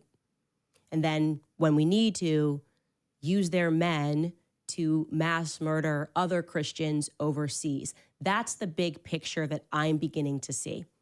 All of this to say, did you know that our FBI was founded by Charles Joseph Bonaparte? I had no idea. I hate to be American ignorant, but I had no idea. And yes, that man was the founder. And yes, that is like Napoleon Bonaparte. I'm not picking my face and looking at it. I'm pulling beard hairs that are ingrown, or at least trying to.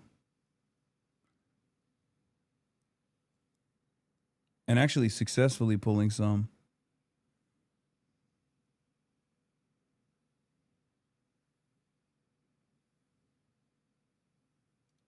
His grandfather, Charles's grandfather, was Napoleon Bonaparte's brother.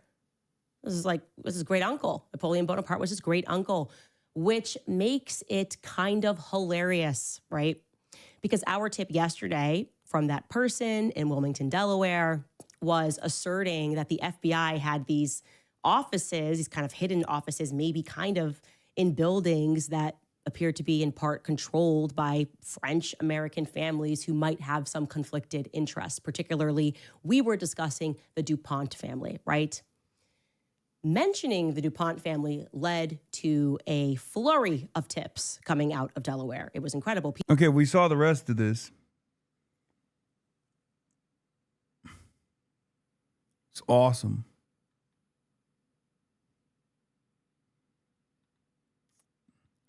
When are we going to get more info on the fucking Tennessee race, chatters? Hey, at least she's not talking about the Jews for 5 seconds. No, she's moved on from the Jews to the French. She's saying the French are the real Jews. The real lost tribe was the French.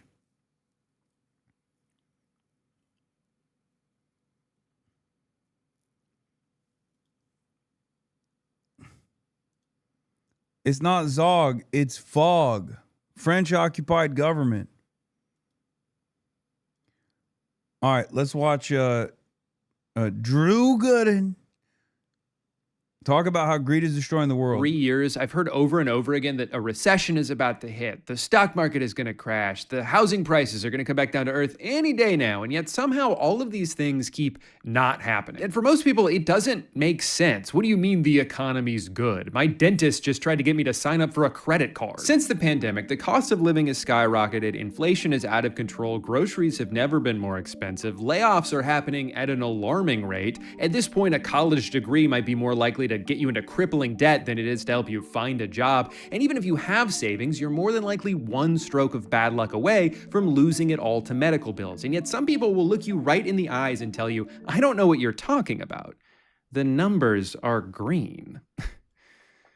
Is this guy stupid? The problem is each of these people are kind of correct in their own way. This is the best the economy has ever been if you already have money. If you bought a house 5 years ago, there's a chance it's already doubled in value. If you invested in the S&P 500 in 2021, you could be up as much as 80%. And that's not like saying, you'd be rich if you just bought Bitcoin in 1973. That's just the regular stock market. You didn't need to have some genius level of foresight to be able to do that. You just needed to already have a bunch of cash sitting around. And obviously for the overwhelming majority of people, that is not the case. If you're living paycheck to paycheck, you're not thinking about the stock market. If you're in your 20s, you haven't even been working long enough to save any money to invest. You don't get to benefit from rising home equity if you don't own a house. The only thing this graph represents to you is how much further away that dream is getting. Right now, the average age of home buyers is 59 years old. What a depressing statistic. This is the problem with an economy that disproportionately Wow, Drew doesn't want 59-year-olds to own homes, chat.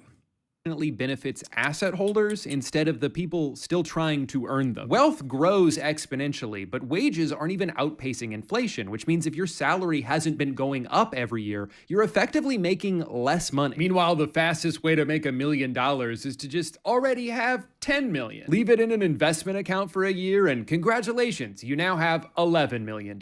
At a larger scale, this is why it feels like there's two different economies happening and they're both moving in opposite directions. 50% of the stock market is owned. Oh my God.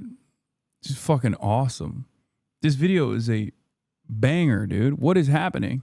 By the top 1%, and only 1% is owned by the bottom 50%. Don't let somebody tell you that these numbers going up should discredit your own lived experience. Don't let somebody who's benefited from untaxed inheritance or years of compound interest granting them passive income tell you that your problem is you're just not working hard enough. No, the real answer is sorry, you should have been born sooner. Have you thought about that? Maybe instead of wasting all that time farting around kindergarten class, you should have been investing in real estate. It's not my fault you're lazy. People are getting squeezed in every direction while also being gaslit into thinking that it's somehow our fault. There's CEOs in earnings calls bragging about how they get to make customers pay for inflation so they don't have to. The economy is so bad right now, I'm about to segue into an extremely ill-timed brand deal in a video about greed. You think I like looking like a hypocrite? Of course not.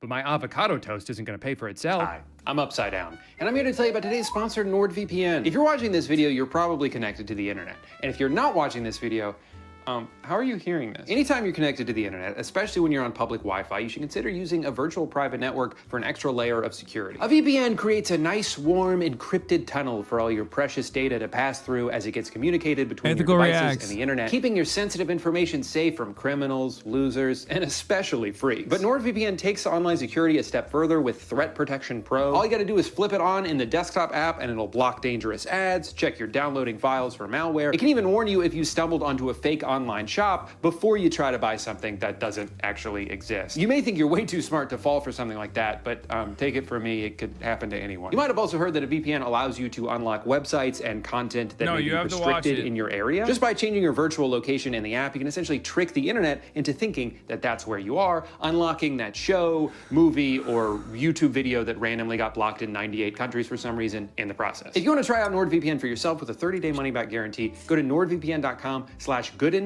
for my exclusive deal with 4 extra months added on. You can also get there by clicking the link in the description or scanning the QR code on the screen. But don't scan me. It's not gonna do anything. I'm just a guy. Thank you to NordVPN for sponsoring this video. The economy sucks ass for most people right now. The only reason we're not technically in a recession is because the GDP is still going up. But the only reason the GDP is still going up is because of the AI industry. But the only reason that even looks as good as it does is because a handful of companies are just like passing money back and forth. But there's no recession. You're hallucinating that. Because the AI industry is now single-handedly propping up the entire global economy, there's really only two paths forward. Worst case scenario, turns out it is all bullshit. The bubble pops in spectacular fashion, trillions of dollars of investments cannot get paid out, and everything goes up in flames. Or best case scenario, a few billionaires get even richer. Wait, is that what we're hoping for? All right, you're gonna have to bear with me while I go on another AI rant here. I know I do this like every 6 months, but it's not going away. It doesn't count as beating a dead horse if the horse is still alive. We gotta kill that horse first. People largely do not like AI and are worried about the future it imposes. It's currently being used to make a bunch of promises that almost no one asked for. The main appeal of it comes from corporations who see advancements in AI as a way to further reduce their dependence on human labor. The only thing cheaper than outsourcing jobs is just eliminating them altogether. The wet dream that soils the sheets of every CEO is a company that's somehow run entirely on its own, and they can just sit back and collect all the profits for themselves. No more dealing with pesky labor laws or health insurance or can I have Saturday off? My family died. No!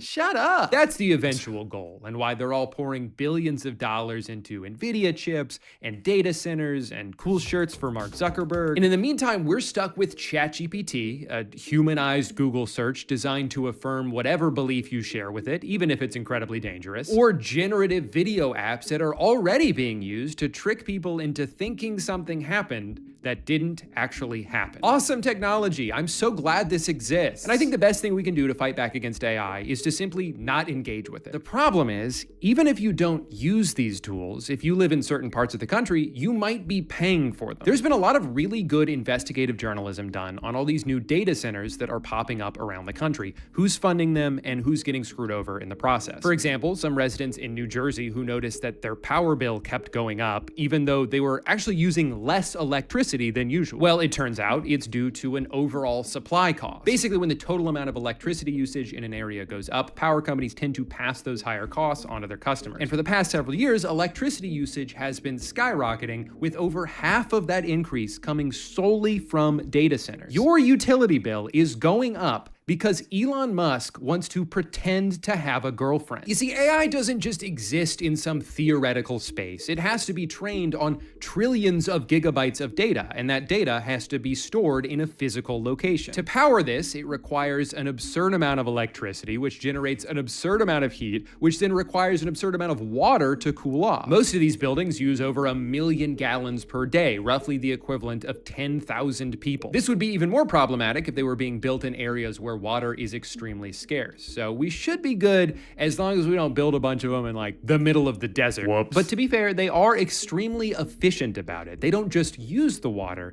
they also poison it. Every part of this process is wasteful and destructive, and this is only the beginning. AI is still a relatively new phenomenon, so we're only just starting to see the effects of this. But the Department of Energy projects that the percentage of electricity used by data centers could nearly triple in just the next 3 years.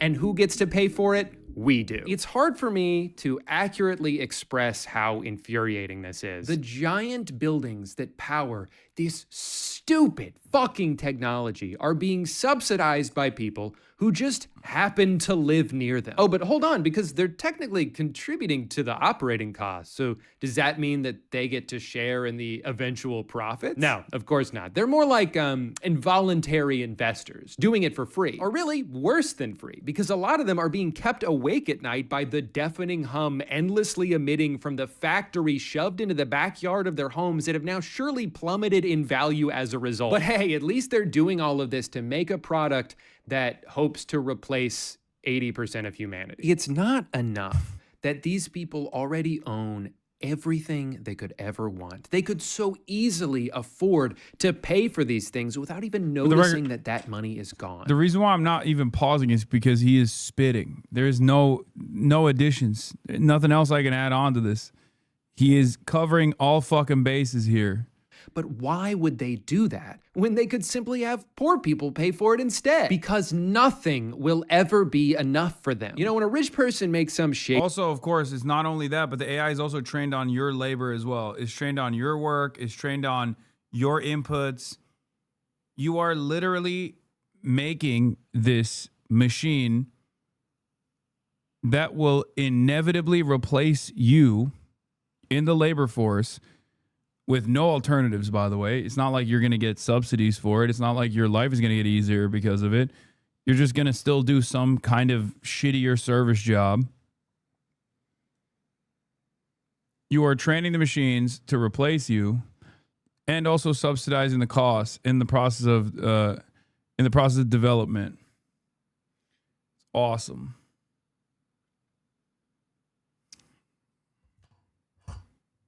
Deal to screw over the working class. People will joke that they just need that money to buy their 4th yacht. And like, I don't even think it's that. They could buy 1,000 yachts and still not run out of money. They don't want to spend their wealth. They just want it to get bigger. It's the same obsession with seeing number go up that keeps me addicted to old school RuneScape, except the only life that's ruining is my own. What they have is a disease. They have been scourged with the blight of insatiable greed, cursed to an endless pursuit of wealth that will never bring them true happiness. I would almost feel bad for them if they weren't actively destroying the world in the process. One of the most frustrating things about this problem is that if you even try to suggest that maybe these guys should just have a little bit less money, like you guys can still be rich, whatever, just turn it down a notch because you're kind of making shit terrible for everybody else, you're treated like you're crazy. No, this is the American way. If you don't like it, then leave. And yet these ideas aren't radical. They're not even new. Most people who advocate for a more progressive tax system are only calling for a return to something that used to exist in this country. We just forgot about it. So I think it's important to do a little history lesson here. If you can believe it, there was a time where the working class in this country actually had it really good. And it was mostly because things got so bad during the Great Depression that the government was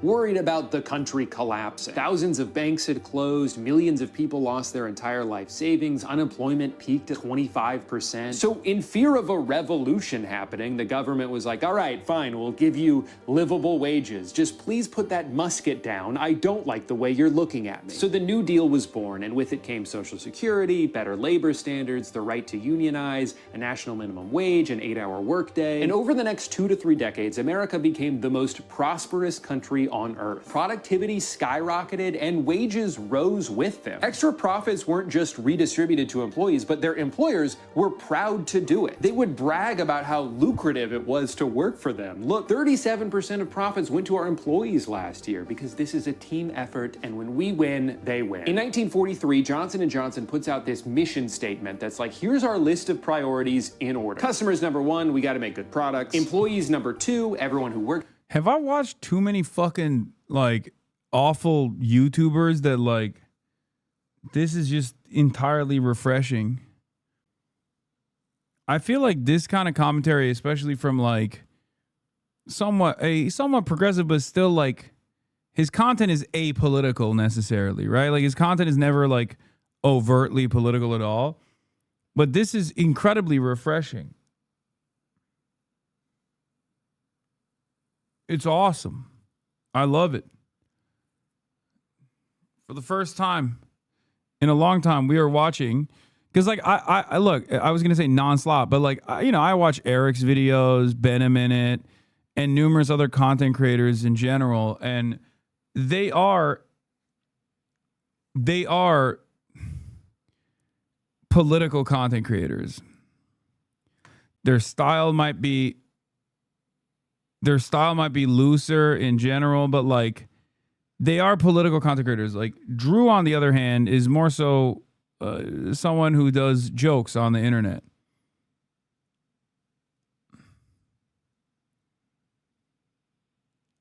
Like he has a political point of view for sure, and it sometimes comes across in his videos, but this is an entirely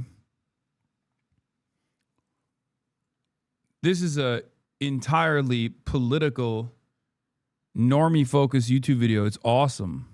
needs to feel valued and respected. Our community, number 3, we all want to live in a better world, and as a company of our size, we feel like it's our responsibility to contribute to that however we can. And finally, all the way at the bottom, our shareholders can just have whatever's left. Of course, we need to make a profit to survive and grow, but that should just come naturally as a byproduct of focusing on these 3 tenets. Compared to modern corporate standards, this is all such a foreign concept that it almost sounds like it's coming from a fictional universe. But this actually happened. This was just America 70 years ago. Now, during this time, what do you think the tax rate was on the wealthiest Americans? For reference, in 2025, the highest income tax bracket is supposed to be around 24%, but because of how many ways there are to circumvent the rules, it often ends up being as little as 3%. For someone like Elon Musk, who doesn't take a salary from Tesla and instead just owns a large percentage of its stock, as long as he doesn't sell any of that stock, then technically there's no income to tax him on. Now, he can still leverage the value of those stocks to make purchases, you know, like how money works, but it's still not taxable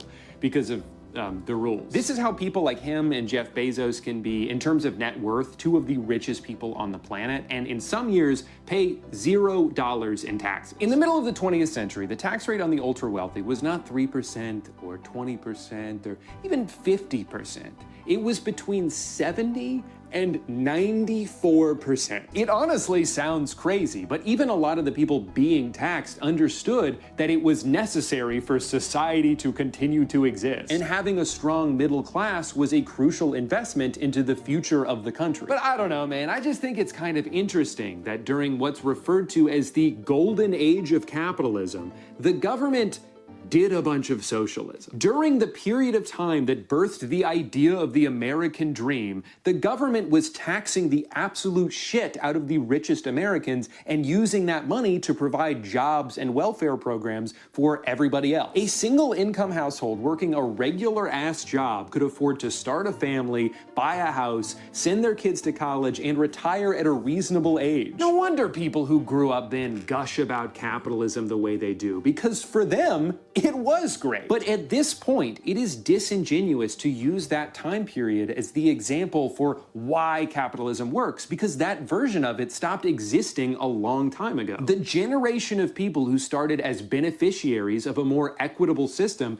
changed the rules once the roles were reversed and they had the power. So what the hell happened? Everything was going great. What changed? Well, there were a lot of things, obviously, but one of the first big dominoes was the US's involvement in the Vietnam War, which was expensive and deadly, but to be fair, also accomplished nothing. And this had long-term ramifications. America had been diverting so much money away from manufacturing and towards defense that it opened the door for other growing industrialized countries to surpass them. More and more products were becoming cheaper to import than they were to produce. This led to factories getting shut down, unemployment starting to creep back up. A recession hits, and we're now facing a pivotal fork in the road in the late 70s. Either we could go back to what worked in the past, prioritize the working class, reinvest into our own infrastructure, try to help lift people out of poverty they've fallen into through no fault of their own. Or we say, fuck the government. We don't owe you shit. We're stupid, isn't that right? I don't even know my own name. Exactly. The deal is you pay taxes and we don't do anything. And you like that, right? They like that? Sounds good to me. The prevailing philosophy throughout the 80s became trickle-down economics. The logic being, oh man, these rich people are really handcuffed. You know, I bet if we lower the corporate tax... I'm losing my fucking mind. He went from New Deal redistributive policies to Reaganomics. What is this video, bro? He's hitting every note. This is perfect for normies. No convoluted, complicated, like historical perspective. He's just giving you... This is a great entry point video. A great entry point video into this kind of stuff. This is the type of shit that like actually turns people, I think. And especially coming from a person who's not like as tarnished in his reputation as being like a political propagandist and a scary, dangerous person. This will be very impactful, in my opinion. This is great. Shouts out Drew Gooden. rate from 70 all the way to eventually 28%, then companies will use all that extra money to pay their employees more. I mean, if there's one thing we know about rich people, is that they're always looking out for the little guy. Now, for some reason, this hasn't worked out yet, but it's only been 55 years, so the jury's still out. See, I would argue that part of the reason why companies in the 40s and Just one more trickle-down economic cycle, and then it will trickle down. One more lane, and traffic will go away. One more war, and American prosperity is imminent. One more year of deregulation and tax breaks for the super wealthy, and it will trickle down immensely in ways that you have never even seen before. You never even thought of. It's going to trickle down so fucking hard, chat. Trust. One more highway lane. these were so generous with their extra profits was because the tax rate was so high. I mean, think about it. If you're faced with the decision between giving a huge chunk of money to the government or redistributing it back to the employees who helped you earn it in the first place, you would be much more likely to do the latter because it's an investment in your own company. It's a mutually beneficial exchange. Well-compensated workers are proven to be more loyal and more productive, and those are two things that you want. Now, there were other factors as well, loosening a lot of anti-monopoly regulations, the legalization of stock buybacks, but this dramatically lower tax rate is a big reason why— Destruction of labor unions as well. Deregulation and destruction of labor unions also played a big role. By the 80s serves as the dividing line on just about every economic graph you could look at. This was the beginning of a long and continuous transfer of wealth from the working class to the top 1%. And while it would be very easy to just blame all of this on then President Reagan, that would only be mostly true. Sure, this new approach opened the door for more exploitation and greed, but you still needed a few scumbags willing to go through that door for the evolution to be complete. And nobody sprinted through it faster than one man. The real-life cartoon villain who designed the blueprint that most modern CEOs are still following to this day. His name was Jack Welch, and he's often referred to as the man who broke capitalism. During his tenure as CEO of General Electric, he turned the once quintessential American company that reshaped people's lives and supplied hundreds of thousands of high-paying jobs all across the country into a worthless carcass and a joke of a corporation, all while he became one of the richest people on the planet. In the century before Jack Welch took the reins, GE invented things like X-ray machines, jet engines, TVs, radios, and just about any kitchen appliance you can think of. In the 1980s, Jack invented laying people off. That was his big idea. What if we just fire a bunch of people? And then we don't have to spend as much money. It seems so simple and obviously very commonplace today, but before Jack, companies were not doing this. It was almost seen as un-American to fire somebody unless you absolutely had to. But Jack didn't think like everybody else. He was a pioneer. He bravely instituted the rank and yank system, where every year the bottom 10% of employees would get laid off no matter what. Not because they all deserved to be fired, but just because they fell on the wrong side of a spreadsheet. What's that? You were 3 years away from retirement and now you no longer qualify for pension? Okay, then die. And to be clear, the layoffs were also not because the company wasn't— Also, it really helps the bottom line when you do that. That's less expenditure. Duh. Hello. Profitable, it very much was, but it just wasn't profitable enough. See, when you routinely shut down entire facilities, you uproot thousands of lives, you create a toxic and selfish work environment where loyalty is replaced with fear, and if you're a company with the size and influence that GE had at the time, you can almost single-handedly destroy any semblance of a middle class across all of America. But also, when you fire the bottom 10%, the rest of the workers notice that, and they get very worried. And it causes them to work extra hard. This number gets a little bit bigger.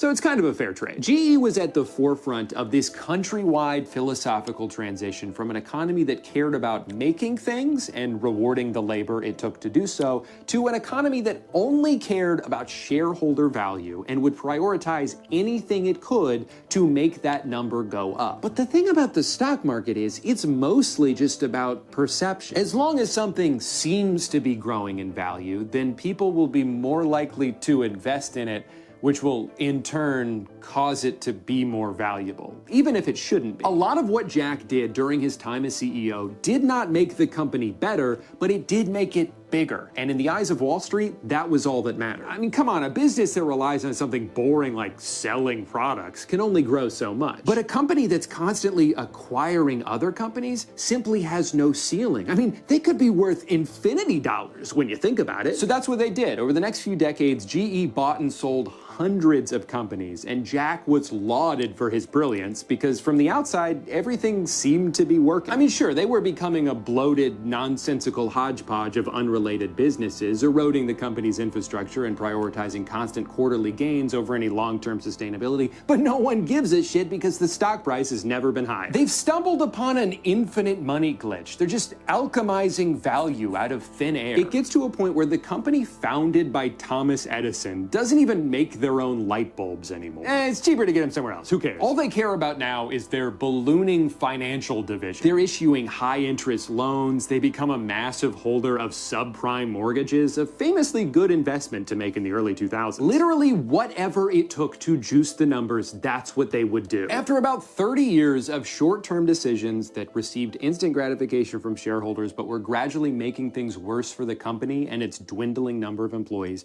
GE had become severely overvalued. And it wasn't until right after Jack retired with his $400 million severance package where his successors stepped in and were like, Wait, this doesn't make any sense. the time bomb Jack planted explodes in their faces, and GE spends the next 20 years slowly bleeding out. And at this point, they couldn't fall back on just like selling microwaves because they'd been cutting corners on production so long that nobody wanted to buy any of their shitty garbage anymore. And of course, they had fallen way too far behind on innovation because they spent all their money on acquisitions instead of research. By 2021, the company that helped bring electricity to America was mercifully laid to rest, split into 3 separate institutions, none of which have come close to the dominance or influence that GE once had over the American economy. But here's the thing. You know who isn't affected at all by the cataclysmic downfall of General Electric? Jack. So the stream is watching someone else's video while Hasan just fucking chews. Where is Electric Dog? I do sometimes also electrocute my dog, but I didn't bring my dog to Ireland, so unfortunately you won't get the dog electrocution part of the broadcast. I like that you didn't get what you wanted out of the first statement, so you had to come in with this one. There is not much I can add to this video. The reality of the matter is Drew Gooden is cooking.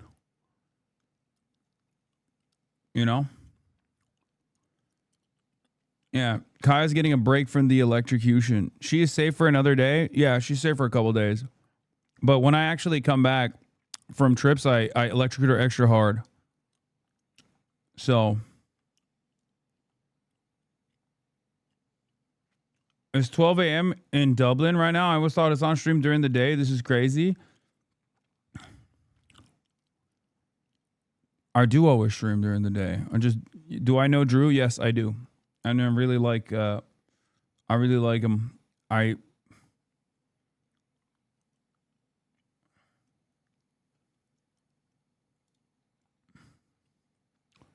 This video is really good.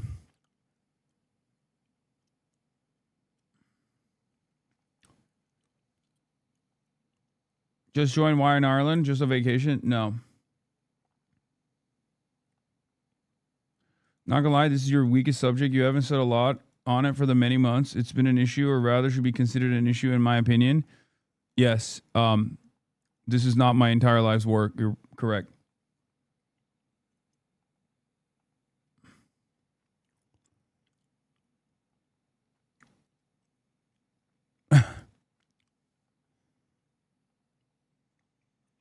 It's true.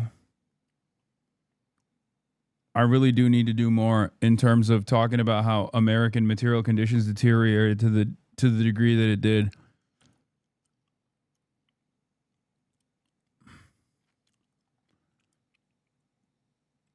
I need to talk more about that kind of stuff.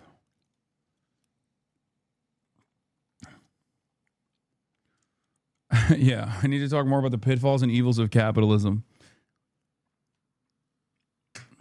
Definitely not enough of that on this broadcast. Because he's dead now. He already got to live his entire life of luxury and adoration without ever having to deal with the fallout caused by his actions. He took control of a building with a rock-solid foundation and just kept scrapping it for parts until the only thing left for it to do was collapse under its own weight. But by that point, he was long gone. I believe that this is the goal of those who now follow in his footsteps. They don't need to care about whether or not what they're doing is... Like, if I'm going to be super duper critical, the only thing I would say is that, like, he talks more so about individual CEOs and less about how every single capital owner is either taking advantage of this structure or participants in it because it is their class interest. That's it. The only thing missing from this is basically that is the class dynamic, the class analysis. That's it.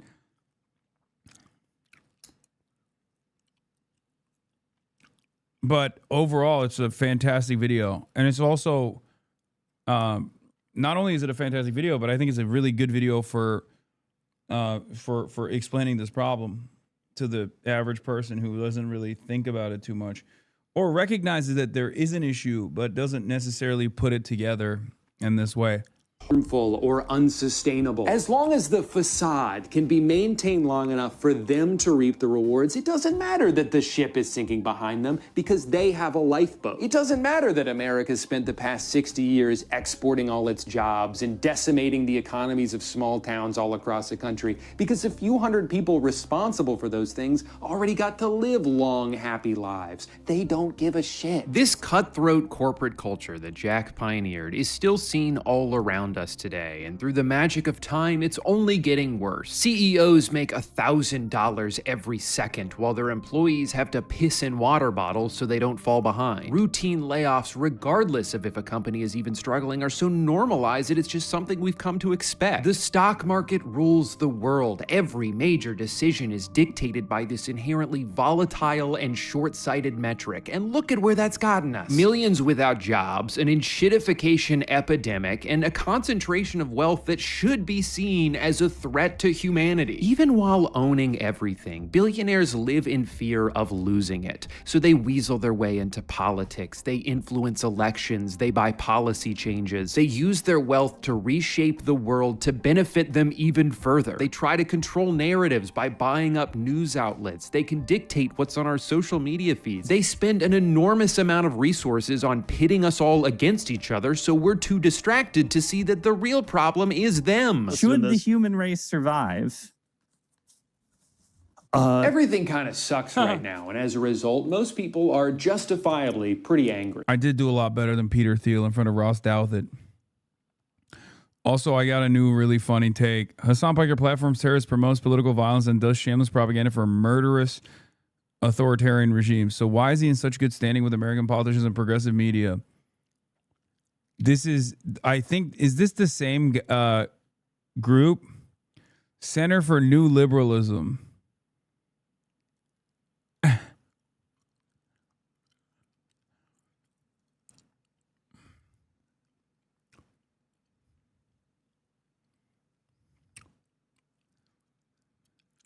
I love guys like this, man. Haven't seen the platform's terrorists taking a hot minute? I know.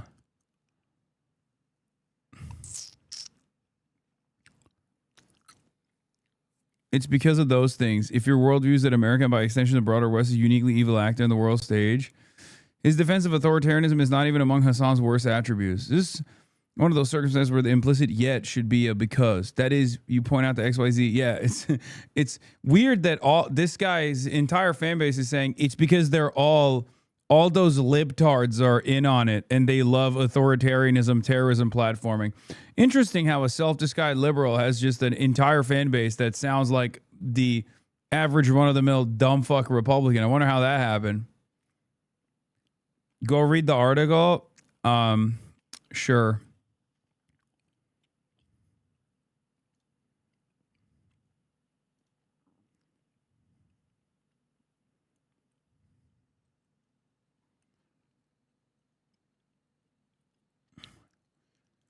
That's the group that my lady's with. They must have been in the group chat talking about you shitting on her, Lamau.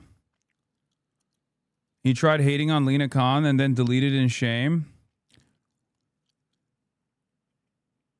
The thing about the new Lena Khan mythology, she's a clever bureaucrat who takes very old laws and finds new ways to use them, is that Khan lost most of her big case at the FTC and mostly failed in the dead laws effort.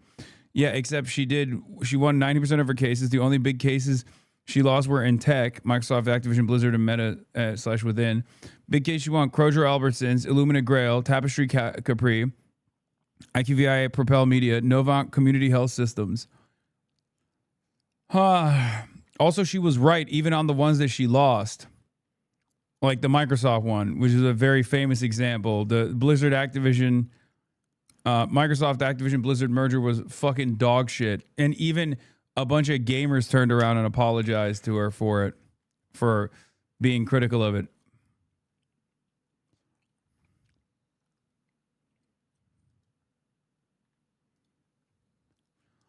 It is funny that these guys are like always outside of the tent. Like, I will say this much, okay? For as much as I shit on Maddie Iglesias or Ezra Klein, they are actively a part of the Democratic Party's like mouthpiece machine, and they don't do this shit. This guy is not. This guy is a fucking Redditor, okay? That's the difference. Like, as much as I shit on a lot of, like, the Neera Tandons of the world or, you know, Ezra Klein or Maddie Iglesias, like, and they, I'm sure, have their criticisms of me. This kind of stuff is the work of people who are on the outside, who have no real investment in American politics at all, and are simply on the outside being like, why would the Democrats not turn around? Why would the Democrats turn around and allow Hassan to remain within the party? It's like, why are you hating from outside the club, bro? You can't even get in. What? I might have started a ball rolling. Is night code the best contact for what? It's my manager's email or my email on the fucking Twitter description. Check his location, maybe.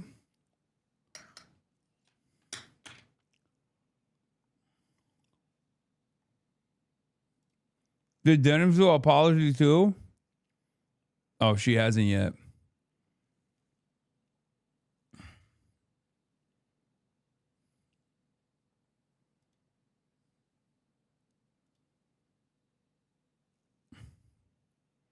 I deliberately didn't include Israel because I think the point is valid whether you're pro or anti-Israel. Either way, parroting propaganda for the CCP should be disqualifying.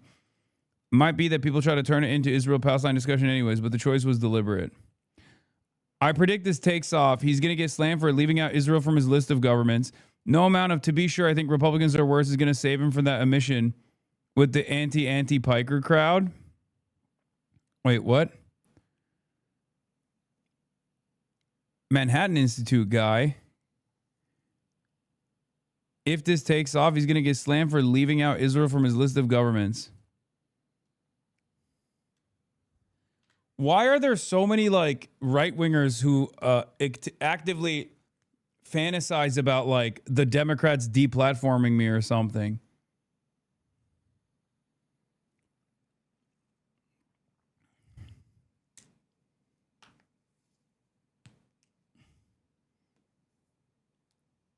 Like, why is this even a point of contention? All these losers know who you are. Yeah, it's just like, I want to respond to this by being like, it's because they love that shit and they hate you because you suck.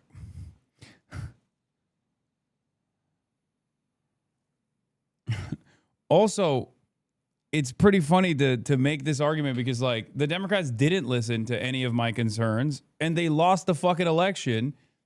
Not to say that I'm like, you know, holding the keys to winning elections or whatever, but not only did they invite me to the DNC, they literally revoked my press credentials live at the DNC in front of 70,000 people in a New York Times journalist who was profiling me at the time. And then guess what? They fucking lost the election anyway. So maybe it turns out that their opinion wasn't great on Israel and a litany of other problems that they are now coming to terms with as well. Every single thing that I brought up as a problem, as a broader holistic problem within the Democratic Party, whether it be their inability to address the immigration crisis or at least counter message against the reactionary Republican framing, or obviously refusing to do anything about Israel or even saying anything about the Palestinian plight or taking active measures to curb back Israel's violence, unlimited bloodshed. All of that was a problem. All of that was consequential, and it played a role in the Democrats losing.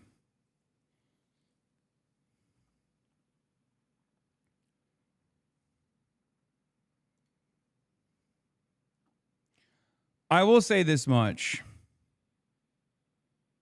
I don't think these guys are actual Democrats. I think these are the type of people who see the Democratic Party from the outside and don't want the Democrats to become a winning party. They don't want the left flank Democrats to win. They don't want any kind of even self-described socialist to win any power within the party. So their goal is not to vote for the Democrats necessarily, but to sit on the outside, sit on the margins and be like, listen to me instead. I really do hope. There are plenty of people like this already in the confines of the Democratic Party, the establishment Democrats, but they're being listened to less and less every single year. So you are referencing 1 million PowerPoints and 1 million think tank meetings, both liberal and conservative? Yeah, for sure.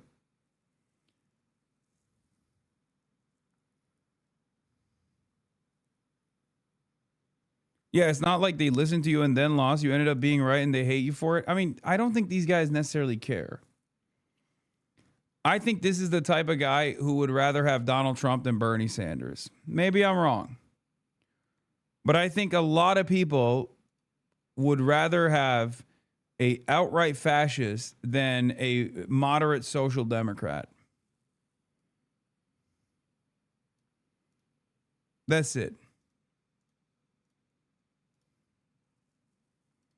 For media outlets and politicians, that anger is their single most powerful tool because they can tell you where to direct it. And they don't even really care who it is, so long as it's not them. That's why it changes all the time. Sometimes it's trans people, sometimes it's immigrants. Most recently, it's been poor people. There's been this whole war going on over food stamps because when the government shut down, 42 million Americans lost access to SNAP benefits. Now, that's an objective piece of information, an inarguable statistic, but depending on how it's presented to you, it may lead you to draw a drastically different conclusion than somebody else. For some, it might put into perspective how dire the situation has gotten. Like, surely there's underlying issues with a system that's allowed 12% of its population to be unable to afford food. Alternatively, you might hear that and think, wait a minute, my tax dollars are paying for these greedy freeloaders? I'm busting my ass over here to barely make ends meet, and these leeches are using my money to buy cookies? That's not fair. And all it takes is highlighting a story or two of someone taking advantage of the system to make you think there's this rampant issue, that you're expected to feed all of these people with money you barely have enough of to feed yourself. This narrative has been used since the 70s because it's very effective. You work hard, they're lazy, this program is bad. It's easier than ever now to push this narrative because you can just AI generate a video of a fat lady screaming in Walmart and get everyone pissed off. But in order to properly analyze this, let's take a look at the data. First of all, SNAP only makes up about 1.5% of the overall federal budget. Less than 1/8 of what we spend on defense and 1/8 of what we spend $75 out of the pockets of the average taxpayer.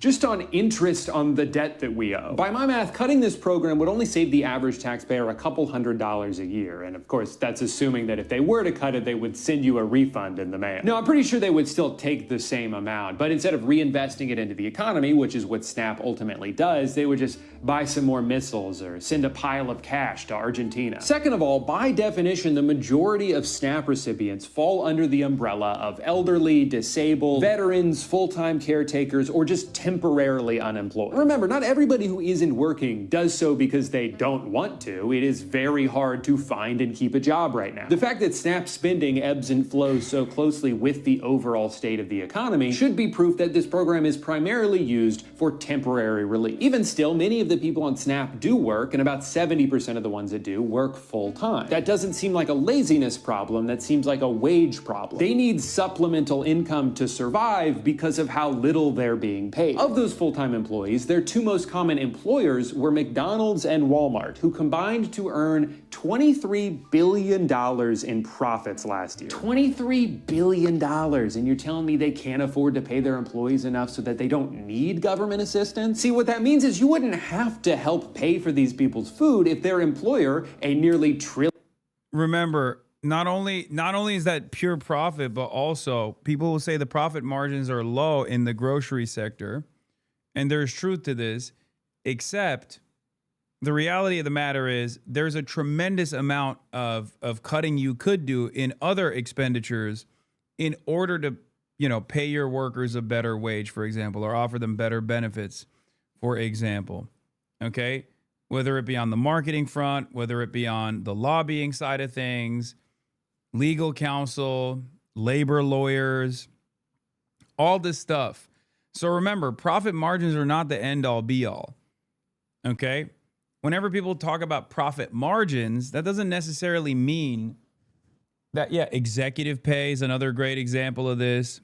All the many benefits, all of that still goes into the overall expenses. Hasan, you're in Ireland. I think it's time for you to be baptized in the Catholic faith. Sure, fuck it. Why not? I'm Catholic now. Dogan Piker. I'm Catholic. I'm Irish Catholic. Dogan Piker.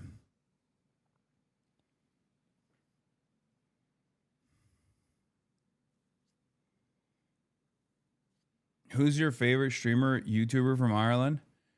I don't think I have one. But I mean, I really like Super iPash Wolf. He's dope. About time you cash in your IRA to join the IRA.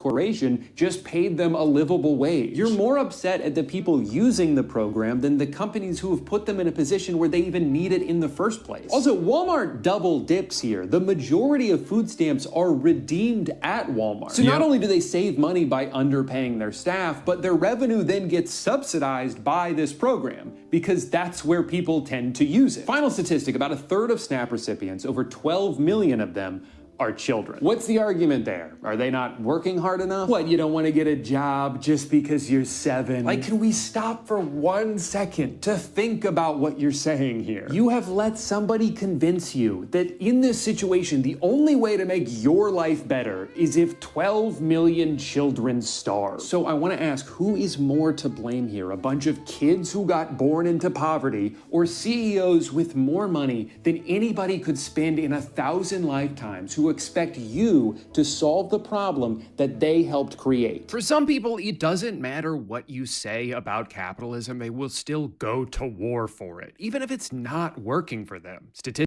Yep.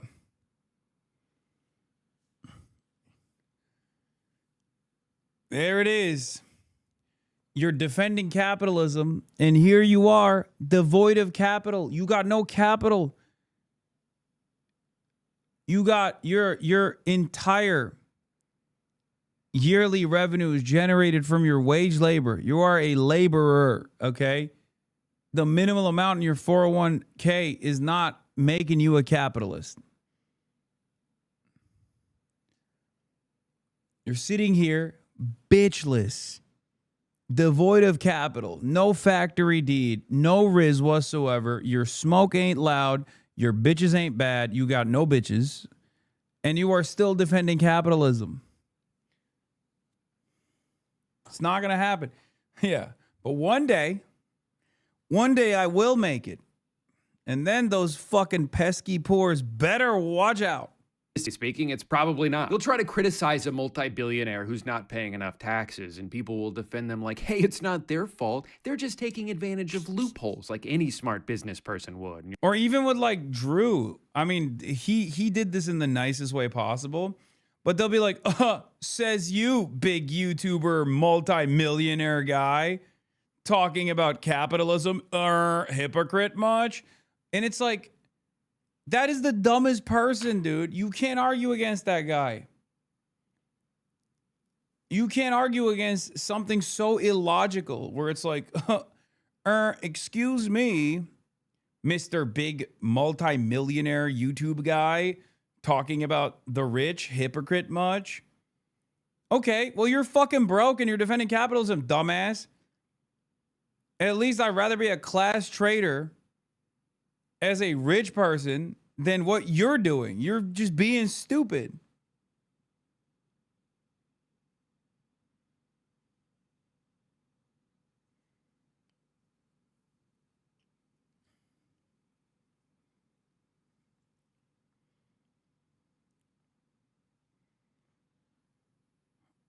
It's the greatest marketing scheme, dude.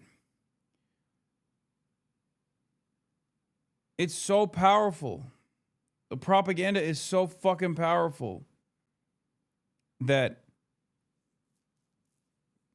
even if someone is being like, hey man, better things are possible, you just still go, no, it's not. Shut the fuck up. You're stupid and a hypocrite for saying that.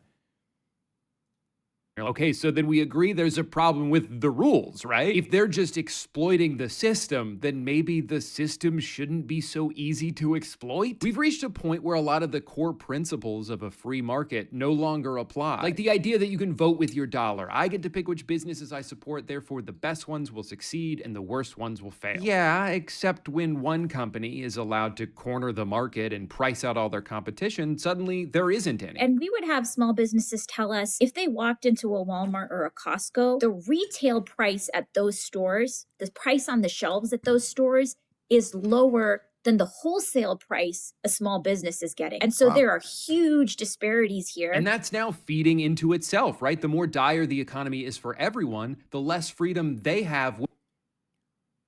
Rollins, Joe Biden increased food stamps program funding by 40%. Now we continue to roll that back. Just gratitude and joy for this work. So grateful to you. By 40%. So now as we continue to roll that back.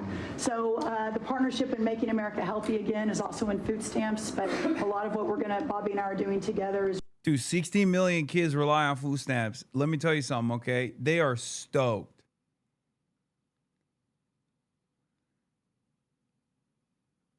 Legit trying to learn here. Do you count as bourgeois? What's the line when you cross into that class? I'm not going to get into this again and again and again. There is no exact science on this. Especially because of how retirement works. Okay? In this day and age. If you are, oh my God. While you are capable of being a productive worker, a productive wage laborer, if the overwhelming majority, if not entirety, or at the very least like 50 to 60% of your yearly income is coming from your wages, and if you stopped working, capital accumulation would not be able to make up for that lack of wages, then you are a wage laborer, technically, or at least your interests are closer to a laborer. We have to pretend it's a good faith question. No, I think that person is not asking it in a bad faith way. No, it's not about do you need to budget your paycheck or not.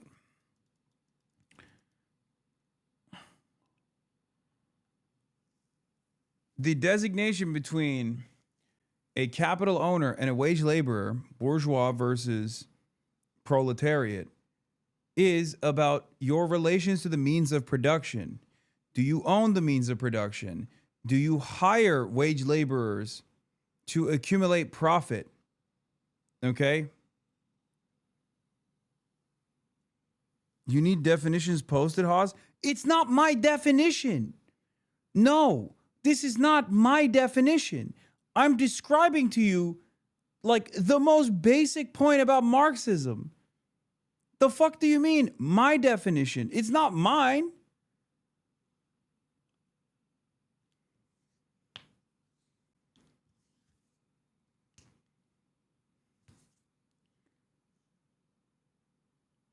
Ay, ay, ay.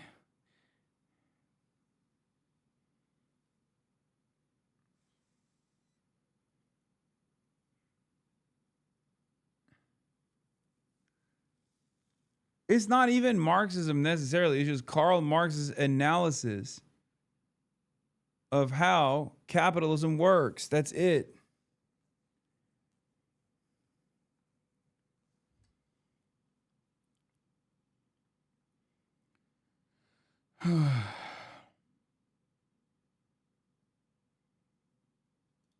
When they're deciding what to pay for. Amazon is certainly not the only place to buy things, but historically speaking, it's almost always the cheapest and most convenient. So how do you convince somebody who's also been forced to pinch pennies due to their own circumstances that they need to spend more time and money buying that same thing from a local mom and pop shop when they could just click 3 buttons and have it magically appear at their door in 3 hours? It's not even really fair to impose that because that person is also struggling. But then the cycle continues. The small business closes, Amazon and Walmart extend their reach even further, and once all competition is defeated, then they can just raise the prices to be whatever they want. They can train an algorithm to charge you the maximum price they think you'll pay at any given moment. Now, one of the most common counter-arguments you'll hear if you bring up the idea of raising taxes— Dynamic pricing coming to a grocery store near you, by the way. On the ultra wealthy is that, well, if you do that, they're just gonna leave. First of all, no, they're not. That's a bluff they've been using for years, perpetuated by media networks owned by, you guessed it, rich people who don't want their taxes to go up. Sure, a few of them might leave, but the kinds of people who are willing to go to the trouble of moving their entire business from New York City to like Kissimmee, Florida, are probably already doing everything they can to avoid paying any taxes at all. It doesn't seem like a very productive mindset to cater to this parasitic minority at the expense of everybody else. Second of all, oh my God, can we grow some fucking balls here? You don't understand.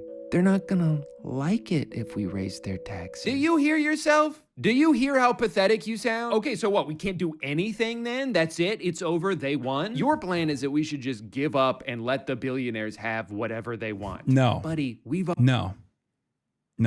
Kissimmee is not called K-Town. I'm sorry. That's crazy. That's crazy. There's one K-Town. It's called Koreatown. You seem frustrated. I don't blame you. Take a break from chat if you need to. I'm just tired, man. Again, I'm going to repeat myself, but I got back from China, went to Los Angeles, and then after my brief stint in Los Angeles for a couple days, I flew immediately to Ireland. I just got off of a 10-hour flight, did a podcast for 2 hours, and then immediately went live. It's normal. I'm just tired. And I am going to go to bed. It is, 12:30 here. I don't even know what time zone I'm in at this point. Like, I don't know what the time zone that my body's in. I was waiting for... Isn't Kissimmee bad in... Kissimmee is bad in Arabic, yes. Means like your mother's pussy, I think. We tried that, and that's not working either. Third of all, this criticism is predicated on an idea that taxation essentially has a bell curve to it, where after a certain rate, your overall revenue actually decreases because people will lose the incentive to work as hard or, like you're saying, move away. With this in mind, there have been studies done by economists who believe that every country has its own ideal rate for maximum efficiency. However, the implication that raising taxes would cause the overall revenue to go down would only be true if we were on the tail end of this bell curve, and we are nowhere close to that. So if your main concern is to maximize total revenue, it's pretty clear which direction we should be moving in. Otherwise, the very metric your point is referencing contradicts the argument you're trying to make. Now, even having said all of that, I'm not going to sit here and act like just raising taxes is an immediate fix to all of our problems, because we'd still have to rely on elected officials to actually use that money in a sensible way. I'd be happy to contribute more if I knew it was going going to better healthcare or nicer parks or public transportation. But if my money's just going to be used to blow up a hospital on the other side of the world, then yeah, maybe I'd rather just give it to a food bank. I don't know all the answers because at the end of the day, no matter how hard I try to expand my legacy beyond it, I'm still just the road work ahead guy. But I do know that this amount of wealth inequality that's showing zero signs of slowing down anytime soon is not sustainable. Turns out that actually every single thing in the world becoming a for-profit commodity, from housing to healthcare, is just a way to enrich a few people at the cost of many. And I have to wonder if we've finally reached a point now where the greed has gone too far, that it's now so impossible to ignore that no amount of gaslighting about how the economy is good actually will convince people who are dying because they can't afford to go to the doctor that... I'm not gonna lie, I don't know, maybe I'm too pessimistic on that note, but I do feel like there is an endless amount of distractions for the average American to hyper focus on, that they quite literally will still find a way to be like, I don't know, maybe it's not the system.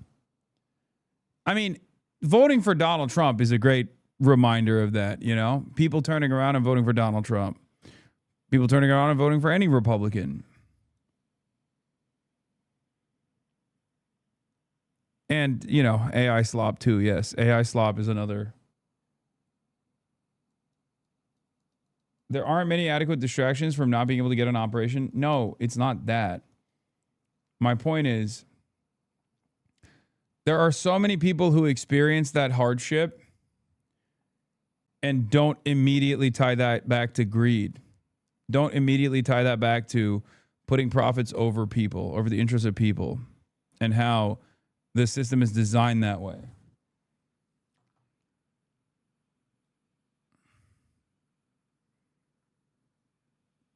It's that simple. This is just how life should be. History shows that, unfortunately, sometimes things have to get worse before they can get better. And if this is what it takes for a return to class solidarity, then I guess at least we're closer to that than we've been in a long time. We just need to put down our phones, set aside our differences for a little bit, and unite on this one issue. They want us divided because they're afraid of how strong we would be if we stood together. Do not fall for it. Now, if you'll excuse me, I need to go argue on Reddit about how Ghost of Yote is woke because they didn't make the main character hot enough for me. Thank you for watching. Banger. Greed is destroying the world. From 1 day ago with 1.7 million views. Oh my God.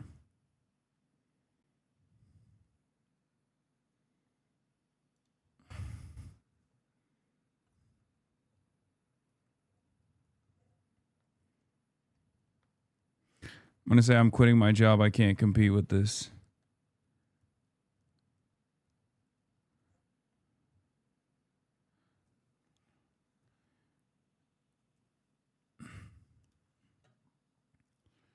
Tennessee updates. There's none yet.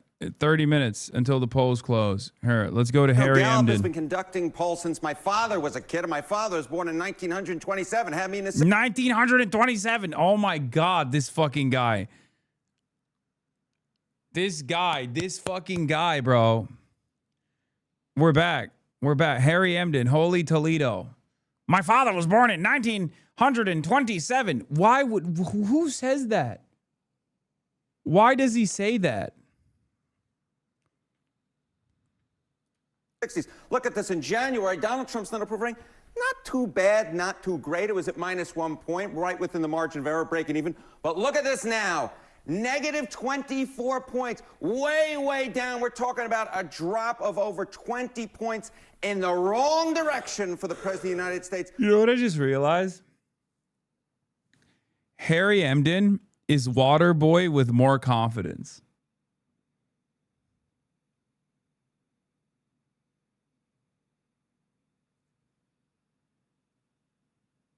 Come on.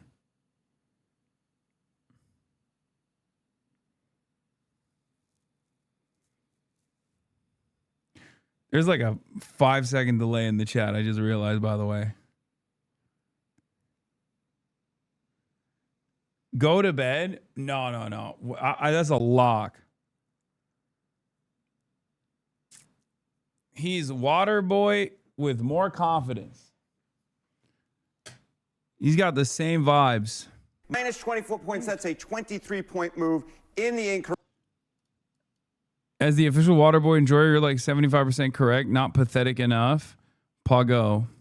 Correct direction if you're the president. And of course, what's so important here, Sarah Seidner, is it matches the trend that we've seen with other polls. That is Donald Trump hitting his low for the second term. I was doing the count last night. I think we're up to 10 polls in sort of the last 40 days, 10 different pollsters who have said that Trump is at the lowest point he is in his second term. So how does this compare to other presidents in their second term at this point in time? Yeah, okay. So, this is one of these great examples where I kind of run out of room on the slide. You sure did. Yeah, I run out of room on the slide, so I just put up the Republican presidents. But look, the only one who's worse for me, either among Republicans or Democrats at this point in his second term, is Richard Nixon. And of course, Richard Nixon had to wave adios amigos goodbye less than a year after this poll was taken. He was at minus 36 points. Trump at minus 24 points.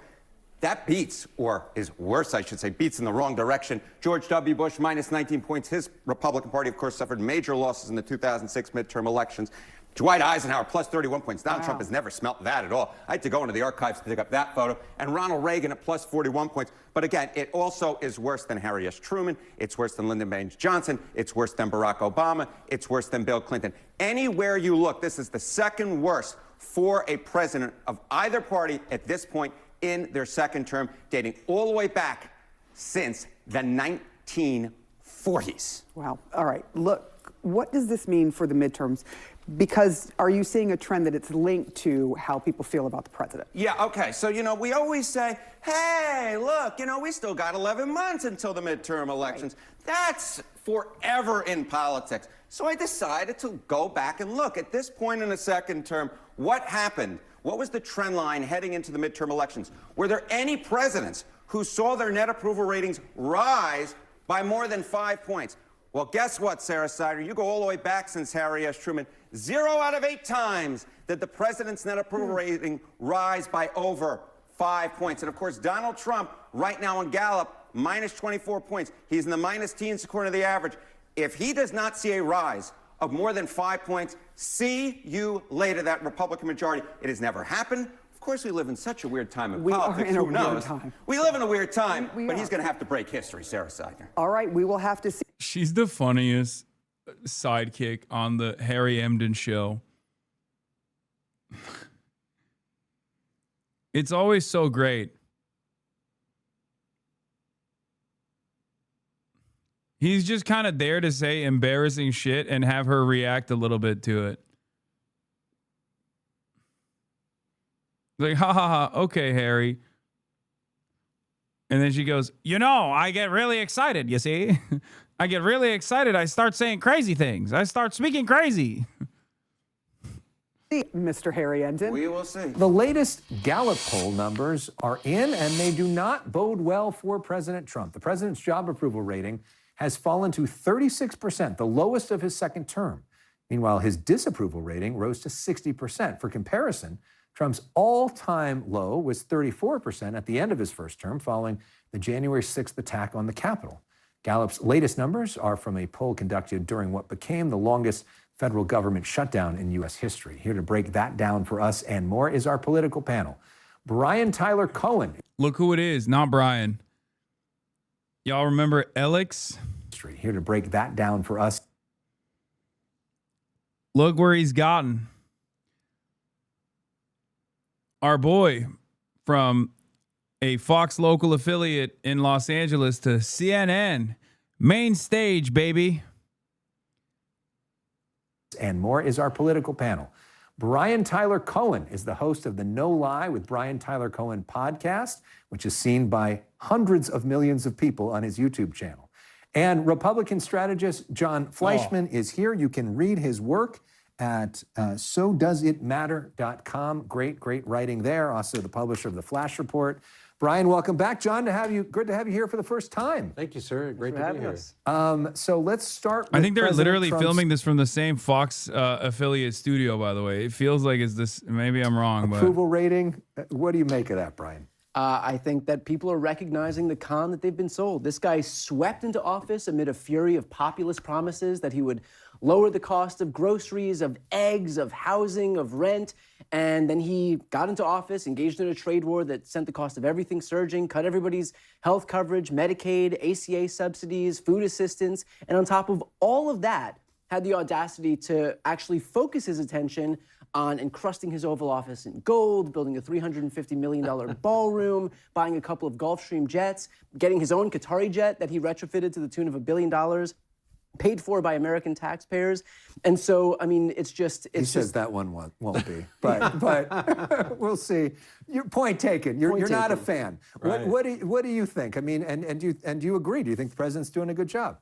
Well, I guess the short answer is I think the president's doing an infinitely better job than Harris would have done, not surprising from your conservative panelist. But I think that these polling numbers all need to be taken in context, because if you go back and look all the way back, Reagan, Clinton, Obama, both Bushes, Carter, Ford, Johnson, Truman, all at some point during their presidencies had polling numbers in the mid-30s, just like Trump does. It goes up and it goes down.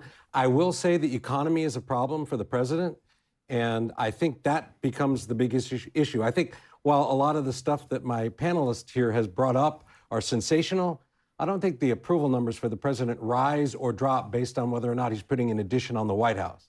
But when people's price... Okay.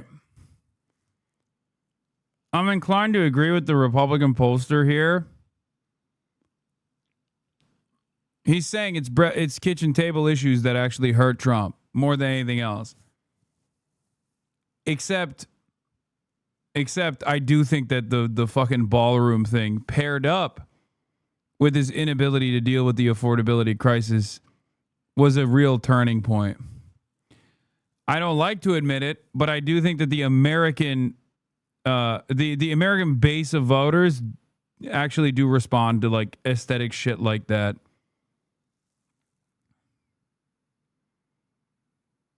Epstein stuff was also big. I wish Americans were more so invested in ICE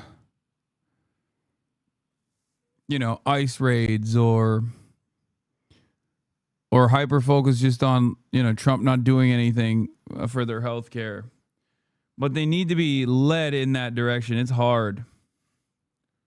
When they're buying groceries, when people are buying gas and those prices go up, that's a problem. And when the president decided to go out and start, he definitely said, we're going to end the Biden economy and we're starting the Trump economy. And he imposed all of these tariffs, taxes, right? I think that's not had a good effect on the price of goods. And we've now seen him now scrambling and actually untariffing a bunch of things, which is a challenge. But the polling numbers don't really bother me. They may bother him, because I think he's very concerned about what his polling numbers are. This stuff goes up and it goes down. It's the nature of things. You pointed out that Ronald Reagan had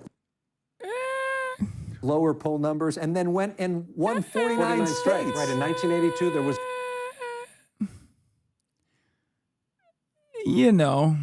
There needs to be some real game changers for those numbers to get back up. And I'm not so certain they're coming back up. A recession, again, it's economy related. And so I think that President Trump over the next year, if he's able to turn the economy around, he will save the midterm elections. But if the economy stays where it is right now, it's not going to be a positive night for Republicans next November. And it's interesting, you're saying the way to turn the economy around is to get rid of the tariffs that he implemented? That would be one helpful thing. I also think when all the great economic policies in the One Big Beautiful Bill get implemented, that's going to have an overcharging effect on driving the economy, as my colleague will tell you. I'm sure that cutting Medicaid from 17 million Americans and cutting food assistance to the tune of $186 billion is going to just send the economy surging. Yeah.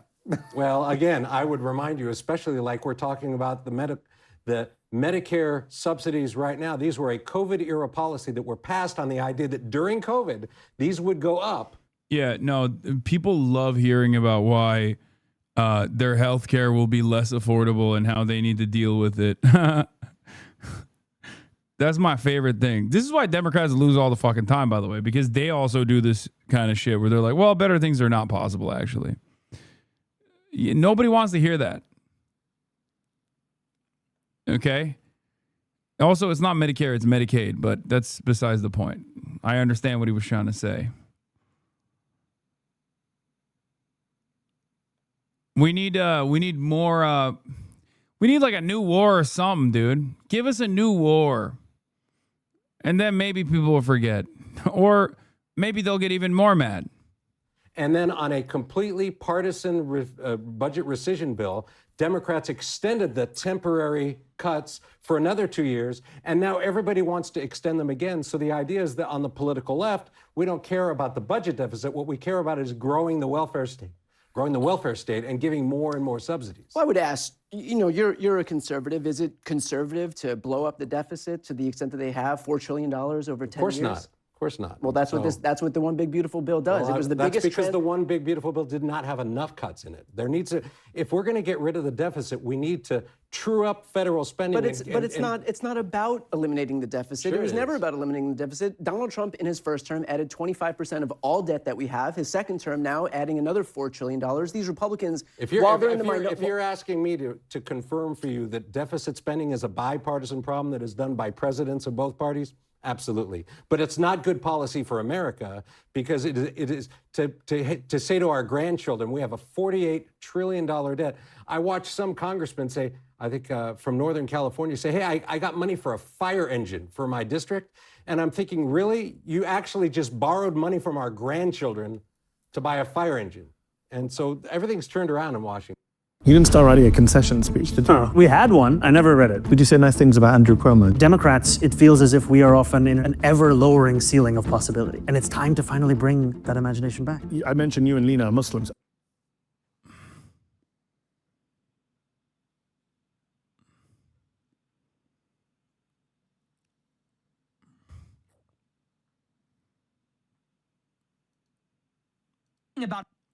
Here's woke Nick Fuentes talking about Muslims. Well, in terms of the Muslims, I continue to believe this is really not a major problem for the United States. Just in terms of pure numbers, Muslims are about 1% of the United States and concentrated in a few enclaves, like in Minneapolis and in Dearborn. And of course, election there's a for lot of them in Congress New York, between the and Republican Matt Van Epps and the Democratic nominee. Kornacki cam is on. And this race so significant because folks are looking at this as a clue Never for mind. where we are politically right now and where we may be headed in the 2026 midterms. You think of what has happened this fall. This fall, politically speaking, has been full of some rough news for President Trump and for the Republican Party. The president's approval rating, it has slid a few points. That slide seemed to coincide with the October government shutdown. It has continued to the point where he's now at the lowest approval rating on 15 average minutes. at any point in his second term. We've also seen the generic ballot. That's something we're always keeping a close eye on, asking folks, what party do you want to see control Congress in 2026? Democrats have opened a lead on the generic ballot this fall over Republicans. And then, of course, there's what happened in New Jersey and in Virginia a month ago. Landslides, Democratic landslides. Maybe not as much of a surprise in Virginia, but certainly in New Jersey, where Republicans went into Election Day believing they had a chance at an upset, and they ended up losing by double digits. That's the backdrop for what we're about to watch in a traditionally Republican district here in Tennessee, one that President Trump carried by 22 points in his election campaign last year, one that he lost by 15 points in his reelection campaign. Won by 15 points.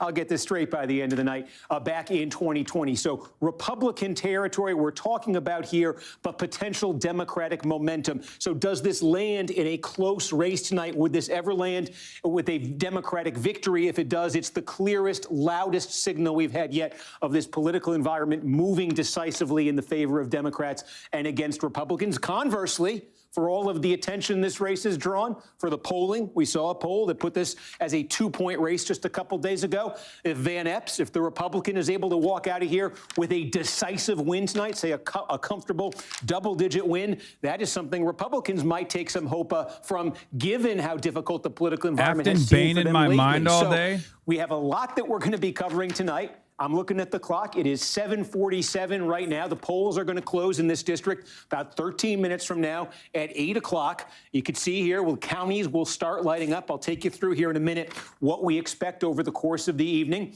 I'll also take a bigger picture look at sort of what we've seen in other special elections. But let me tell you maybe a little bit about how tonight is going to work. Thank you, by the way, if you're joining us on the live stream. Our goal tonight is to give you the results. Just all of the results, nothing but results from the time those polls close at 8 o'clock until we get a call. Is it going to be a short night? Is it going to be a long night? Is it going to be something in between? We're going to be along for the entire ride. I hope you're going to be with us for it as this board lights up. So with that in mind, let's use these few minutes before polls close, maybe to set the stage a little bit more. So what I want to show you first is we're going to go off the results map. We can do that now because there are no results yet. It's safe to navigate away. And I want to show you what we've seen in special elections so far this year that sets the stage for tonight, because there's been a pretty clear pattern. These are the House special elections that we've seen coming into tonight. There were 2 in Florida back in April. There's 1 in Arizona and 1 in Virginia in September. And what you're looking at here, this was the 2024 presidential election result in those districts. This was 2020. And this is what happened in the special election for Congress. And here's the pattern. Look, in Florida's 1st congressional district, in the Panhandle, Donald Trump won that district, very, very Republican district. He won it by 37 points. Republicans comfortably won the seat in the special election, but it was only 15. In other words, that was a 22-point shift away from the Republicans and toward the Democrats in that Florida district. Okay, same day, across the state in Florida 6, another very Republican district that Trump had won by 30 points. Again, Republicans won it comfortably, but by 14. That was a shift. You could probably do the math too. 16 points away from the Republicans in the Democrats' direction. Now, in September, in Arizona, this was a very blue district. This was to replace the late Raul Grijalva. 22 points Kamala Harris had won this district by in 2024. That swelled to a 40-point Democratic victory in the special election. So that is an 18-point jump for Democrats. And in Virginia, September 9th, again, Democratic district, 34 points for Kamala Harris, became in the special election a 50-point Democratic win. So that is a shift in the Democrats' direction of 16 points. You see the pattern. It's clear. It's unmistakable. It's in Republican districts. It's in Democratic districts. It is gains for Democrats on net between 16 and 22 points so far in these special elections. And take a look. This is a 22-point Trump district tonight in Tennessee 7. So if tonight brings the same kind of shift we've seen in these special elections so far this year, that would bring this race down into the mid-single digits, into the potentially competitive category. If it ever produced the kind of result you saw in this April 1st race in Florida first, that could even, at the outer edges, mean a Democratic victory tonight. So that's why this thing got interesting, why this race in Tennessee got so interesting. We talk about the difficult political waters Republicans have found themselves in the last month or two. And then there's just this broader trend we've seen in special elections. Now, what's behind that trend? Part of this is there seems to be, it's pretty clear, an enthusiasm gap between the two parties when it comes to special elections, when it comes to lower turnout elections, non-presidential elections here. The Democratic base on the whole seems a little bit more motivated to go out and vote than the Republican base. Add to that the fact that in 2024, a key part of Trump's success in terms of, winning the popular vote outright, getting these margins as high as he did, he attracted a lot of voters who really only vote in presidential elections. They don't vote in midterm elections. They don't tend to. They don't vote, certainly, in special elections. So those voters seem not to have taken part in these elections, too. That's hurt Republicans. And to some degree, certainly when you start seeing numbers like this so consistently, there's that question of the swing of voters who did vote for Donald Trump, who did vote Republican in 2024. Perhaps now some of them have begun to shift away from the president and his party. It's not new that when you get into a midterm atmosphere, the political landscape can get difficult for White House parties. They almost always lose seats in midterm elections. So again, that's what we've seen in special elections so far coming into this race in Tennessee's 7th district tonight. And again, there was a poll as well that put this race within 2 points a couple of days ago. So that's why this, seemingly very Republican district has gotten so interesting. Okay, now I'm taking a look at the clock here. You're probably watching it too. Don't worry, you won't miss any results. 7:52 7:52 and 34 seconds. Let me take you through quickly what we expect in the district tonight, where the action is going to sort of be as this results board lights up. So we're talking about Middle Tennessee right here, the city of Nashville. It's not all of Nashville. It's about a quarter of the city of Nashville. That's going to be Davidson County. You're going to hear me say Davidson County an awful lot tonight. Immediately south of Davidson County in Nashville, you've got a part of Williamson County. Williamson County is the biggest growing suburban area right outside of Nashville. Williamson County, part of it at least, is a big chunk of this district as well. The other major population center in this district is right here at Clarksville. It's the city of Clarksville. I think more votes potentially are going to come out of here than Davidson. It's going to be interesting to watch between those two which one actually produces more votes tonight. But the key thing, I think, as you see the results sort of come in tonight is most of the population is going to be in this part of the district. Okay, you have a lot of smaller rural counties sort of in the outlying parts here. In fact, you're actually technically in West Tennessee when you get over to these two counties.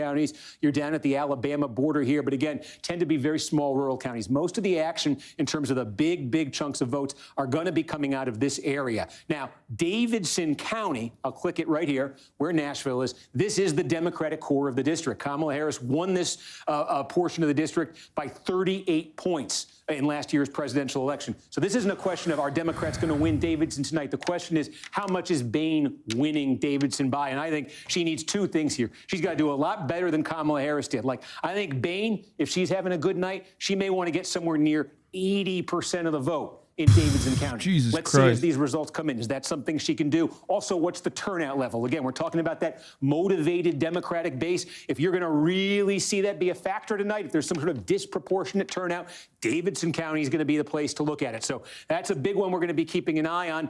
The other place, I think if there's one other county tonight that could theoretically turn blue, and that if it does, the Democrats would actually have a chance in this district, is right here. It's Montgomery County. It is basically Clarksville. Now, Clarksville, you're talking about a city here of about 150,000 people. Fort Campbell, right on the line between Kentucky and Tennessee, is a big sort of local presence here. This is also a college town, Austin Peay State University, home of the governors. That's in Montgomery County, too. Montgomery County, again, this is typically going to be a Republican county, but I think if Democrats are having the kind of overperformance that they need to actually put this district in play, I think Boehne probably has to win this county tonight. So if there's a swing county on the map tonight, it's going to be Montgomery County. It's going to be where Clarksville is. We're going to be talking about that a lot. Otherwise, I suspect every other county you see on the map is going to be red tonight, but the question is going to be to what degree is it red? Robertson County here, right up on the Kentucky border, near the old dueling grounds. And this was a 75-24 Trump county last year in a presidential election. Again, if you're the Democrats and you're trying to make this a competitive race tonight, you want to have that Trump number, if you're a Democrat, down at about 65. Red on red's not going to work. You probably want to get that down to about 65%. Obviously Republicans, they want to get as close to the Trump number. Are you coming down to London, or are you staying in Ireland? Possible. I'm not going to London. We'll talk more as this starts to light up. I do think once 8 o'clock rolls around, it's 7:56:07 right now. Once 8 o'clock rolls around, see, he doesn't do like 1954. If he wanted to be unique like Harry Emden, he would have to say like, instead of 8 o'clock, he'd say 20 o'clock or 2000. Get real weird with it. The clock is currently 1,956. And when the clock rolls around to 2000, holy moly, holy baboli. Are you excited to stop traveling for a bit? Holy fuck, man. Yes, eventually. No, it's Harry Emden. That's what Trump called him. So his name is Harry Emden now. Typically how it's been in the past. So it's something to keep in mind. When you start getting, especially in these big counties, the initial Are you going to drink a Guinness? Don't forget to split the G. That's been the high watermark for Democrats in these counties, and they've sort of receded from there a bit. There's no Guinness in the hotel minibar. I checked. Something we're going to be looking very closely at as these returns come in tonight. We'll see if that pattern holds. But again, it's 7:57 and 15 seconds.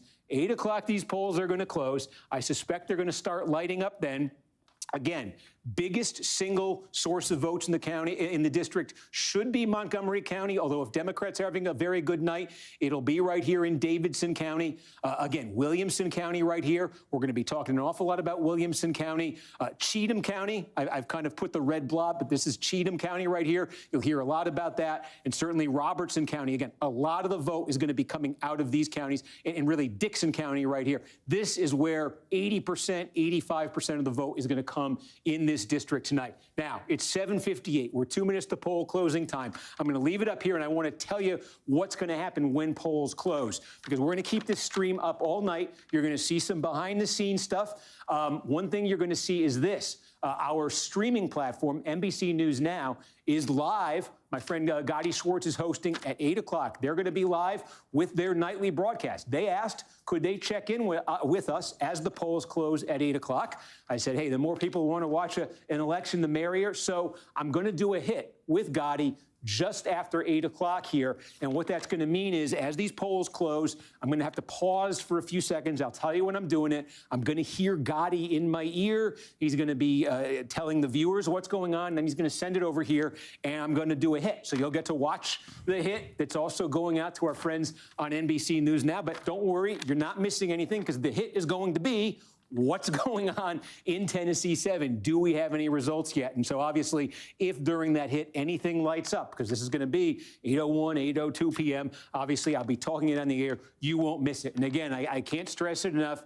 If you're watching this live stream now, I know you want to know every twist and turn of the action tonight in Tennessee. That's right, we do. You won't miss it. I'm not going to leave this screen. I might. We go do want to into know all the individual twists and counties, turns. but I'm not going to go away from this He's screen. right. Even if I'm not talking, there's going to be times tonight when I got to go over to this computer terminal over here.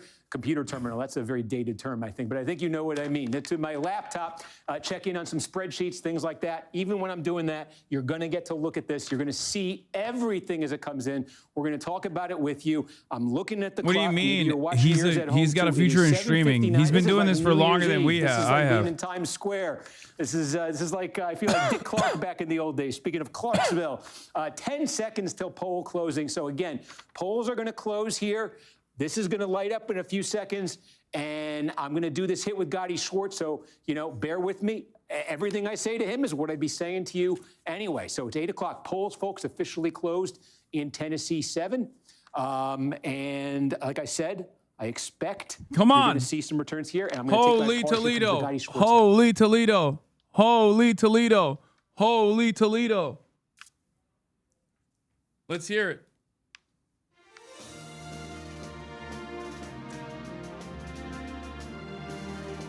Give us one. Yeah. I mean, I don't think we're going to find out at this point, unless it's a blowout for Matt Van Epps or whatever. Can they just show the results, though? Yeah.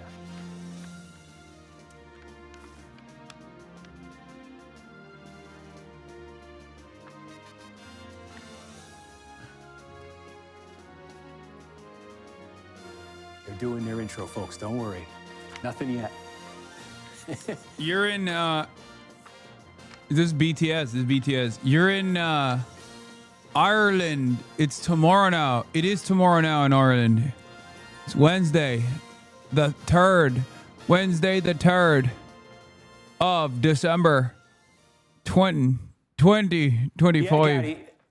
Yeah, Gotti, polls now officially closed here in the 7th Congressional District of Tennessee. And again, you said it, this is a district that on paper, should be a layup for Republicans. It normally is. Donald Trump won this district by 22 points last year. In 2020, he won this by 15 points. But there was a poll that came out that showed this to be a close race. And something else we've seen this year is in other special elections for Congress. In races like this, we've seen Democrats doing a lot better in those special elections than they did in the presidential election last year. And so there's indications this might be a suspenseful race tonight. We are waiting. The way it's gone in this district in the past, they've started to report out results in these counties really quickly. So I'm kind of watching this like a hawk in case we see one of these counties light up right here. But basically what we're looking at tonight, Gotti, as the results start to come in, I'll zoom in a little bit. You're talking about parts of the city of Nashville. It's not all of Nashville in this district. Nashville suburbs. There's some well-to-do suburbs to the south. Then there's the city of Clarksville here. That's one of the bigger cities in in Tennessee.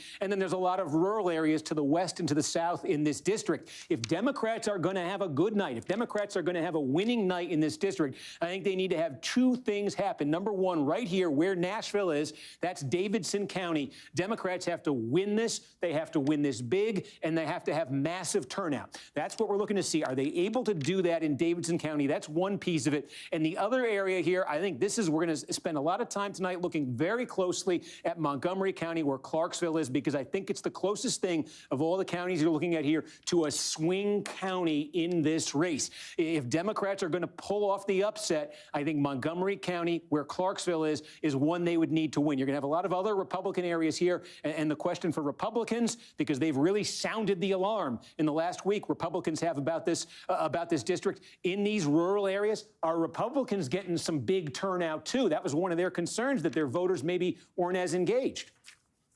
Give us the numbers, Steve. First numbers coming in, first batch. You got it. All right, folks, thanks for bearing with me on that. And look, you didn't miss any results, and we got to do a great hit there with Gotti and his team. That was fantastic, and I appreciate them. It's not Jover, Jack. Calm down. It's unusual for them, but anyway, polls, as we say, now closed. I'm going to say that a lot now until we get some results up on the screen. I can tell you, though, as a matter of fact, though, why I keep saying, and I keep my eye on this, don't worry, and you keep your eye on it, too. Just to give you a sense of this, take a look back here. I have the log from the last general election year, and I'm just calling it up on the screen right here. The first report we got in November 2024 in this district was at 8:04 p.m. It's 8:04 p.m. right now. We got that it's just from Wayne. Wayne County, I believe. 8:05 and p.m. Stewart was the first report in Wayne County in 2024. So we did get a lot of these initial reports in these counties. But in terms of the big ones, because again, we're setting the stage here for the population centers, which again, we're talking about are sort of, Nashville, its immediate suburbs there, and then up to Clarksville. In terms of when we got the first report from one of those, we got Robertson County. Okay, this is about 10% of the vote is going to come out of Robertson County. This is a big core Republican county. The question tonight in Robertson is, how Republican is it going to be? We got our first big batch of vote at 8:15 there in 2024. Williamson County. Oh, we've now got our first real vote. I can stop stalling, and now we can get to the action. Let's go to the Alabama border. This is Wayne County. And again, look, what you see, this is very small. Remember what I said. You're talking about the west and the south of this district. You're talking about, they're big geographically, they're small counties, they're rural counties. That's Wayne County on the border of Alabama. You see that's like 45% of the vote. 45% of the vote we expect from Wayne County just got reported out. Why that much all at once? That's the early vote. That's the vote that folks went and cast, days, weeks before this election. Here's the Republican. This is no surprise, 79-20 for Van Epps with the early vote. Now, here's something we're going to be doing throughout the night as results come in. We want to compare it. How does this compare to the presidential election last year? Because remember, the margin overall in the district in the presidential election was 22 points. Holy fuck. So how much, as these results come in county by county, are the results differing from that? So this was in this county, in Wayne County, it was a 77-point Trump victory in 2024. What are we seeing with about half the vote in Wayne County? You can do the math. That's a little bit under 59%. So that's two things matter in Wayne County. Not necessarily just like how much she's cut the difference between the Republican as the Democrat, but also how many people went out to vote in general. Because if there's lower turnout overall in Wayne County, then that's good. Because she's not winning those counties, right? She's not winning those counties. She's just winning whatever chunk of fucking Nashville exists in the district. Okay? Because this is specifically designed to eat away at the Nashville, the blue voters and the Democrat dominance in Nashville by picking it apart and spreading it around as many big Republican neighborhoods as possible. So the goal, what your takeaway here has to be Your takeaway has to be not just like what the difference is here, but also how many people voted in Wayne County overall. Expecting to come in. And again, what do you see? You see Donald Trump won it by 69 points in 2024. What do we have here? That's 40.6 points, round that up to 41. So that is a 28-point shift. And it very small. You're talking like 1% of all the vote in the district is going to come out of Perry County. But it's a 28-point shift there in the early vote. Again, that might get less Democratic, might get more Republican-friendly as that same-day vote rolls in, but that's the initial readout right there. Continue now. Again, we're still in rural parts of this district. Houston County, named after Sam Houston. Again, very Republican, very small, very rural. What do we see here? Trump won this by 58 points in 2024. What do we see? That is 36, so that is a shift. 22 points at the moment. That's a shift of 22 points at the moment. Again, is that the high water mark for Democrats in Houston County? We'll see as the same day vote comes in next. Now let's go. We're actually getting west of the Tennessee River. It's the, Tennessee's got the 3 grand divisions, maybe. You got West, Middle, East Tennessee. The Tennessee River is the dividing line between Middle and West. There's actually 2 counties from West Tennessee that are in this district. Benton County, at least part of it, is one of them. Again, Republican, rural, small. 65 points was Trump's margin in 2024 in the early vote in Benton County. That is a That's crazy. That's crazy. 200 people, 259 people in fucking Benton voted for Afton Bain, and I saw a chatter go, I'm starting to believe in a blue Texas.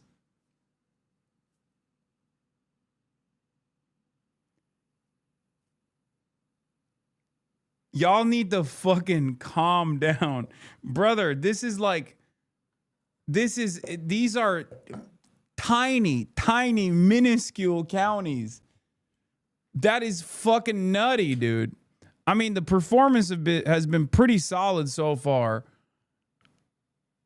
But y'all are libbing the fuck out beforehand. You're pre-firing.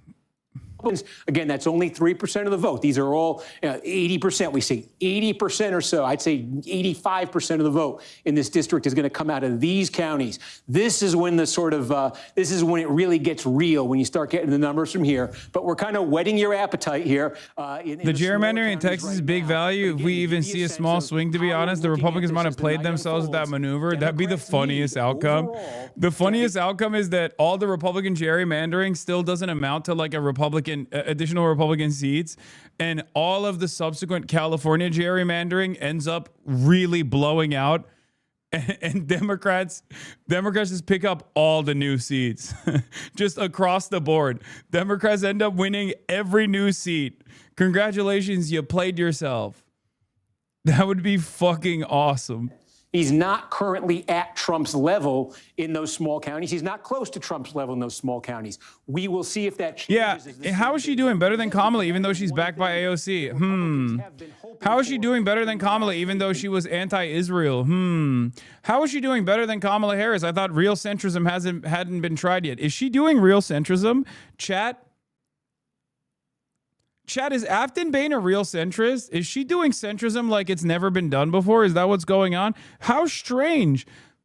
How strange. Be about 6% of all the vote in this district, and we got more than half of Cheatham County's vote right now that just came in, the early votes. This is getting more significant. Bro, this now. is actually. You can see here 60 Am I crazy or is she kind of cooking? Is what you got in the early vote there, and we'll do our math game. It was a 46-point Trump margin in Cheatham County in 2024. Currently, that is a 21.4 point margin. Oh my God! For Van Epps. So that is a swing there of 24.5 points.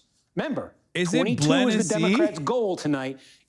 With the early vote, at least in Cheatham County, that is 24.5 points. This is early vote away plus from the this is Republicans and toward the Democrats. You could see this is building towards a very critical question here. How different when we start getting This is an incredibly impressive showing so far for Afton Bain without the fucking the early vote. Without the blue areas. How crucial that is, because at these current swings that you're seeing in the early vote, This would be very competitive for Bain if that were replicated across this district.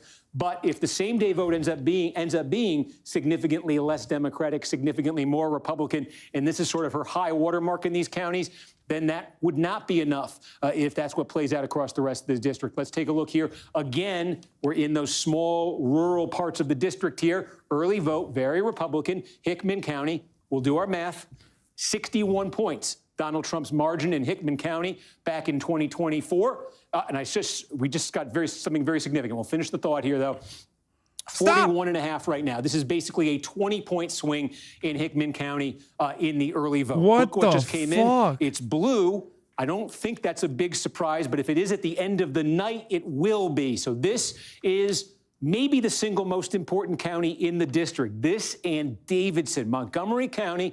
Again, we're talking about Clarksville here. We've just got the early vote in Montgomery County. And Afton Bain, the Democrat, That's the you can see by a 3-point margin, wins the early vote and takes the lead here in the tally in Montgomery County. Again, in 2024, more votes in this district came out of Montgomery County than any other county or any other portion of this district. And we said, if you were watching or if you missed, I'll say it again at the top of the broadcast, as these counties fill in tonight, if there is one swing county, if there's one county I want to know the winner of to guess who's won the whole district, it is Montgomery County.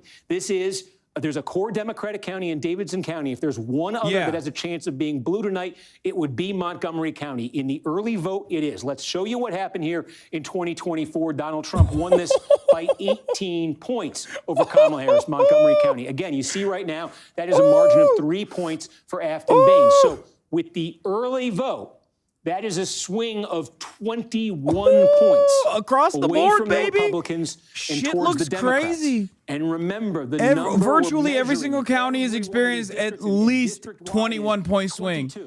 At least a 21-point swing in the blue direction in every single county, including all the red ones. With the early vote in Montgomery County, that's an interesting number. That's an interesting swing. This is the reason why what matters here is how much did the red counties actually turn out? If the red counties didn't turn out a lot, and the one major blue county did turn out a lot, then all of a sudden, if Van Epps is winning it, then these numbers are going to change. Van Epps oh my God. And then that shift from 2024 will become lower and lower and lower. And the more it moves from 22 points, the lower it gets. I just don't understand why, I am an Ezra Klein enjoyer. I am a Matty Iglesias enjoyer. I'm not hoping until we see the election day votes. I know. I'm not an Ezra Klein enjoyer, and I'm not a Matty Iglesias. I am an Ezra Klein enjoyer, and I'm a Matty Iglesias enjoyer. These are the only people that I have gotten my political notes from.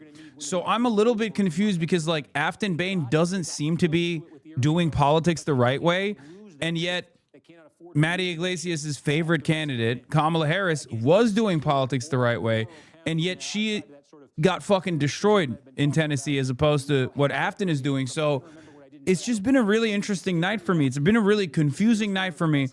And I'm just going to try to figure out a way to confirm my priors. Okay? I'm going to, as the night goes on and we see Afton's performance, we see Afton Bain's performance look significantly better with the point swings from Kamala Harris's performance. I am going to try to find another way to reconfirm my priors that I have, which is that Afton Bain was doing politics the centrist way. Afton Bain's radical Islamic style politics only works in blue areas like Tennessee, also known as Blenessee. I don't know, maybe something along those lines. Another choice one is this is the anti-Trump pick, and that's the reason why she's actually cooking, because this is the anti-Trump election and has nothing to do with... Yeah, this election will be close. Van Epps is struggling. For Van Epps in sort of the running tally, but again, we're breaking this down a level deeper than Dixon County. I see Dixon County. I don't think I'd shown you this. Again, this is significant. This is a pretty significant one. About 8% of all the vote in the district is going to come out of Dixon County. You see half the vote. That's the early vote that came in Dixon County. This is a very Republican county. How Republican? Donald Trump won it by 52 points last year. What are we seeing tonight? That's easy math. That's 25 points. So yeah. Your analysis is off here. This kind of DSA style platform may work in the thriving cities of West Tennessee, but there's no proof of it. There's no proof that it would work in the swing states of Pennsylvania and Ohio. Yeah. No, I like that. Hold on. The new meta is actually swing states need real centrism, whereas red states actually respond positively to radical progressive politics. And we only care about the swing states. Forget the rest of the country. And you can't even consider the red states to be swing states if they swing in the blue direction. It's actually only Pennsylvania and Ohio that I care about. I am going to look for an increasingly smaller sample size to try to justify that politics should only be done in the extreme neoliberal centrist manner. Okay? That's it. There's an actual sundown town in that district. I mean, that's not surprising. And again, I have a second here. I can finish a thought I started as I keep an eye on this board. We'll go to the district-wide results here.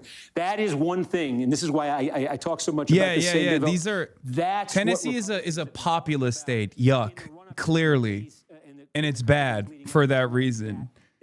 And unlike the centrist states of Pennsylvania, which is a non-populist state, and therefore neoliberal politics is what thrives there. Yeah, red states swung so far right, they came around back to the horseshoe theory. Yes.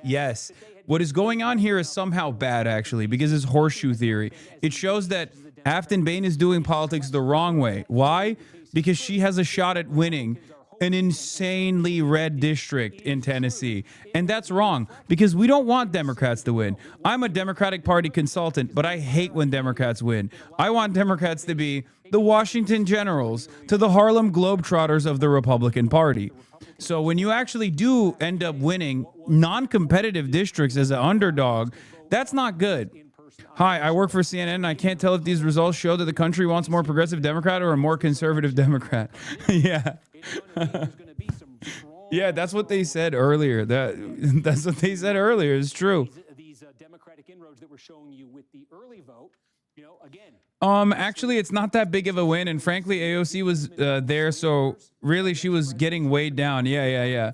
She needed to campaign alongside Kamala Harris more, I think. Particularly in a place like Davidson County, which we're waiting on, who themselves weren't engaged until the final days, you would see a Democratic surprise with that same. Why would Democratic consultants want Democrats to win? That just shows them what the winning formula is. You want to repeat consultancy services. True. At his computer, and what he is doing is he is looking in all of these counties. New York Times has it at +3 for Van Epps in the final estimate, guessing election day vote. Light it up here, lit up. Come on, baby. Fuck that. We have the early vote. As soon as we start getting the Current R+3 final estimate reflects solid estimates about the early vote, but the election day vote is still at guesswork. You can track. No.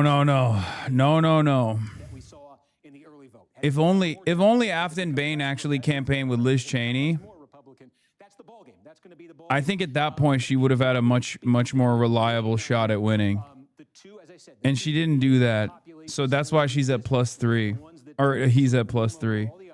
We've heard from one of them. We've got the early vote in from Montgomery County. We await the same day. The one we haven't heard from right here is Davidson County. And again, Davidson County, this is where the city of Nashville is. About a quarter of Nashville is in here. It's some different parts of Nashville. Some of the heavily black areas of Nashville are in this district. There are also some areas here in West Nashville, some areas around Vanderbilt University, some college students, some economically upscale areas as well that are more almost like suburban in nature. We haven't heard from that, but this is where Democrats run up their margins. I'll show you again. This is what happened in 2024. Kamala Harris won the Davidson County portion of this district by nearly 40 points.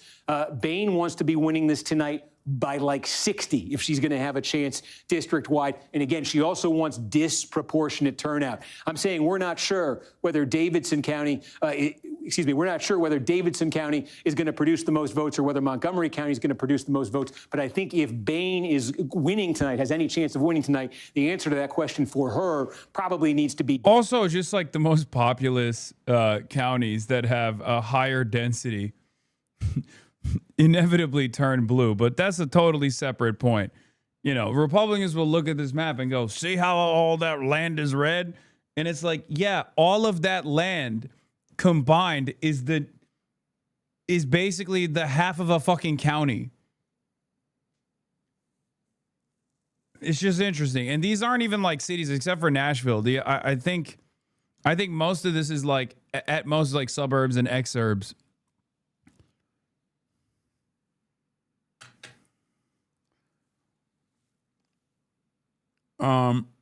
I've got you on the big screen and my cat likes it when you move the mouse. Can you give it a shake for him? Here you go.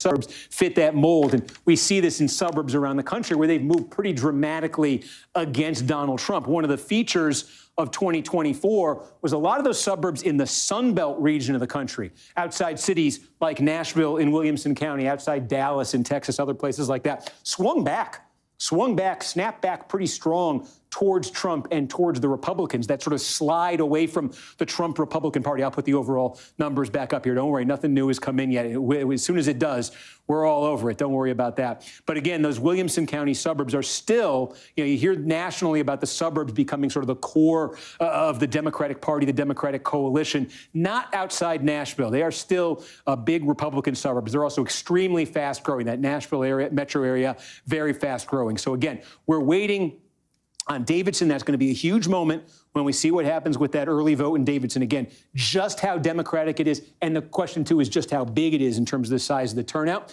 Big moment when we find out something about Williamson County here. Again, I'm giving you a target there just in terms of trying to gauge the competitiveness of this race. If it's a single-digit race in Williamson County, this could be a competitive race. If it's double digits, it starts to move towards an advantage for Republicans. And the other big piece of real estate we have nothing from so far, Robertson County. Robertson County going to be about 10%, maybe a little bit less the way the turnout patterns go. But I'd say about 10% of the vote tonight is going to come out of Robertson County. And again, you're talking about in the sort of southern part of Robertson County here, closer to Nashville. You do have some suburbs. You have some older towns, some rural areas as well. You go all the way up to the Kentucky border there. You got a fun little story, that little divot there between Kentucky and Tennessee. They call that the dueling grounds. It's actually, there's a horse track there now, but this was contested land between the two states way back like in the 19th century. And so since no state really had ownership of it, that's where they did the duels. That's that, if you ever notice it, it's that little dip there between Kentucky and Tennessee. Fun facts I could share with you as we wait for results in some of these counties. That's the fun thing with doing this live stream. But again, so again, that's just to reset. That's where we stand. A quarter of the vote. 16-point advantage here just in terms of the raw tally for Van Epps over Bain, but some very big outstanding pieces of real estate here just in terms of getting even the early vote in those three counties. Again, those three counties should be just back of the envelope calculation here, 25, 36. You're talking 45% of the vote in this district, or so should come out of these three counties. So very, very significant when we get those three. These are small, rural, low population counties that we have results in from so far. I just managed to switch the lines off. I put him back on. So again, if you wanted to make sort of an overall sort of assessment of the situation right now, I think it's clear, at least in the early vote phase of this, that Democrats have made very big gains in this district relative to 2024 when Donald Trump won it by 22 points.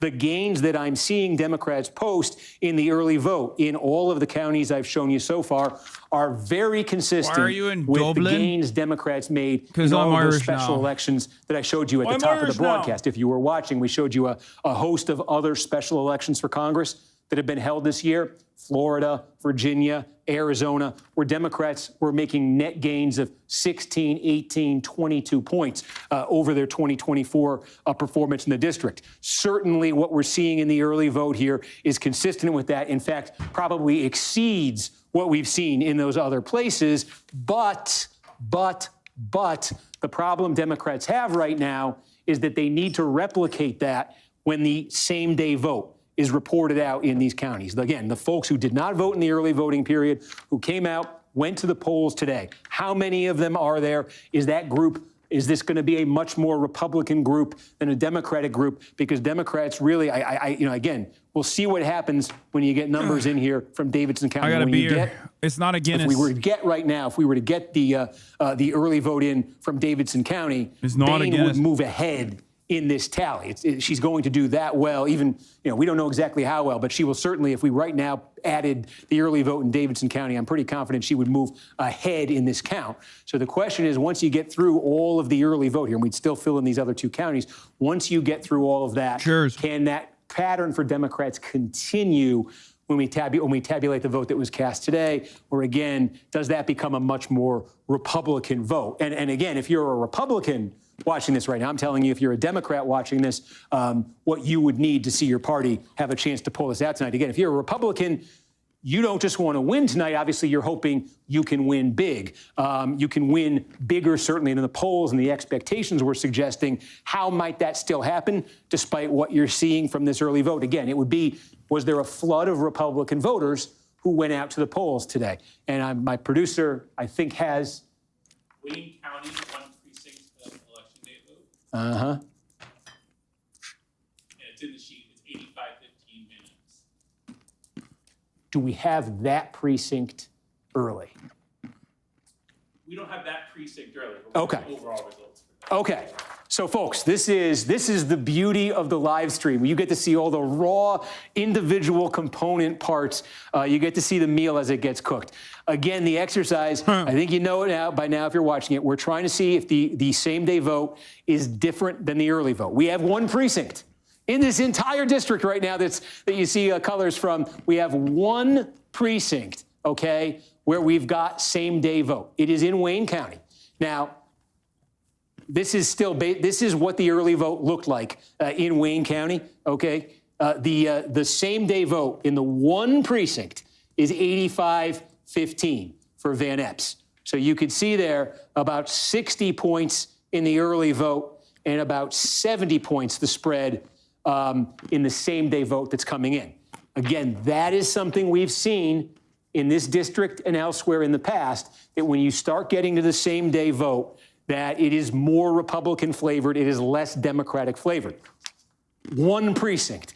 There's going to be a lot more precincts that come in. We'll see if that continues. That's about a 10-point net improvement for the Republicans in the same-day vote. If that's something that continues across the district, that is very good news for Van Epps and for the Republicans in terms of winning this district tonight and surviving that scare. We don't know, obviously, if that's going to continue throughout the rest of the district. And again, I stress, we're talking about right now, not just one precinct, we're talking about the most rural, the most Republican part of the district. There just aren't that many Democrats in Wayne County. There just aren't that many Democrats.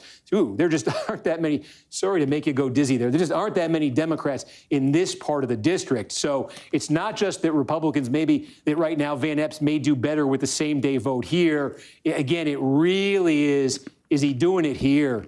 Is he doing it maybe even in Davidson County? Not many Republicans there, but Democrats need to do just as well whenever we get that early number in Davidson as they do in the same day there. So again, that's one precinct from Wayne County.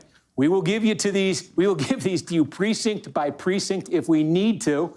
I'm looking over at my producer, Adam.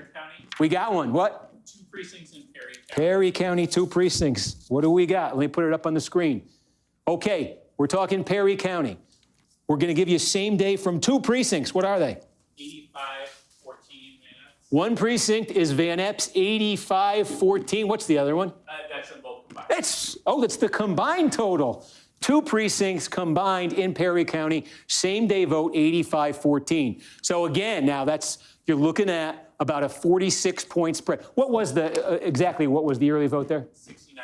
69. Okay, yeah. So it was 40 points. The margin in the early vote in Perry County was 40 points for Van Epps. So far, the margin in the same-day vote, you can see right there, wow, that is 71 points. Again, 2 precincts in Perry County. I can't stress, these are very, very, very small units in very, very small counties, but that is the trend that Republicans want to see as we start to get a more meaningful number of precincts that come in here. They want to do much better on that same-day vote than they did in the early vote. at least in these 2 precincts in Perry County, they are doing that. In that precinct we showed you in Wayne County, they're doing it, not quite to this extent, but they are doing it. They want to do better than they did in this early vote in all these places, because again, the pattern in this early vote is friendly to Democrats. Friendly enough where if that pattern was replicated in the same day vote, Bain would have a chance here. If it's not, she doesn't.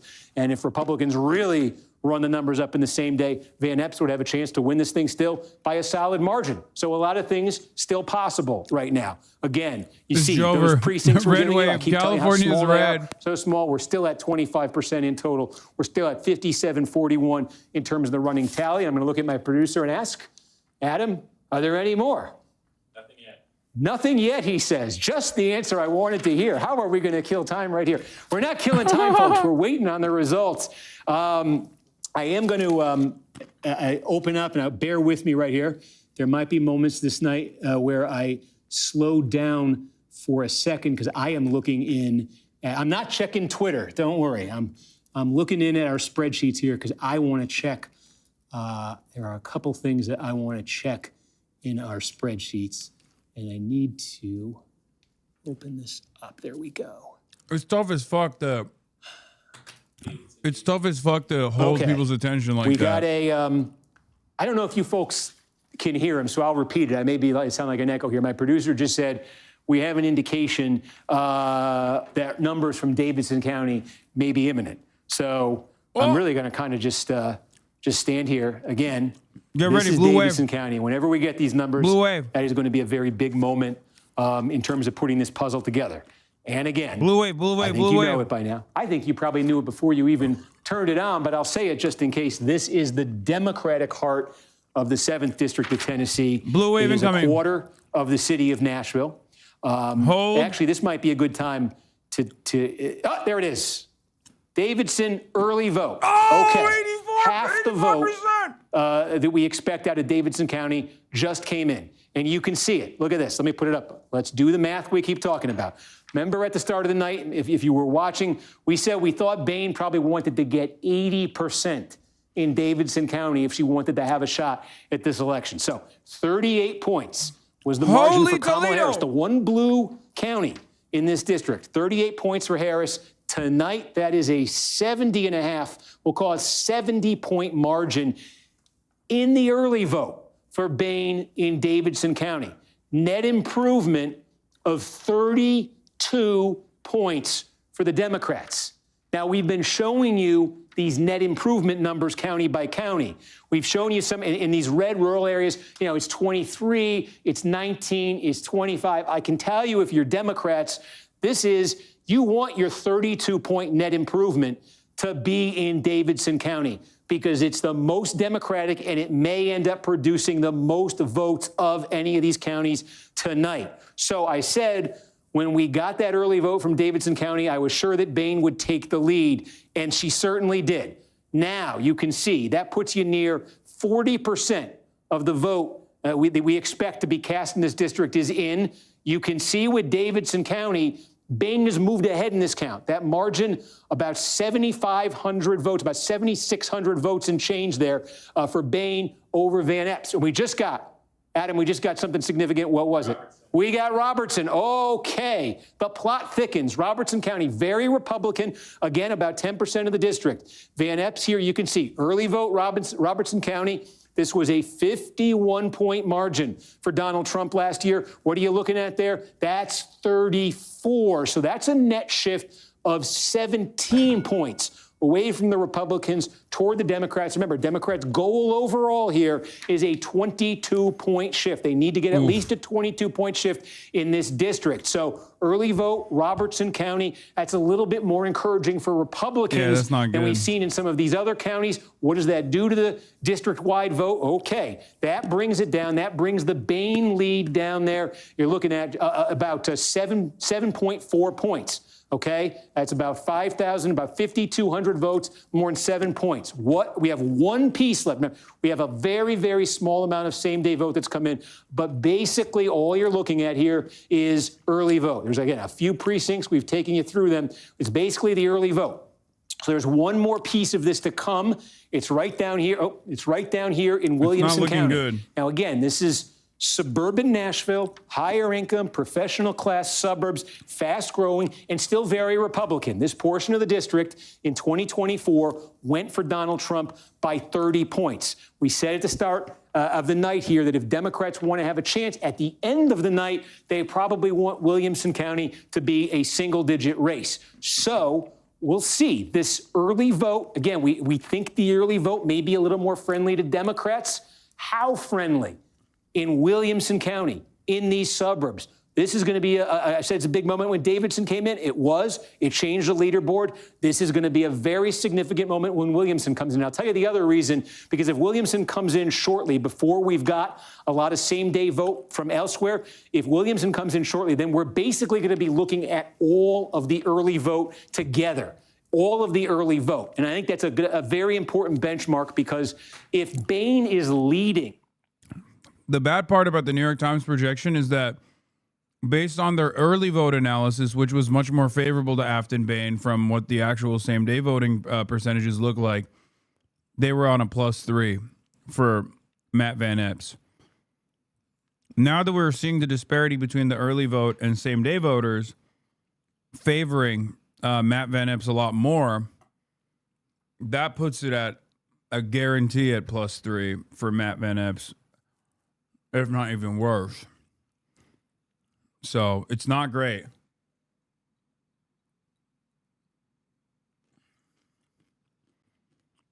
Under normal circumstances, the early voters are supposed to be, I guess it's because it's a special election and it favors turnout for high propensity voters.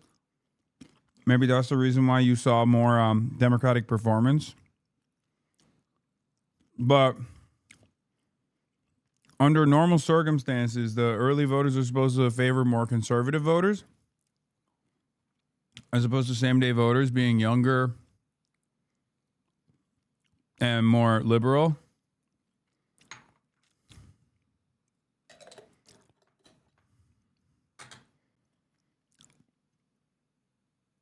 Why is everyone being so pessimistic? It's a really, really impressive. I mean, we're trying to make projections. That Bain would actually win the early vote in Williamson County, and I think she obviously she would want to. But I mean, you start to look at the math here. That how many votes, how many net votes she gains or loses from this early vote is it's huge right now, because it gets to that question of how much slippage can she afford on election day. She doesn't just want to win the early vote, by 100 votes, because then if Van Epps is doing, even a speck better in the same day vote than the early vote, he'll win. She wants to win the early vote, and she wants to have a pad that can withstand. Okay, I think we just got another update. Is that right, Adam? A small same day? Okay, did we get some same day there? Yeah, it's same day. Okay, so let me call it up on the screen. And again, how many precincts? 4. 4 precincts. What was the early vote in Hickman? 70-28. Okay, so the early vote in Hickman County was 42 points for Van Epps. We have 4 precincts. 4. So far in Hickman, where we've got same day, and this is the aggregate number? 80-19 is the aggregate number. Okay, so the number, those 4 precincts collectively, it's a 61-point margin for Van Epps. So again, this is, a limited number of precincts, but you're seeing it now in 3 different rural counties where we've gotten some precinct reports same day. You're seeing Van Epps running better on the same day, running, in this case, again, significantly better than he did in the early vote. Van Epps won the early vote in Hickman County by 42 points. In these 4 precincts that we've got same day, it's 61 points. So again, when we say Bain wants to win the early vote portion of this district-wide so that she can withstand slippage in the same day vote, that's the kind of dynamic that she has to guard for. So that's why that's so important, because you are seeing it. Certainly you're seeing it, and pardon me, I'm going to take a little bit of water here. How dare you? It's not TV. I can take a break. Give me 1 second. I'm going to take a little bit of water. Mouth noises, mouth noises, mouth noises. Everybody type mouth noises in the chat. Spam mouth noises in the chat. Excuse me, why are you drinking water every time I log in? You're drinking water, Steve Kornacki. Why are you drinking water every time I log in? Okay. Why can you not drink water off camera? I hate hearing mouth noises. I have misophonia.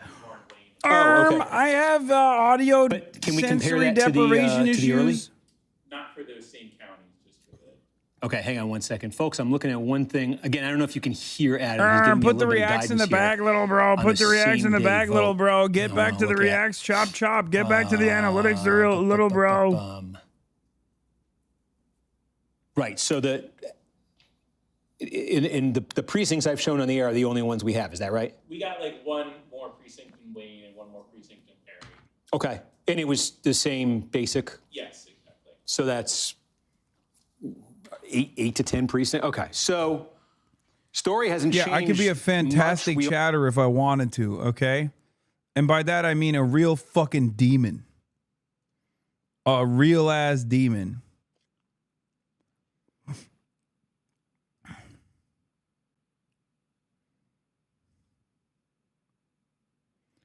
Stop the steal, I think. Stop the count. Stop the count. I think they've counted enough. What do we think, Chad? Should we just stop counting?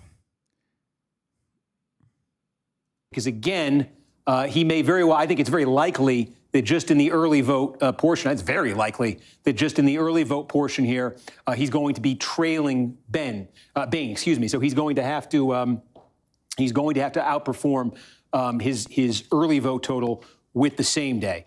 So again, we're just, I wish I could wave a magic wand and take a look here at Williamson County, because I think if we get that piece of real estate here in the next, in the next minute or so, I think that's really going to clarify what it is we're looking for with the remainder of the vote. I was hoping I could kind of talk it into lighting up, but it didn't. And so while we wait, I'm going to keep an eye on it, and maybe I'll finish a thought that I was starting when we got the Davidson County numbers. And that is that one other significance, I think, to keep in mind as these results come in, whatever the outcome is tonight, this special election is coming against the backdrop of what? This drama over mid-decade redistricting, the redrawing of maps in all of these different states to try to give one party or the other an advantage in next year's midterm elections. This district, okay, has not been redrawn for 2026, but it is the product of that kind of a politically motivated redraw in this most recent round of redistricting back heading into the 2022 election. And what I mean is this.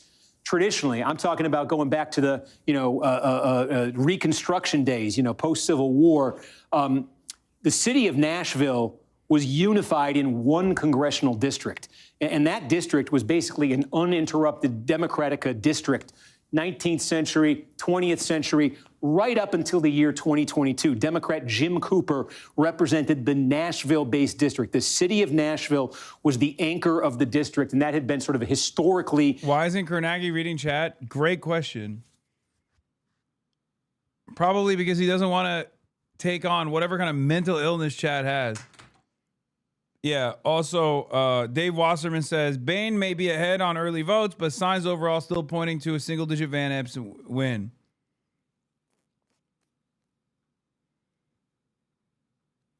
I'll be honest, it's not looking too great. I don't know if you could hear Adam, but again, it's coming. Wayne County, Tennessee is the king of same-day reporting so far. We got another precinct out of Wayne County. Same story. Small, rural, Republican, more Van Epps friendly than the early vote was there. But again, waiting here on Williamson County. So to finish the thought I was on a second ago, Nashville was the anchor of a unified Nashville was the anchor of a Democratic congressional district, for more than a century. Fuck to make fun of my mental illness. And what Republicans in Tennessee did in the redraw in 2022 was they said, what's your mental illness? Being sexually attracted to Steve Kernacki? They broke up Nashville and they split it up portions. Or are you going to say it's misophonia? Into different districts, and so that's how this district, which is rural, ex-urban, again, part of this district is even west of the Tennessee River in the West Tennessee, that Grand Division there.